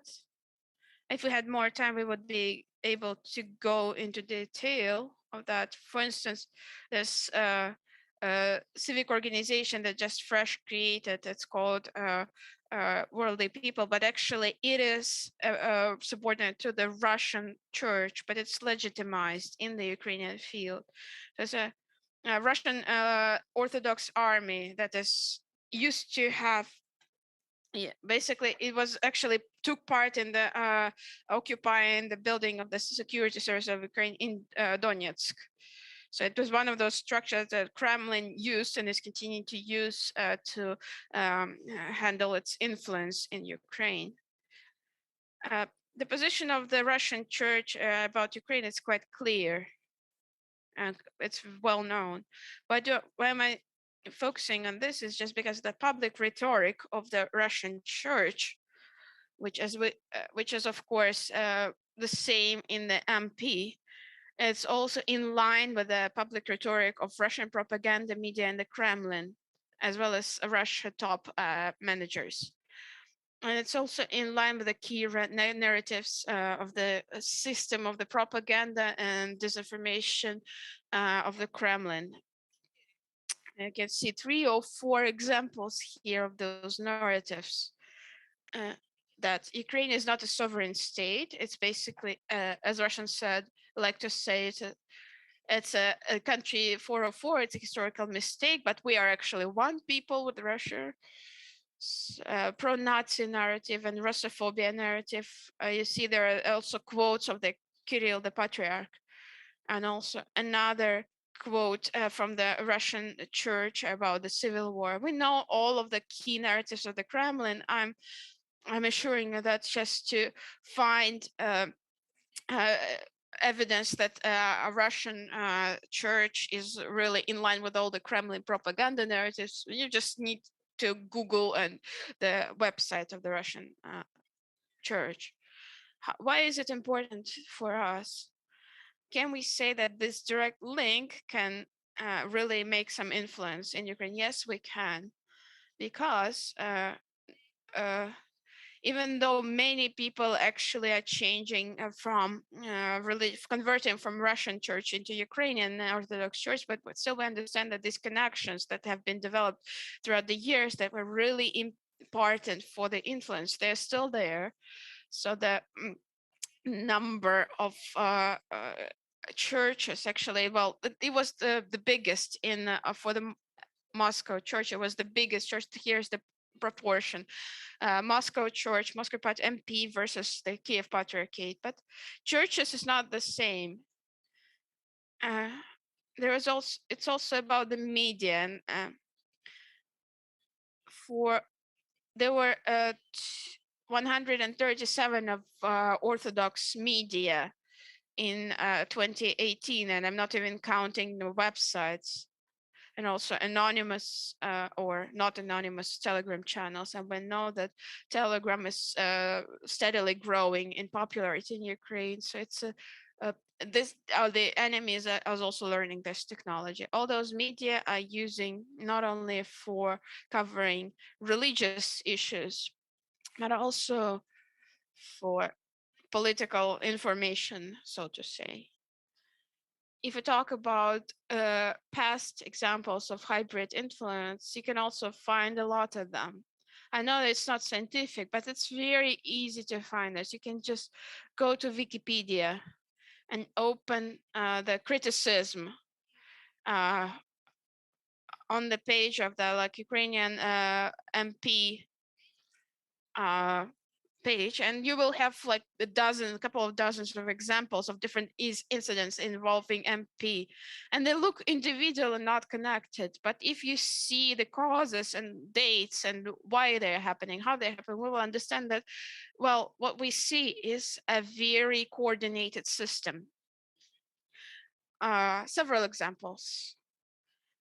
Devaluing of Holodomor as a genocide, denying, well, you can remember Mr. Onufriy, who is the overseer of MP in Ukraine, is saying that Holodomor was a punishment of Ukrainian people for our behavior, and keeping in mind that this narrative is quite popular as well. We can ask ourselves, what do you mean by this? Like for being pride, like so Ukrainian people is too proud. Second is like there's some examples of their support of occupation of the Crimea. So people, representatives of MP are present in 2016. It's not 2014. It's not 2015. It's 2016. So that's the celebration of occupation, and also part of the. They're also part of the aggression in different formats. You see two priests are blessing of a unit of Cossacks of Eleanor, like for sacred fight against the so-called Nazism that is supposedly represented by the Ukrainian state. But still, there were also churches were using as armories, and actually also combatants fighting were hiding there. There are lots of examples like that. Why are we talking about all that now? We're doing this in order to understand that in any issues that are important to Ukrainian statehood, especially the conflict with the Crimea, is pretty much every important issues like that, MP is pretty active. And that means that the vaccination issue is also part of the narrative. And speaking of this vaccination agenda, so first of all, what we noticed absolutely different approach of these two structures, the Russian Patriarchal Church and the other, the Church of Moscow Patriarchy. So if they are acting under the same circumstances, I mean, the epidemiological circumstances, it would be logical that they follow the same course. But what we see, they actually do absolutely different things. These Russian Orthodox Church supports the vaccination by with the Sputnik. The Moscow Patriarchate Church neglects the vaccination, and they are trying to undermine the vaccination campaign. How do they do that? Do they want to do that? We want that the Moscow Patriarchate Church is the only church in Ukraine which did not officially support the vaccination. And the lack of this official support means in the practical realm an attempt to undermine the vaccination campaign. And they use 3 different dimensions to do that. In the first place, they promote rallies and mass actions to protest against the quarantine limitation and not to follow quarantine limitations. And this is the way many people get sick.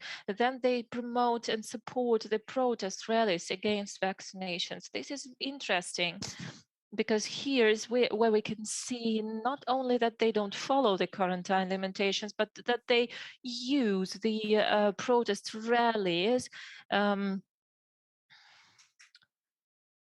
and launch an informational or disinformational cycle. And speaking of the disinformation, so this is spread of disinformation in very different formats, beginning with fake sociological surveys. We know that sociology is often an object of manipulation, and ending with conspiracy theories and fake sociological surveys. Well, the Moscow Patriarchy has made a poll and sociological survey without sticking to any sociological standards, but they still use the results of this survey to argument for an informational campaign that was launched both in Ukrainian and in Russian informational space. And if we shall look at the disinformation more closely, here we can see another 3 realms. So first of all, this is the religious demotivation. So this goes without saying. When religious people think and believe that cells of not born children are used to produce the vaccines, no one would ever support it. But when they say that our vaccine, I quote Onufri, this is a redemption, and the fatalic attitude. So if you get sick, then you have to take this suffering. I believe this is kind of manipulation. So this is a protest. Then this is a protest against the so-called forced vaccination. And again, this is conspirology in very different formats, beginning with the thesis that vaccination is an experiment, and this is really a widespread motto at the rallies of Moscow Patriarchy, and ending with a thesis that vaccination is just something which distracts our attention from other problems. And this is the rhetoric which the deputies of the oppositional platform for the life really like using. I will not go deep into detail, but let me just give a comment on the picture in the right lower corner. So we are not alone here. We can see that the representatives of the Russian Orthodox Church in Moldova, they do the same thing. So we can see that in Kremlin undermines the vaccination campaigns in all target countries, and they only promote vaccination campaign within Russia. And this happens not without preconditions, because they have already created preconditions for that.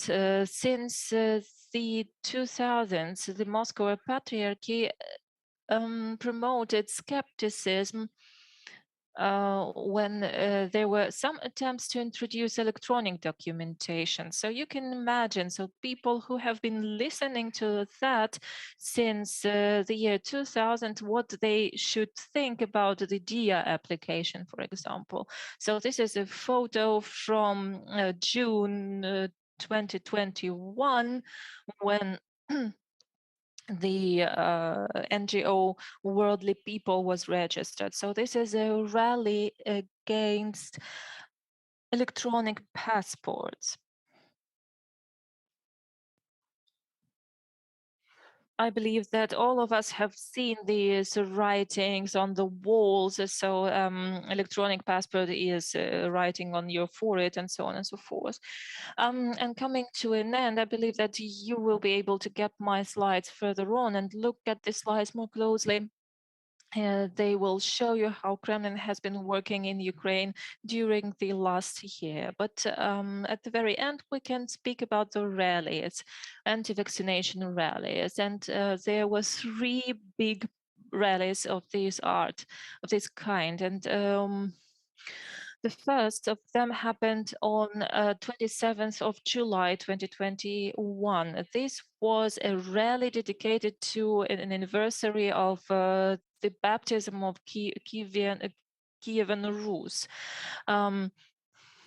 Nobody really stuck to any quarantine limitations, no masks, no social distancing, but they spoke about vaccination and quarantine limitations. But you cannot see because it is really small. The text is too small, but they carry a poster saying, "Say no to vaccines and masks." Then the next rally happened on 19th of October 2021 with the demand to stop an anti-constitutional vaccination of the people, and the Worldly People organization supported it. And there was another rally later then, and this was really an exemplary case demonstrating how the Moscow Patriarchy acts to undermine the vaccination campaign in Ukraine. I believe this was it for me, and I will give the floor to Maria. Thank you very much, Alexandra, for your really interesting presentation. And the religious topic has not been uncovered yet, and the vaccination topic is really actual today. I believe they use the same methods to promote other narratives, not only those of vaccination, what has been mentioned today earlier. I have seen many people who wanted to ask questions, so please, please, you, Professor.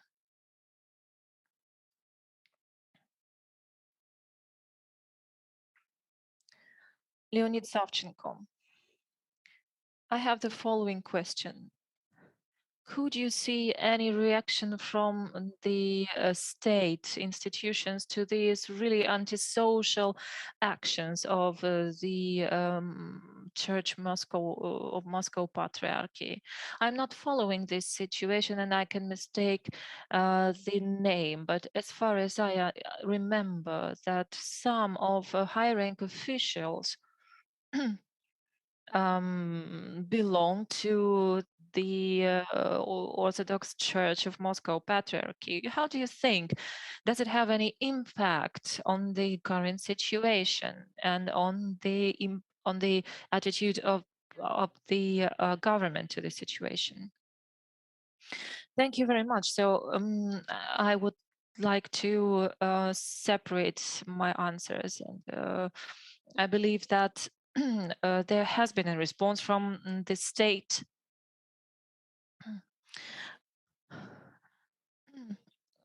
So as far as I know, Mr. Stahiv was arrested in the course of these meetings. I will not use the word rally. And as far as I know, that he has got part of his funding for these meetings from Russian Federation.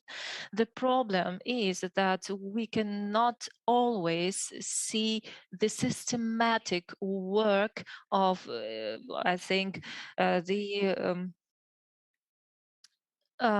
service of security of Ukraine, because we can see numerous cases when the security service of Ukraine were supposed to deal with.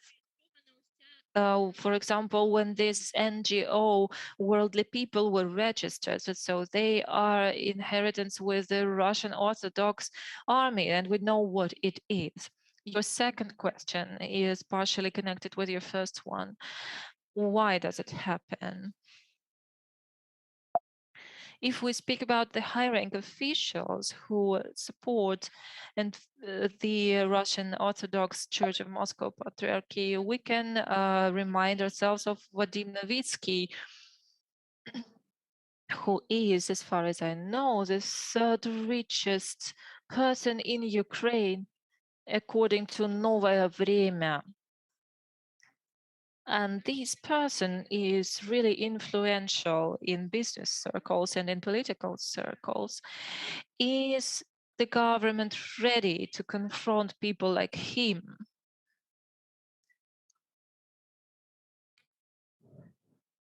And I believe this is the issue of de-oligarchization in Ukraine, which is not effective enough. Thank you very much. I have seen that General Savchenko would like to ask a question. Thank you very much. I would like to give you a comment on the SBU, Security Service of Ukraine. Thing is that the Security Service of Ukraine is limited in its actions, and it has to stick to its law enforcement functions, and it was actually supposed to be driven by its counterintelligence functions. Well, some cases are really hard to prove from the standpoint of the criminal code of Ukraine, and they were supposed to use other methods, different methods. And again, there is a problem with the Ukrainian Orthodox Church. And it is a problem since the Ukraine gained the independence. Well, all the saints of this church coincide with the saints of Russian Orthodox Church, and not only the saints, but many other elements. Yeah, absolutely. This is why I have mentioned the networks which are still in place, the networks of the Moscow Patriarchy, even though that previously there were only 13.6% of people visiting the churches of Moscow Patriarchy. And it seems like only them can be under the influence of this church, but not only them. Well, thank you for your comment. Alexander, I'm listening to your second presentation now, Alexander, and they were both interesting for me and very comprehensive. You gave very interesting statistic, I think, statistics was from 2018, MP versus Kiev Patriarchate, the parishioners and the media. do you have a fresher information about that, about the numbers, about the balances in terms of media and the number of parishioners and the parishes itself? Thank you. Thank you. I think that should be last question that I can take because we have other speakers waiting. I wish I could see the statistics because when I was preparing for today's presentation, I was looking for it and I didn't find it. I hope it exists somewhere and it would be really more illustrative for that. I'm sorry for a brief answer, but I really need to end here. If you do still have the questions, here's my contact information, and organizers also have them. I'm really into this topic and I can always answer questions about it. So we can continue have this discussion via email, phone, whatever is more convenient. Thank you very much for your attention. Thank you, Alexandra. Very interesting report. We hope that we really hope to see you next year, the next Kharkiv Forum. Well, we will continue, and our next speaker is Oksana Yatsuk. Oksana, can you hear us? Can you see us? Oksana is joining us from Vinnytsia. I can hear you, I can see you. Oksana is the head of the Department of the Informational Security of the Maidan Monitoring Informational Center, and she will speak to us about a really cool initiative of her center. It's a self-help group against the infodemia. Oksana, where is the stress in the word infodemia or infodemia?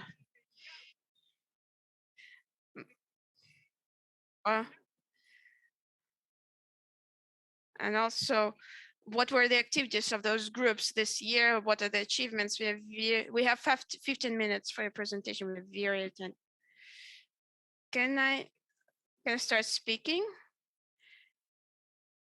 I can see that there is something there. Well, basically some echo. So yes, I'm from Vinnytsia.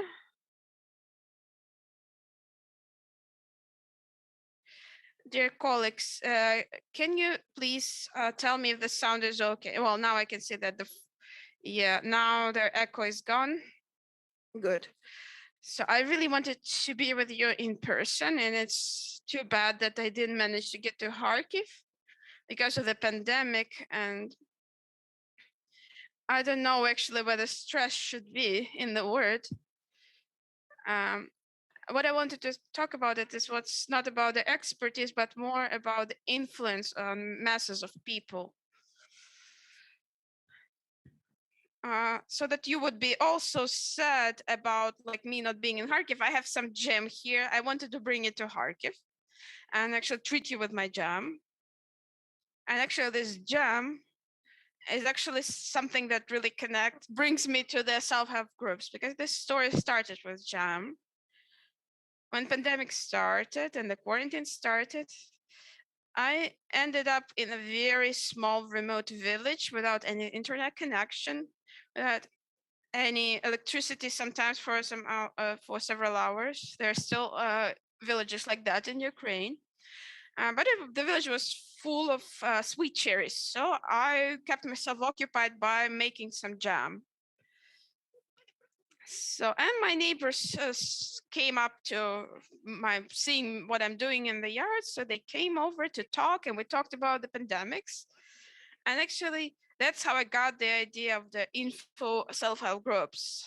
You know, while I was actually boiling my jam and talking to my neighbors, I had some time to think. And I was thinking that, you know, when it comes to the informational security, we in Ukraine, we have come a long way in terms of expertise. Like today I listened to the forum. I follow this informational field and the initiatives, how to find fakes, but all sorts of things like that. And I see that there are many positive changes in the last years, starting from 2014. But when it comes to, you know, going lower to the grassroots levels, to the people who still make their own jam and talk to their neighbors across their picket fences. It's a little bit more complicated, and I'm really sorry about that. Because I see, as more of an expert I become, the stronger I feel that there is a status disbalance when I start talking with my neighbor next door, with whom we are like, talking next to my big jam pot. And I'm just trying to explain some things to him in a very simple language, and he doesn't see the point. He doesn't see my expertise. He just came to me, to discuss some problems of his. And like from those conversations that I had, that's how I got this idea of having those groups. And we have been, as a center, implementing this idea for a year, and we're still doing that. And this new support of this project will start from the Black Sea Trust in January. Why self-help groups? Because the situation where we have the pandemic, we have the infodemic, and constant informational attacks, and people are disoriented by those info wars, I feel that it's not enough to prepare a group of trainers. It's not enough to have trainings for teachers. Well, we need a continuous form that would be self-organized and would be working on a continuous basis. And it should be in such a way that would help people with different level of expertise and education that might live in cities, but also in smaller towns and villages. But it would help them to discuss those problems and situations having to do with the informational situation that they really feel as what's going on in their life. How should it be different from our expert discussions? Let me give you an example. Well, actually, it will be connected with the example that the previous speaker said about the MPs versus Kiev patriarchies. I thought that, well, this is very valuable information, and when I really need to share this with the people, and then I tried to put it on the one level lower, more everyday speech level, and then we see that on the everyday level in the small village, this issue is not exactly voiced that way, whether we should trust Moscow patriarchy or not. That's how it's voiced. Like, my uncle Gnat really died today, so we need to call a priest.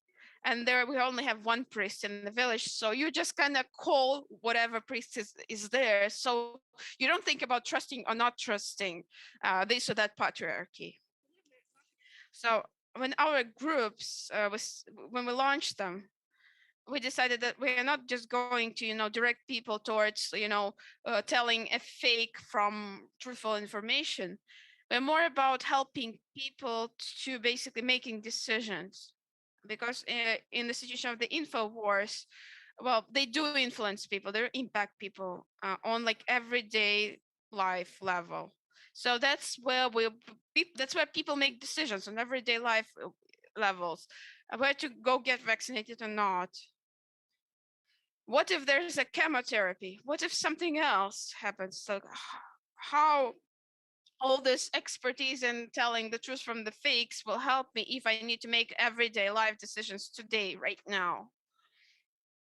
So maybe the information and support that they will need more, it's a secure, safe space where people can share their doubts, where people can, talk through their ideas. Why do I think that way? Why do I think that way? Why does it influence me?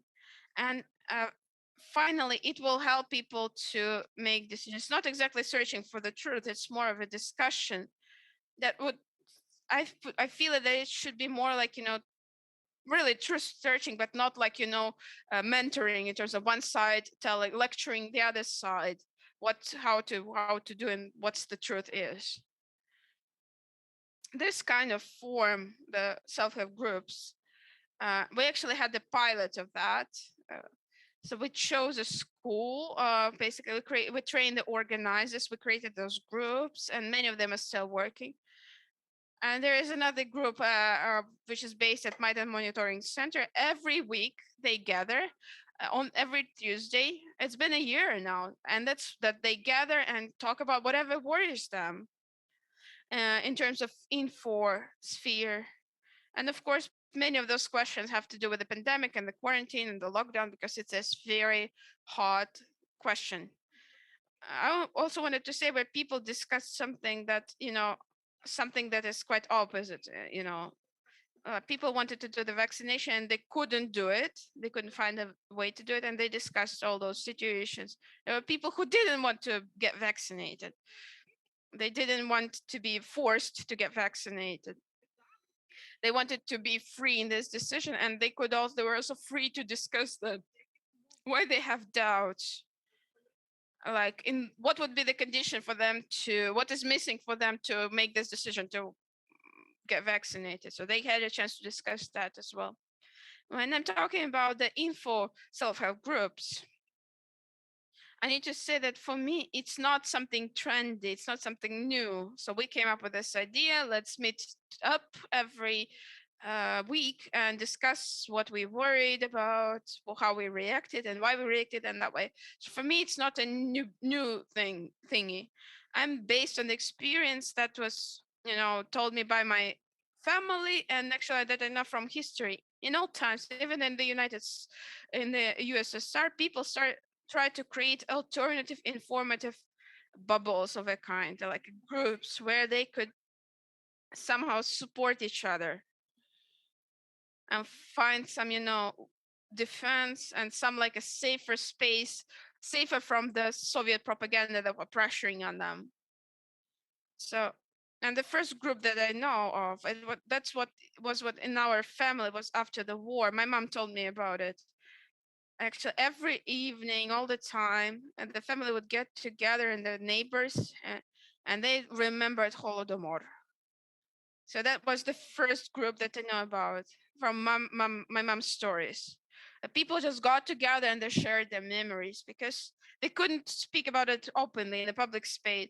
Nobody told them about it during history lessons, but they created those small circles where they could discuss that and in this way support each other. And of course, the Soviet governments wanted, to control that as well because. Well, actually, there was actual political information. The Soviet government tried to create the same kind of groups, and trying to guide them into understanding the Soviet government was good. But when I talk about organic groups like that in the Soviet times, it was not about self-help. It's about people who want, that's how they preserve their decency and feeling that it's remembered, something that they remember. Maybe it was just a discussion, it didn't make any difference. Well, maybe at that time they couldn't really do something about it, but their families, their descendants were the people who came out on Maidans, which is documentary fixated, and when we talk about our groups, I'm still thinking about this after war story of my family, the Ukrainian dissidents also.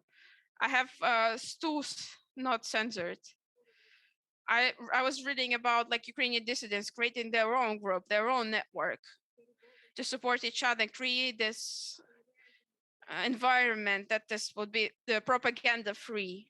Now we're in a bit different situation, and what we should be focusing on is for it not to be a discussion like like a bench yard discussion where old ladies discuss something on the bench by the house, just gossiping, because those gossiping sometimes is like the same story all around, but it's like like almost like a rat race in those like those rat circles, the same all over again.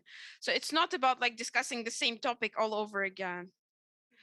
It's more about having a person part of this group as an organizer, which would have had some trainings. They could be an organizer or somebody, and they are trained to just talking about the fears all over again, but towards more of a discussing like, why do we react on this, why is it so important, what would be the conclusions that we can make of this situation, what do we do to change the situation and to be less impacted by the situation. Maybe we wanted to be more part of the situation, active part. It's can it be not like, it's more like about like decision making skills in people. Like what do we do if we are in a crisis and you have to make a decision today? So for many people, to get vaccinated or not to get vaccinated is a everyday decision, like something that they have to make a decision today about. So sometimes they don't have skills to like actually make those decisions about. This is why we support this self-helpers group who act already on the grassroots level. So we hope that we can expand these groups. I realize that what I have just said is something really approximate, and this is not the last variant of last option of how these groups can be operating. But nevertheless, we keep working, and this project will go on next year, and new people come and join us, and we can see that this initiative lives on and helps. So I do hope that the experience of the Informational Center Maidan monitoring on self-helpers group will spread around Ukraine and help us not only overcome these hard pandemic times, but live decently, learn some lessons, and gain experience that can be used for further situations that can emerge. And thank you very much.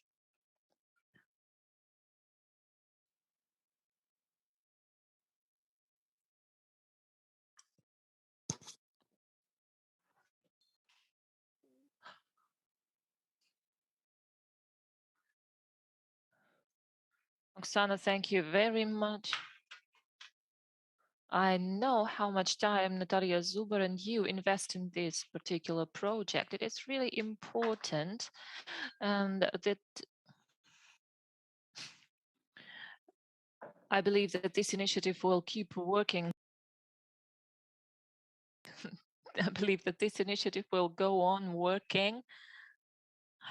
Thank you very much for your interesting contribution, and hopefully you will come to see us and bring us your jam. So everyone is already curious about your jam. So stay tuned, and maybe there will be some questions in the end of the panel. Let me introduce the next speaker, Mr. Paweł Czyczyński, the head of the Polish office of the Informational Center Maidan Monitoring. So Maidan Monitoring is really present here, both Ukrainian and Polish. Paweł is an expert in public health. He is getting connected to us from Warsaw.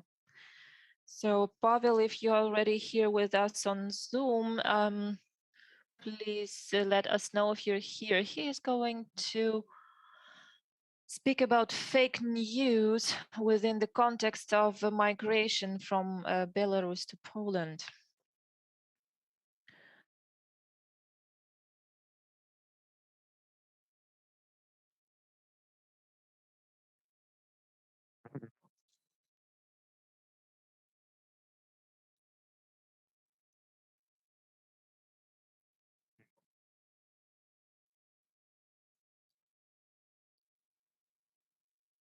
Paweł, I can hear you. You can speak out, please.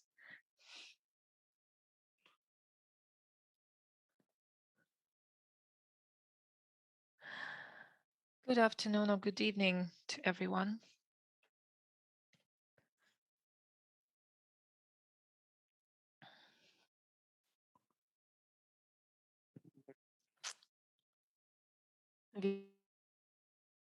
So if I can hear you in Vinnytsia, I believe people in Kharkiv can hear you as well.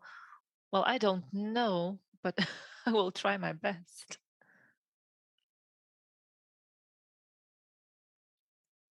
Один момент, будь ласка. Ой.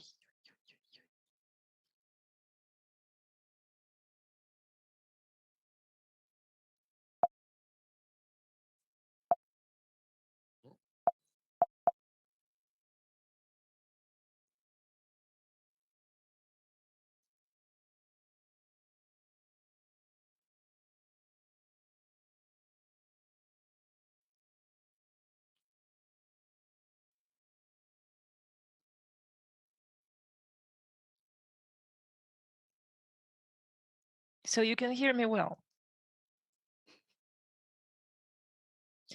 Yes, so they have also written that they can hear you. All right. Yeah, good afternoon, good evening to everyone. Well, if I may, I would like to speak English or Russian. I can understand Ukrainian, but unfortunately, I don't speak Ukrainian too well.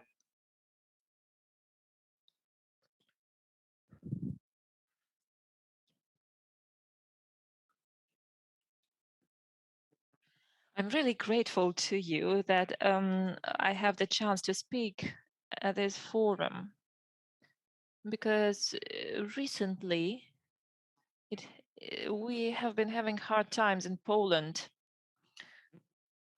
And I really would like to hear your opinion about the situation on the Polish border.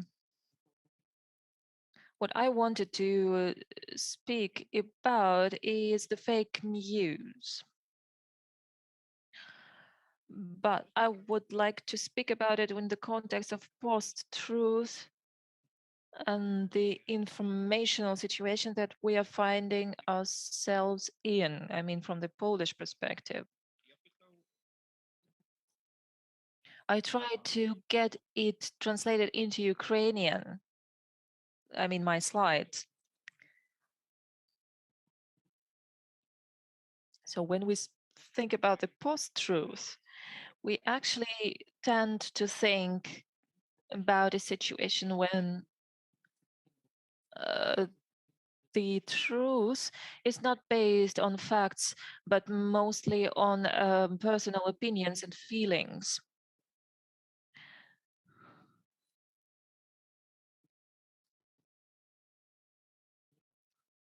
Well, in fact, we tend to listen to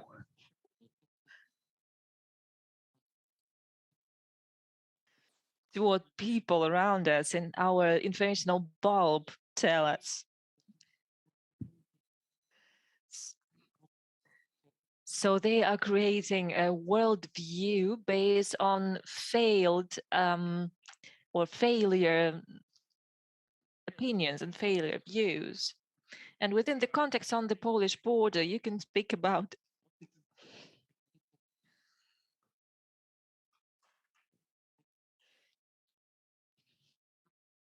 the context in different informational bubbles, and there is no dialogue between them, and there is no chance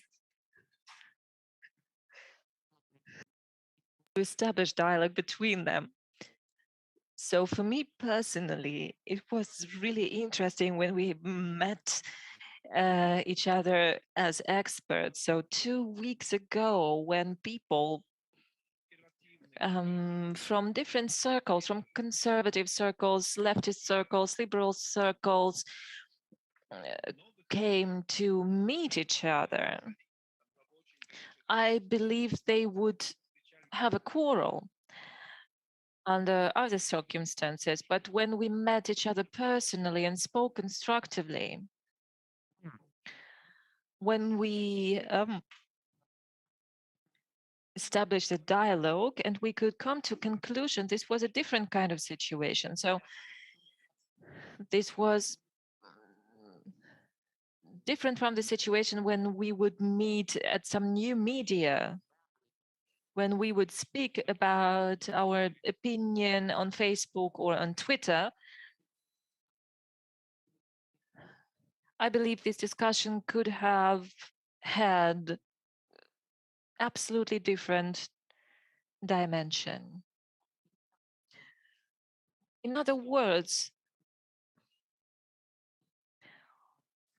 the discussions which are held in new media, in the informational bubbles, they don't create any platform for constructive dialogue and constructive problem solving, so that people can unite to find the way out of a situation. And not only like pouring informational gasoline and get even more closed within their informational bubbles. Well, coming back to the situation on the border, here you can find around 4 or maybe more narratives and contexts. Firstly, there is a popular narrative in Poland that the situation on the border of Poland is the next iteration of the migration crisis on the European borders.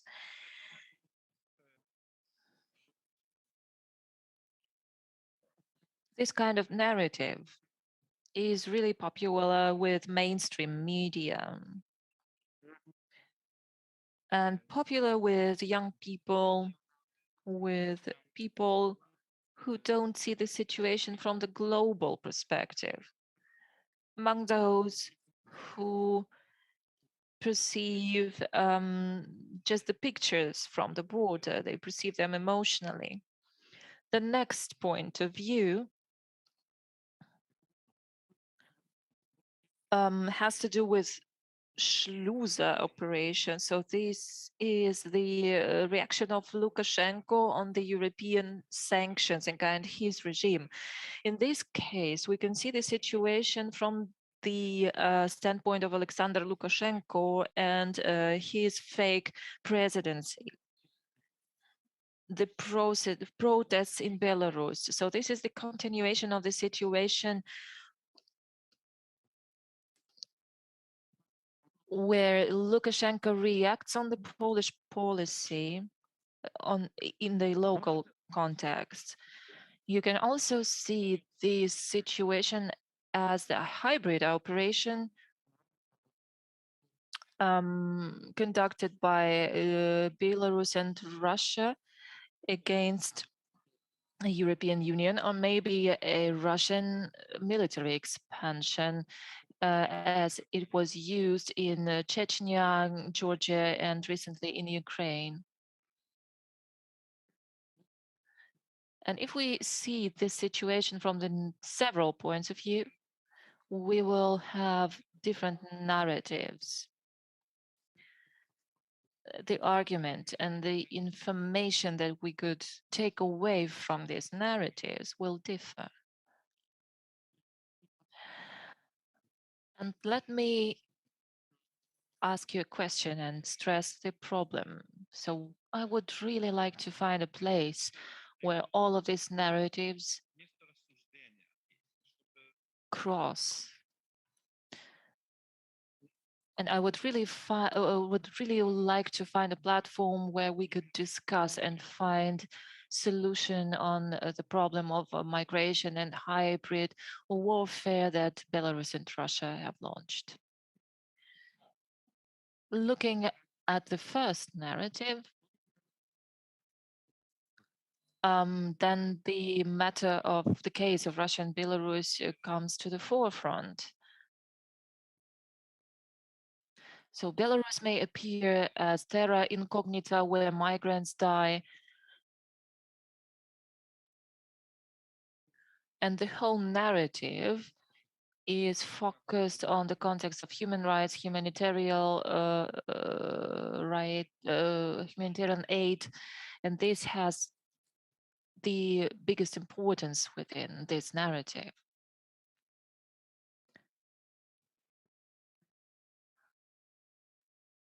And from this standpoint, the activities of Belarus and Russia does not play the crucial role. So if we assume that the crisis appeared due to a very severe stance of Poland, so what do we have then?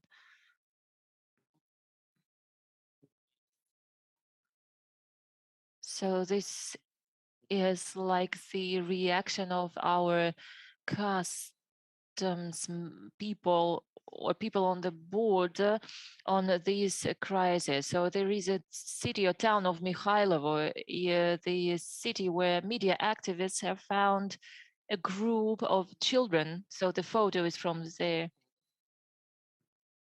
So this was on the Belarusian border. So you can see the picture of children from Mikhailovo.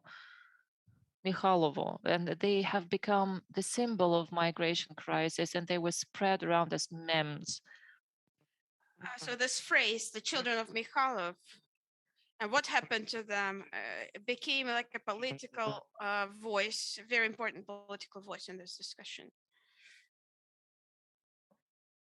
The point is that this narrative is in line with the propaganda goals of Belarus, even though it's not initiated by Belarus or Russia. It's the internal Polish dialogue. I don't want to say dialogue. It's our internal conflict that started several years ago when the Право and Справедливость party began this anti-migration campaign. And this situation that we have on the border is actually fits perfectly into this narrative that we have already been digesting for several years. The point is that Belarus and Russia, they know very well about this internal conflict of ours. And they actually add fuel to this fire. And they know how to fuel this conflict, this internal conflict, pretty well. There's another narrative, which is a response to this humanitarian narrative,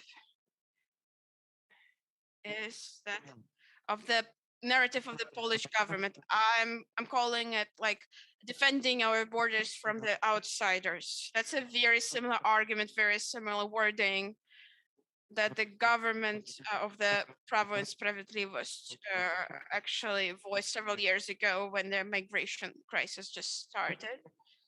This narrative, Polish is a defender of Europe.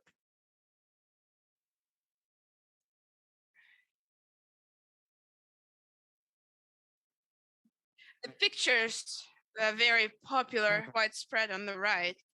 You know, like the storms, the migrants storming the Polish border. That's where they had started those rallies, like let's help our border guards. But there's also propaganda rally that the goal of this rally was to bring attention from migrants to the border control guards and soldiers that suffered.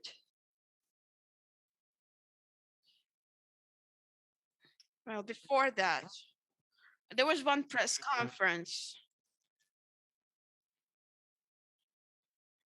And at this press conference, Polish government demonstrated some photographs from the some migrant cell phones, just to as a proof that people who come to this country are people who are really problematic for Europe and for Poland in particular. There are photos of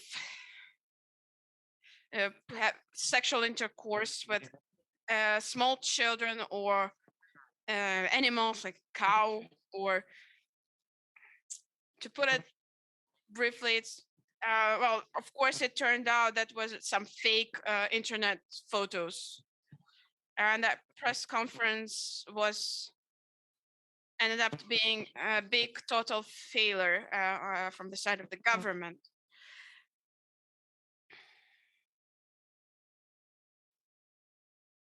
Well, the problem that all experts see today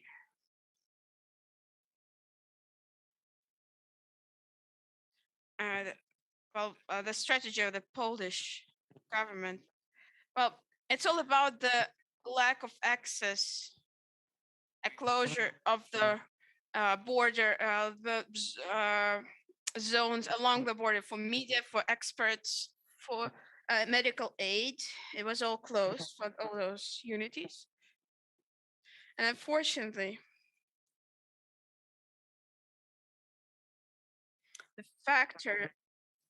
this factor was used against, well, it was in the line of the narrative of the defending the border against the other outsiders. All the photos that were demonstrators, the storm, the migrant storm, it was all shown from Belarusian side. And it was on CNN News and then other big major media and articles. They show the Polish border from the point of view from Belarus. They did. There was no opportunity to show it, to take those pictures from the Polish side. This was another a big mistake that Ukraine didn't do during the ATO, that Ukraine was very open to media. Unfortunately, we didn't use this experience in our country. Hello? Pavel?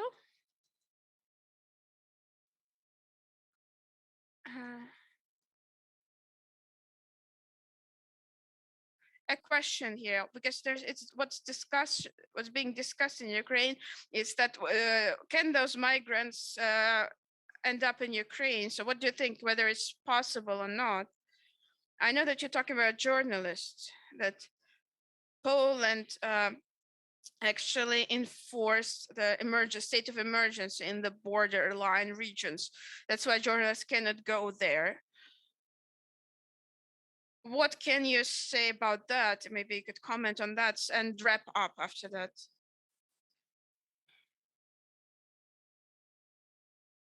About the threat to Ukraine,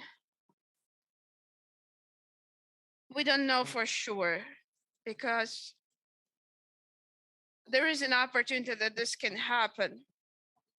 For several weeks, we have been seeing this information, but for now, it's one of the options that actually experts deem as possible. About the state of emergency, there are lots of critics of this decisions, because during the hybrid war, it is this opportunity of the to have access for the independent media in those places is very, very important. All experts say that it's the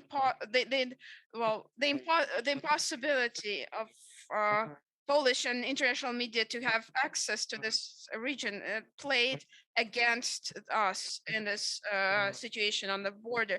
And I think that today the Polish state would act quite differently. They just couldn't analyze the situation properly. They back then.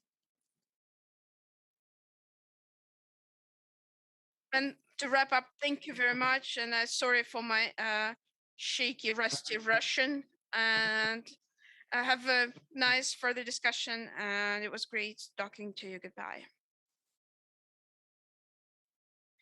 Thank you very much, Pavel. I hope that you will stay for a little bit longer, and maybe we could ask, if there are questions to Pavel, we can ask them right now.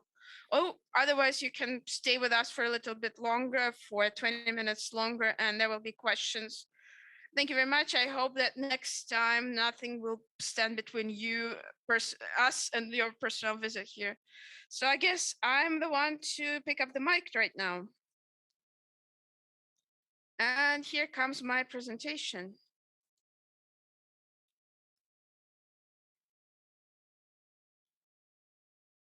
As I have already said, my name is Maria Avdeeva. Let me switch to Ukrainian now. And I'm the head of the research of the European Experts Association. Next slide, please. There's some contact information of mine.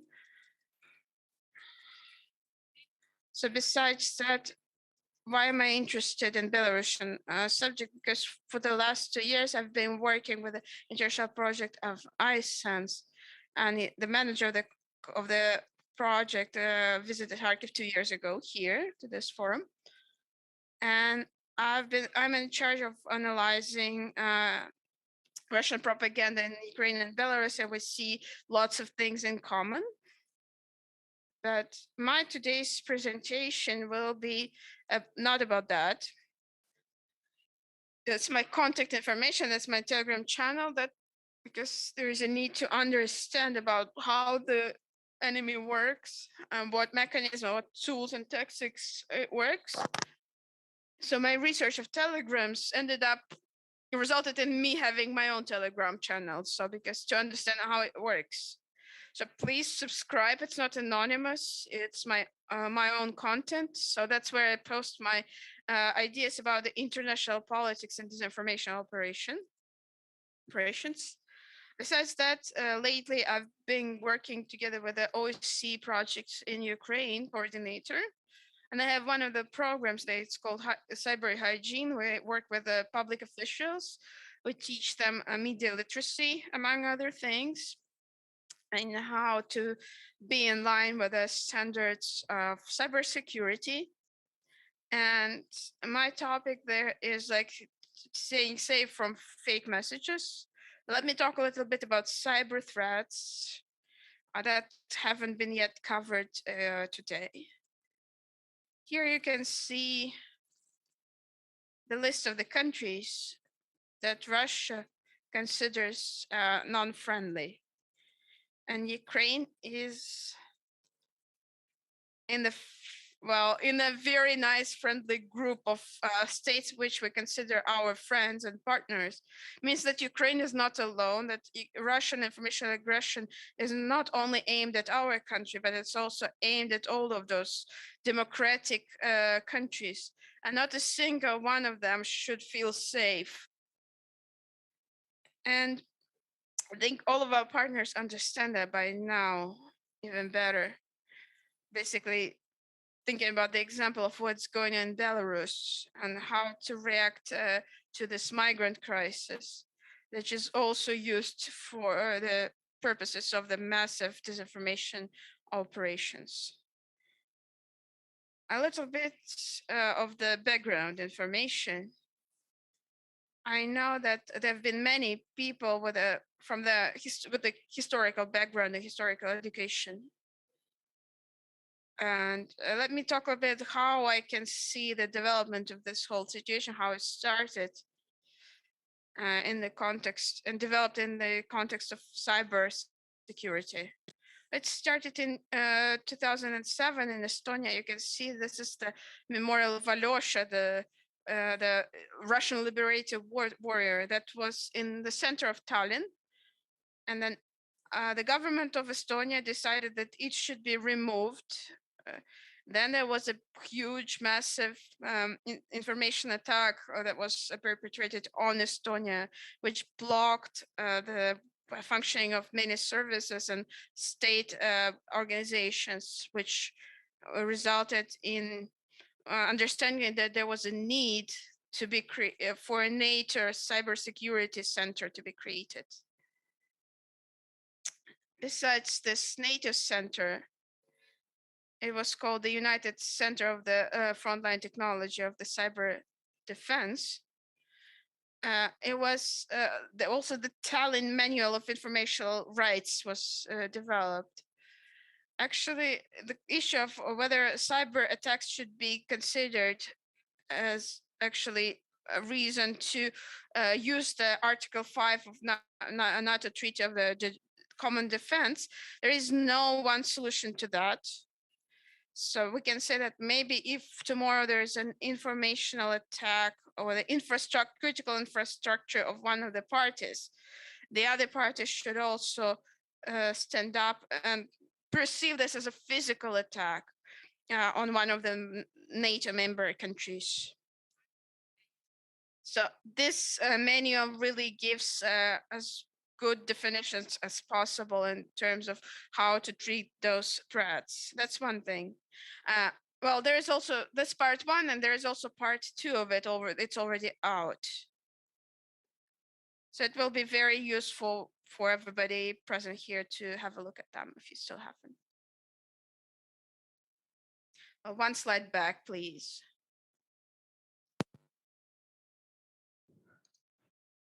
So the Center of Security in Tallinn was not the only one that was created. So there was a whole range of the security centers of NATO, and it is not by chance that they were established on the eastern border of NATO.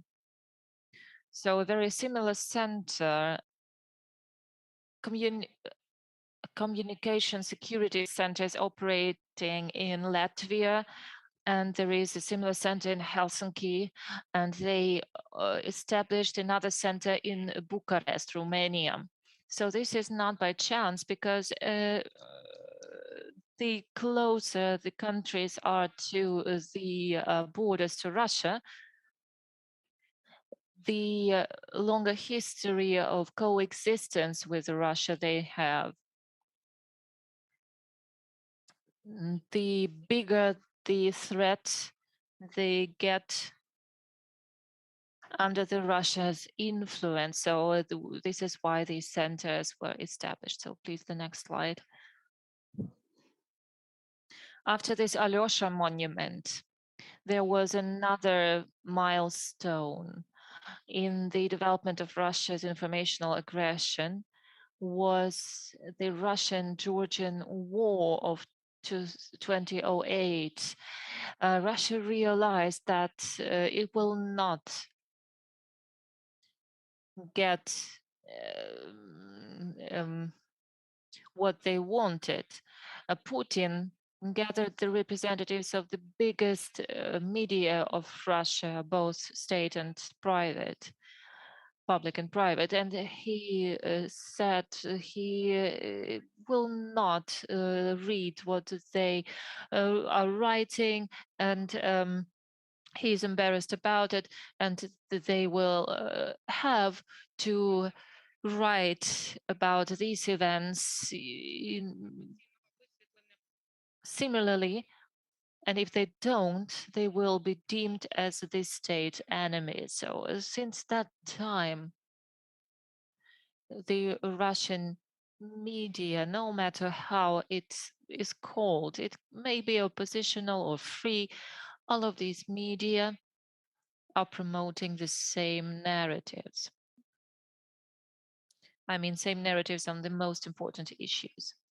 This is the scheme developed by the Tallinn Center I mentioned earlier.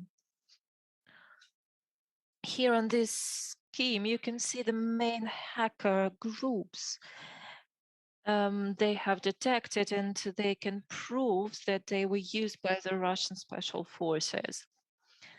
The last most spread or well popular and well-known attacks happened after Joe Biden was elected president of the USA. The Americans detected the location of Russian hacker groups within the American systems, American networks, and they had negotiations. According to that, they explained that this was not acceptable.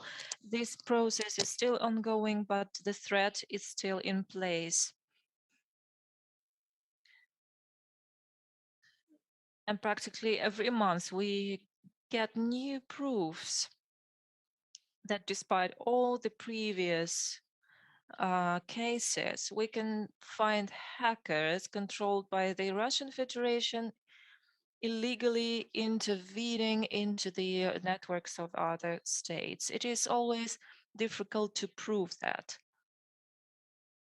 because the so-called attribution is the most difficult point, is the bottleneck, because it is hard to prove that this intervention, this penetration was done by a concrete group of persons. But in this case, it was proved, and it was also proved that these particular groups included people from the Russian intelligence service. This was the Salisbury case, the Skripal case. This is to prove how quick Russia can be producing fake news messages. As you may know, after the case in Salisbury, the British could see that there were around 40 versions of these poisoning case. So all the methods, all the mechanisms at Russia's disposal were used to create the chaos in the informational sphere, so that you could not trace this case back to the people in charge for them. And recently, the head of this group was prosecuted, and there was a court decision announced to him, and he was accused without him being in Britain. But this was the way Britain showed that they know for sure who you are and what you have done. And further on, we will follow all your attempts to do the same. It has already been said what were the goal of Russia's disinformation operation in Ukraine, and you all know them. Among the recent cases, a blocking of Ukraine towards NATO membership can be mentioned. You can hear all the aggressive rhetoric from Russia and accumulation of Russia's troops on the border and the migrant crisis that Putin and Lukashenko have done in Belarus. All of this has accumulated, and right now Russia has come up with their demands, with its demands, so that Russia would like to get the guarantees that the NATO will not spread, will not get new member states. So this was the most important goal.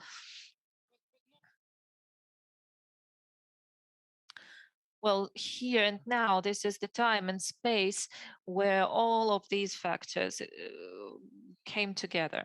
So there are many versions how this can happen. Whether the aggression is going to happen or not, I would not dwell into conspiracy and deal with each version separately, but you know for sure that a great number of Russian passports were given to people, to the residents of the temporarily occupied territories. So they should not defend the Russian-speaking people. They can already defend their own citizens. All right, what can be done about that? So the topic of my presentation is the development of national resistance under the hostile environment. So 40 kilometers away, there is a neighboring state which is constantly planning some harm towards Ukraine and planning for destructing Ukraine's sovereignty. The national informational security is an element to the national security. This is already accepted, and the strategy of national security and the strategy of national informational security have also been adopted, and has been clearly stated that the informational security is also a very important element of that. We really hope for the support of our partners, and we hope that Russia will suffer coordinated sanctions, and not only Ukraine, but all of the states that stand on the target, that are target of Russia's propaganda, will document the cases of disinformation and cyber attacks. This is not all what we need. We need to think about how to develop the resilience of Ukraine's society to these threats. And here is where the strategy of national security can help us. So the strategy that has been adopted. This strategy is based on 3 elements. This is the restriction, resilience, and interaction. If we should be thinking of the civil society level, then the resilience and the interaction, these are things that we can do, that all of us can do, actually. We can speak about these topics in our day-to-day life to get everyone informed, so that everyone feels responsible by sharing information, by getting manipulated, so that everyone realizes that he or she are that they are instrument of this manipulation. Well, and in a nutshell, what I wanted to say, so Russia sees Ukraine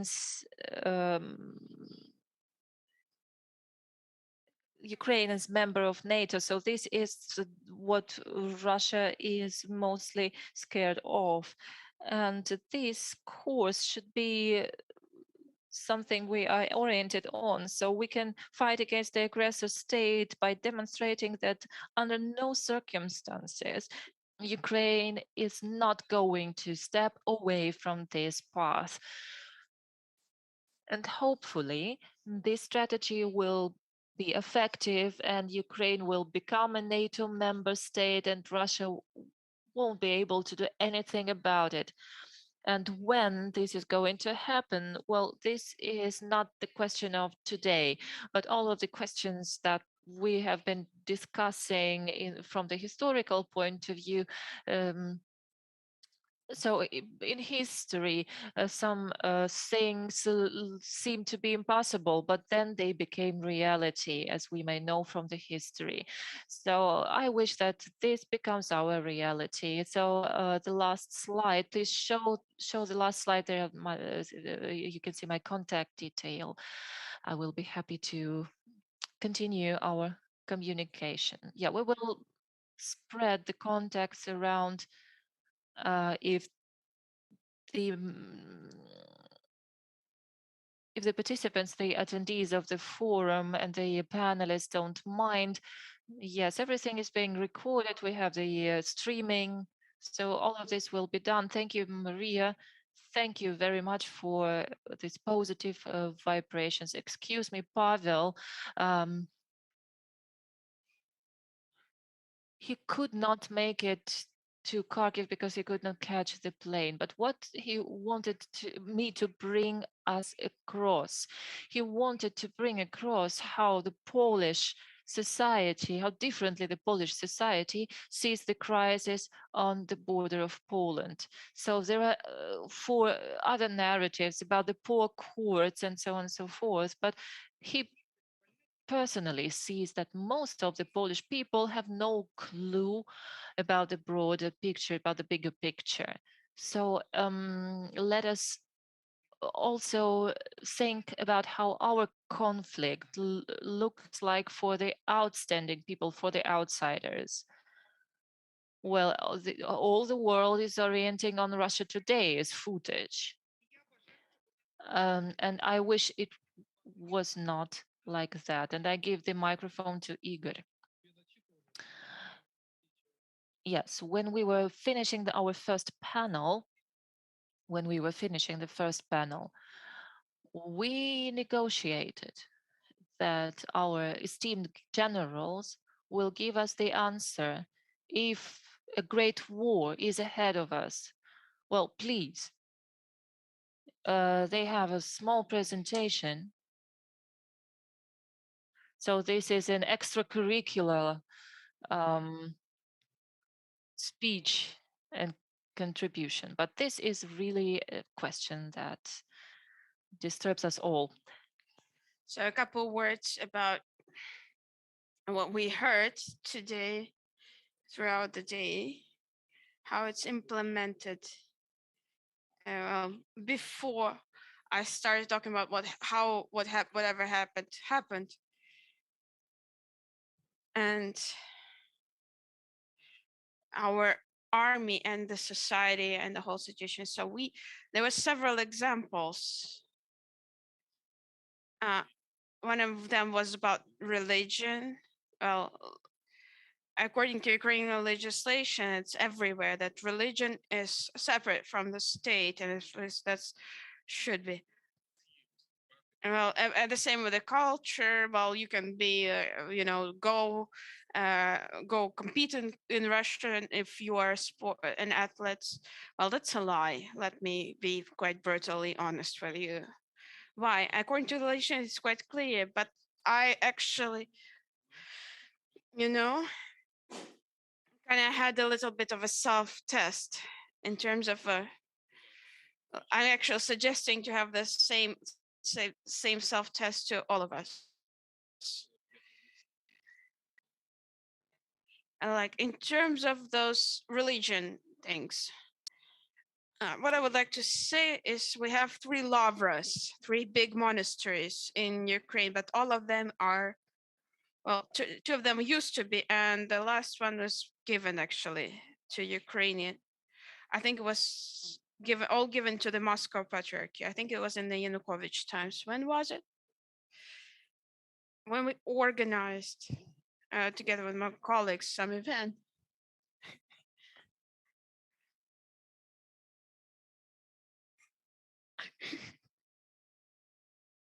Well, actually, there was this example was today. I actually made a special trip to the Svetogirsk Lavra today, the monastery. And actually, the head of the Lavra was the spiritual advisor to Yanukovych. And there are actually proofs that there were arsenals there. And also, we know that people had some information, basically talked to their priests, and priests actually reported some pro-Ukrainian views to the combatants, and those people were shot. We know that. Look at this Pavlo. What is he doing? Pavlo is the head of our biggest lavra. Not even talking about the COVID situation. All of those priests actually had COVID. But at the same time, they were doing all this agitation and propaganda. It's really a matter of principle. The same goes for the event. Well, I've respected the education. I actually have 3 education. One was in Belarus, one is in Russia, and one was in Ukraine.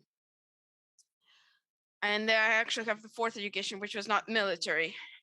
But what I want to say that the Lukashenko, well, we actually had a delegation when I was still graduating in Russia.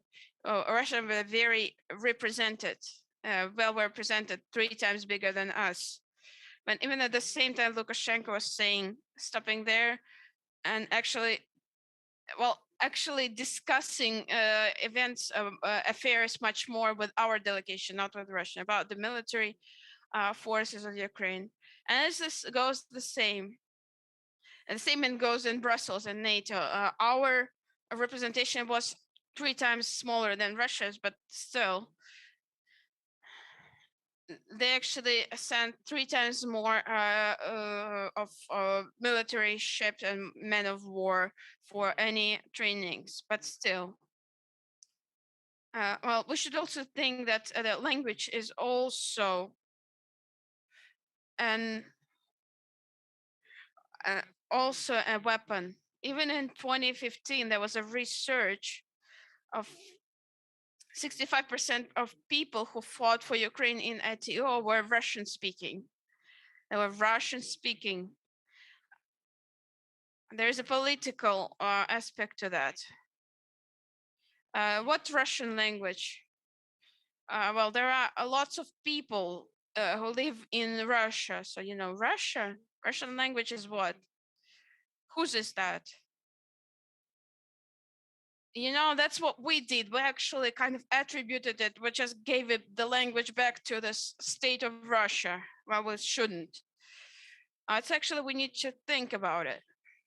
Actually, in the Kharkiv, after the war years, when the Ukrainians came over and said like whether the examination should be in Ukrainian language, and they were sent to the Siberia and thousands of them, and some of them were shot, and some of them were given like 10-year sentences in the Siberia for raising this issue of the language. And they were talking in the Nash TV channel about something different. They were shooed, and everybody should know about this. Look, the biggest university on the Svoboda Square, the Freedom Square, was the military university. It was given to Karazina, to another university. And that military university was basically the strongest military university. It was just disbanded. Yanukovych did the same to cadet school. It was it was already during the war times.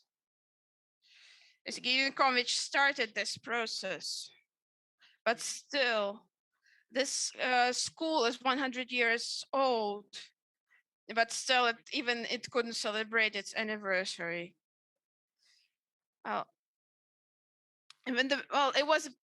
Military education was quite necessary and quite important in the past times, and not anymore, unfortunately.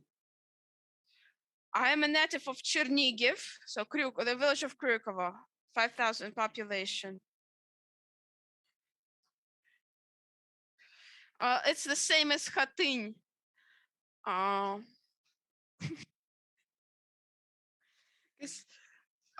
why it's not so popular? Why it's not so promoted as Khatyn? Because it's controversial narratives. Why? It was the same situation actually with the guerrillas and actually the punishment for the villagers. Well, it has to do with truth, and if we stand for truth, then the victory will be ours. Now, coming back to what I started with, because it really influences what was happening, I would like to start with what happened a year ago. Last year, Putin, in the spring, actually collected his forces, and the plan was, so he will use the force if their need should arise. He will show his force during his anniversary parade. Remember this parade last year? And after that, it will be the rise of the patriotism. And so he will show the world who is the master here. And then he will gather the Yalta conference too. Well, they lost the Second World War. They won the Second World War. They lost the Cold War. So this is like an official fourth Cold War, but he couldn't afford losing it. But the main focus was the pandemic. Then pandemic shifted his plan, but then fall last year, somebody reported him that basically it's cheaper to disrupt the situation in Ukraine from the inside. It's cheaper than starting the war. You see, he's still thinking about it because it's not 2014, and the army is quite different, and the support of the army in the Ukraine among the Ukrainian people is quite different. So that's why he was quite, he enforced this. He agreed to this peacekeeping efforts, because he was thinking maybe Ukraine will legitimize the occupied republics, which didn't happen. So this year, they actually, he canceled the peace. So they started to try implementing the political part of the Minsk agreements. It didn't happen again. And now he thinks, now we need to punish Ukraine. That's how he decided to punish. That's 28 battalion groups, tactic groups, about 170,000 people. That's the situation in the spring. This spring, battalion tactical group. It's enforced battalion. It's with their artillery, and engineers, etc. It's independent. It's mobile, and it can act independently as a part of the hybrid war. It's very important. So it was formed.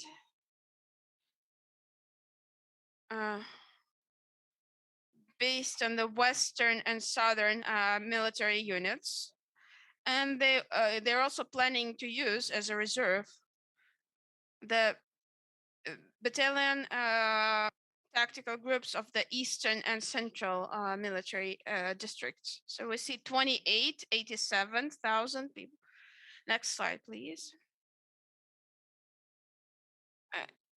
It's the Western scheme, actually, that was actually shown in many media.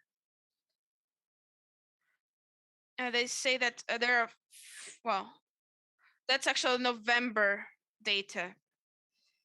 So where they are, those units in the north, that's how it's, the situation currently is different from the spring, because in the spring, Belarus was already in Russian circles, but they already were part of the delegations, like basically, the of the trainings.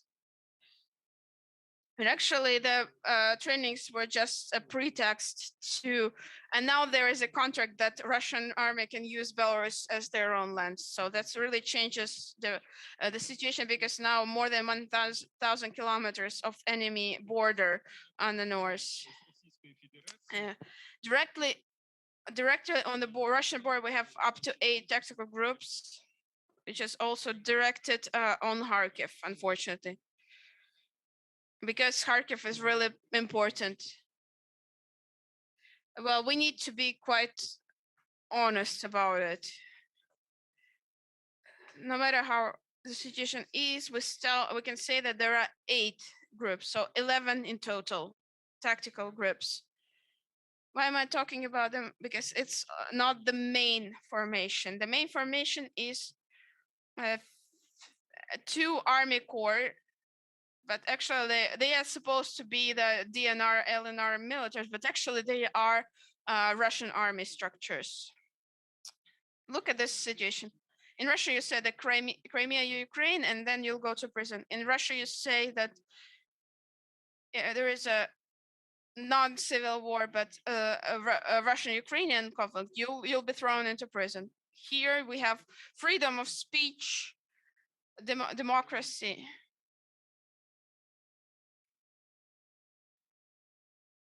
So what's the censorship? Yes, I'm for freedom, because that's what our families fought for. That's what the American people usually say. But we also need to keep in mind the sovereignty of this state, of our state, and keeping in mind that our enemy is very strong. So 15 units here on this here, and on the south, the Crimea, there are 12 units here, and there is one of them as a reserve. So if you put them together, it's 40 units. Up to 97,000 people. Our army is 250,000, and now they added 11 more of the territory defense and the special operations forces. When this law of the national resistance was added, which was a very good step, because now they're mobilizing their people from reserves in the tens of thousands. Why it's important? It's the people. When they occupy our territory, they will just drop those armies to keep the rule, the Russian rule. That's just not to keep you into the illusions. So they also have the opportunity to add 25 more battalions and tactical groups, which makes 56. Do they have more reserves? Yes, they do. We have 54. All those 261,000 of people. And so basically it's quite equal.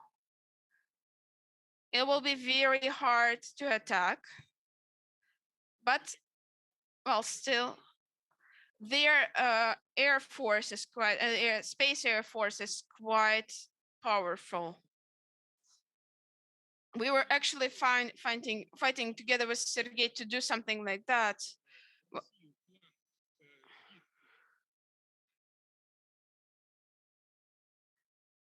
So when the new minister comes and they basically, the new every time a new minister of defense was appointed, Russia would just invite him for a tour, and in 7 days he was totally, weak, and he started, canceling all of the programs. So it was a hard fight for us during all those years. To wrap up, who is interested in those data? Here you can see the so-called DNR and LNR. They would want to spread them at least to the administrative borders, then the Melitopol, and they would like to win the control over a path to Crimea. Well, but let's go back to the fact that from the military standpoint, from the military point of view, it is not worthwhile going this way. This can undermine the social situation in Russia, which Putin is not interested in. So they well, back in 2014, the councillors told Putin, you shall use the Air Force, but the international situation was not like that. Our allies negotiated it with them, and they said we will negotiate it peacefully, but this peaceful negotiation is going on since 8 years already. So currently, this will not happen in the nearest future. Symptoms of the war coming up is the pressure on the government of Ukraine and the Ukrainian society.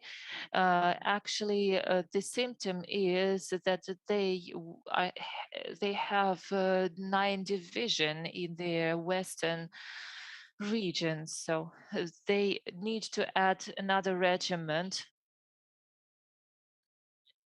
and then, well, and they need to add another 2 regiment to another units, and they are delivering machinery, heavy machinery, fire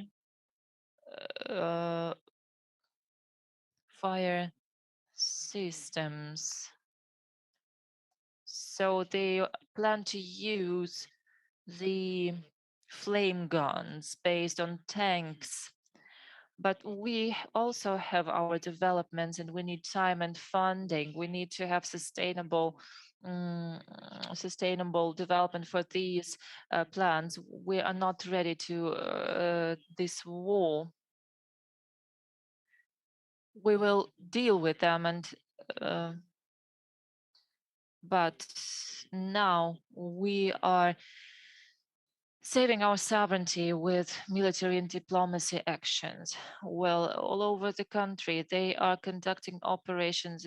My colleagues said about it, that they want to destabilize situation within Ukraine. This is anti-vaccination, this is Wagner Gate, and many other things. So I will not dwell deeper into it, no time for that. But again, this deals with the economy, and maybe they even will provoke bigger utility, maybe utility payments, maybe the gas will also be, gas supply will be stopped. And this will be the peak of the situation. And if they start war action at this point, they will reach the maximum effect. So this is the first effect. The second variant, the second option, please, can I see the map again, please? So this is the opposition, the aggression from the east, the passport. So previously, they wanted to defend the Russian-speaking population, but in the ATO you had 60% of Russian speakers. But now these are not only Russian-speaking people; these are Russian citizens, and they will use it anyways. So you don't have to have any illusions. Well, this casus belli, they will always find why they should start warfare, as German did. So they will find the reason why. Well, this is the second variant. But there are some peculiarities. One peculiarity. So there is a question whether they can have so many people, military servicemen, so that they have an advantage of 3 times more. Yes, they will have. They have overall 14, we have 50, but they will be able to find more. And if they use their aerospace forces, they will have the advantage. But the situation right now is that the allies help us the most powerful way ever. So there are statements from Canada, USA, and from the neutral Sweden. The military machinery, so we are negotiating on that.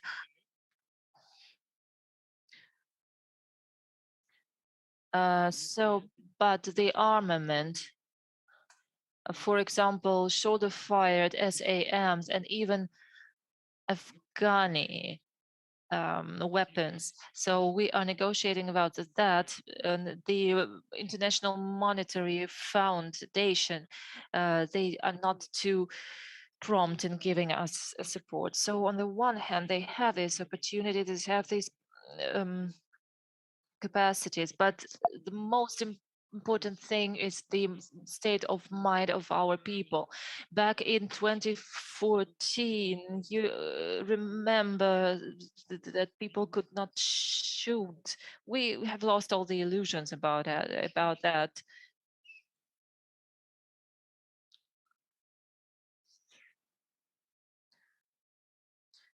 Well, they wanted. Can you remember Putin say, we will stand behind the women's and children's back and they will not be able to do anything to us? And can you remember how the society saw it? But right now the situation is different, and this is the most important precondition preventing Putin from intervention. But Putin has not yet come up with a decision, but their general staff has developed different action options. But currently, they are getting prepared to the possible warfare in Ukraine. So you don't need to panic, but what we need to do is work hard and get prepared to the worst case scenario. Excuse me for taking too much of your time. Can you hear me? Yes. I suggest not to kind the battalion and tactical groups, the cannons, the tanks and planes. We cannot the exact number. So there are people sitting in general staff that have these space footages and they know for sure how this can be done. So I suggest that we take things that we know for sure. First of all, this is the war laws. A big-scale war starts with the Air Force operation to destroy the Air Force of the opponent. They usually do it by aviation strikes. It takes a long time, so the Iraqi example, the storm in the desert, and it lasted for 6 days. If the world is going to stand and see how Russia is going to strike our territory. No, I am sure that the world will not do that. So this was my appreciation, this was my assumption in spring when Russia gathered their groups along our borders. Secondly, we must understand the laws of the hybrid war.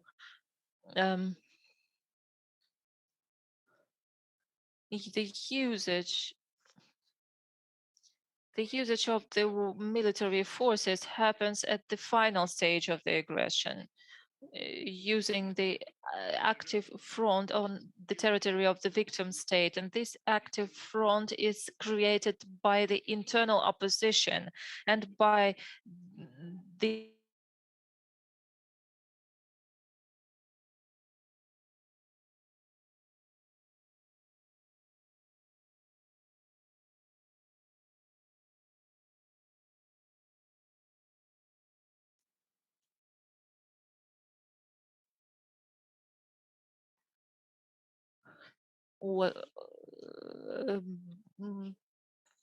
previously they could put their troops and lead them to Crimea. I will not dwell deep into the reasons why they did not do this. The reasons why are clear.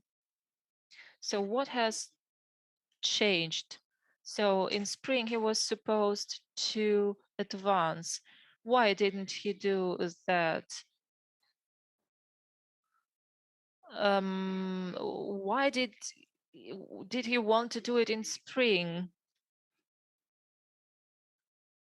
Why do that? Why did he put his machinery and groups, his troops along our border? So my best guess was Russia realized that it lost the battle for Ukraine, and the border between Russia and NATO moved from our western borders to our eastern borders. So this is exactly Kharkiv, Donetsk and Lugansk Oblast. And this border was historically without any military troops. These troops were located along our western border. Vladimir Volynski, Mukachevo, Uzhhorod, Chernivtsi, Starozhenets, Belgrade. Now the situation has changed and the border moved further to the east, right to the Russian border. The fact that they are placing their troops there is absolutely logical. So we will have to live with this. So they are creating their groups there where they can see or assume possible military threat. So this is why they have done it. And the last factor, what Putin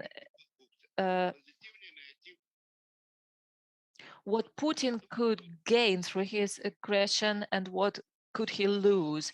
A path to Crimea, but what for? You can use the bridge that they have built, and you can use the vessels. Yes, there is a question around drinking water, but it is not too critical. So it is enough water there for the population. It is not enough for production, for industry and agriculture, but they will learn to live without it. But what would he lose in case of an aggression? Stricter sanctions, and this is critical for him. Well, he decided not to move further with his aggression. So another 6 months have passed, and right now I believe that the aggression is possible. It is not too probable, but it is possible. So what has changed? I think it is possible because of the stance of our partners, because they openly speak about this probability, because they have the footage from space and they have information which allows them to say that the aggression is quite possible. Secondly, Putin's stance. After spring, after the attempts to persuade the USA to abandon Ukraine for Taiwan or something else, he realized that the stance of the Western countries is still firm in terms of Ukraine. So he has three options. First is like to leave it as it is. Every day in Ukraine, it becomes stronger and stronger. And if now it will be very difficult to have a full-scale aggression and occupy Ukraine in a month, in a year, and more, then it will be even more and more difficult, and at some point impossible. Option two, get out of Donbass, and then his own, public officials and whoever he grown, that he will kill himself. He'll lose his popularity in Russia. And number three, his option three is like, just to try to resolve the situation with the open and large scale intervention. It's still possible. So the question is like, what do we do with the Air Force operation that is the beginning of the full scale war? So four forms of using the military. First is like strategically. Second is, it's defense, it's attack. And number four, oh God, I forgot it. It's the Air Force operation. And placement. This strategic placement stage, it's a very complicated stage. It's actually as difficult as defense or attack. It's actually a whole, it has a lot of component, including lots of components, lots of action. It's not done in a day, it's not done in a week, it's not done in a month. You need more time to do that. Strategic deployment of the army at that time, I don't know. From what I'm following, I don't go too deep analyzing it, but what I see and what I observe right now is on the media is looks definitely as like strategic deployment of the Russian army along our borders, which is very dangerous. If one part is in front of the other part in terms of strategic deployment, if this is happening, if they're already ready for attack, 200 kilometers exactly where they should be there. After that, they move. It only takes them 1 day to move to to start the attack. It's in the textbooks. It's in the directives. It's in the books, basically. So 200 kilometers, don't feel that it's like too far away. That's 1 day. And that's how it is supposed to be according to the books. So suppose he's in front of us in terms of strategic deployment. We create conditions for him to for a blitzkrieg via powerful strikes. So, and solving the issues that whatever goals he has, which means like overcoming the Air Force. So this will be in the process of it. I'm pretty sure it's pretty basic things that I'm telling you about. That's every military officer knows about. And I'm pretty sure that our army understands that. I'm pretty sure that they will be able to explain this to the politicians. So if we will be behind in the strategic deployment, but if we follow up and we follow all the steps according to the military books, and look at the Western support. Look at the Riga summit results. We have. So if that's what's going on, I'm pretty sure we will be able to prevent the aggression from the side of the Russian Federation. Thank you very much. No questions, unfortunately, ladies and gentlemen. We're going to exchange addresses because we are out of time. Thank you very much. And tomorrow we are going to continue at 12 o'clock.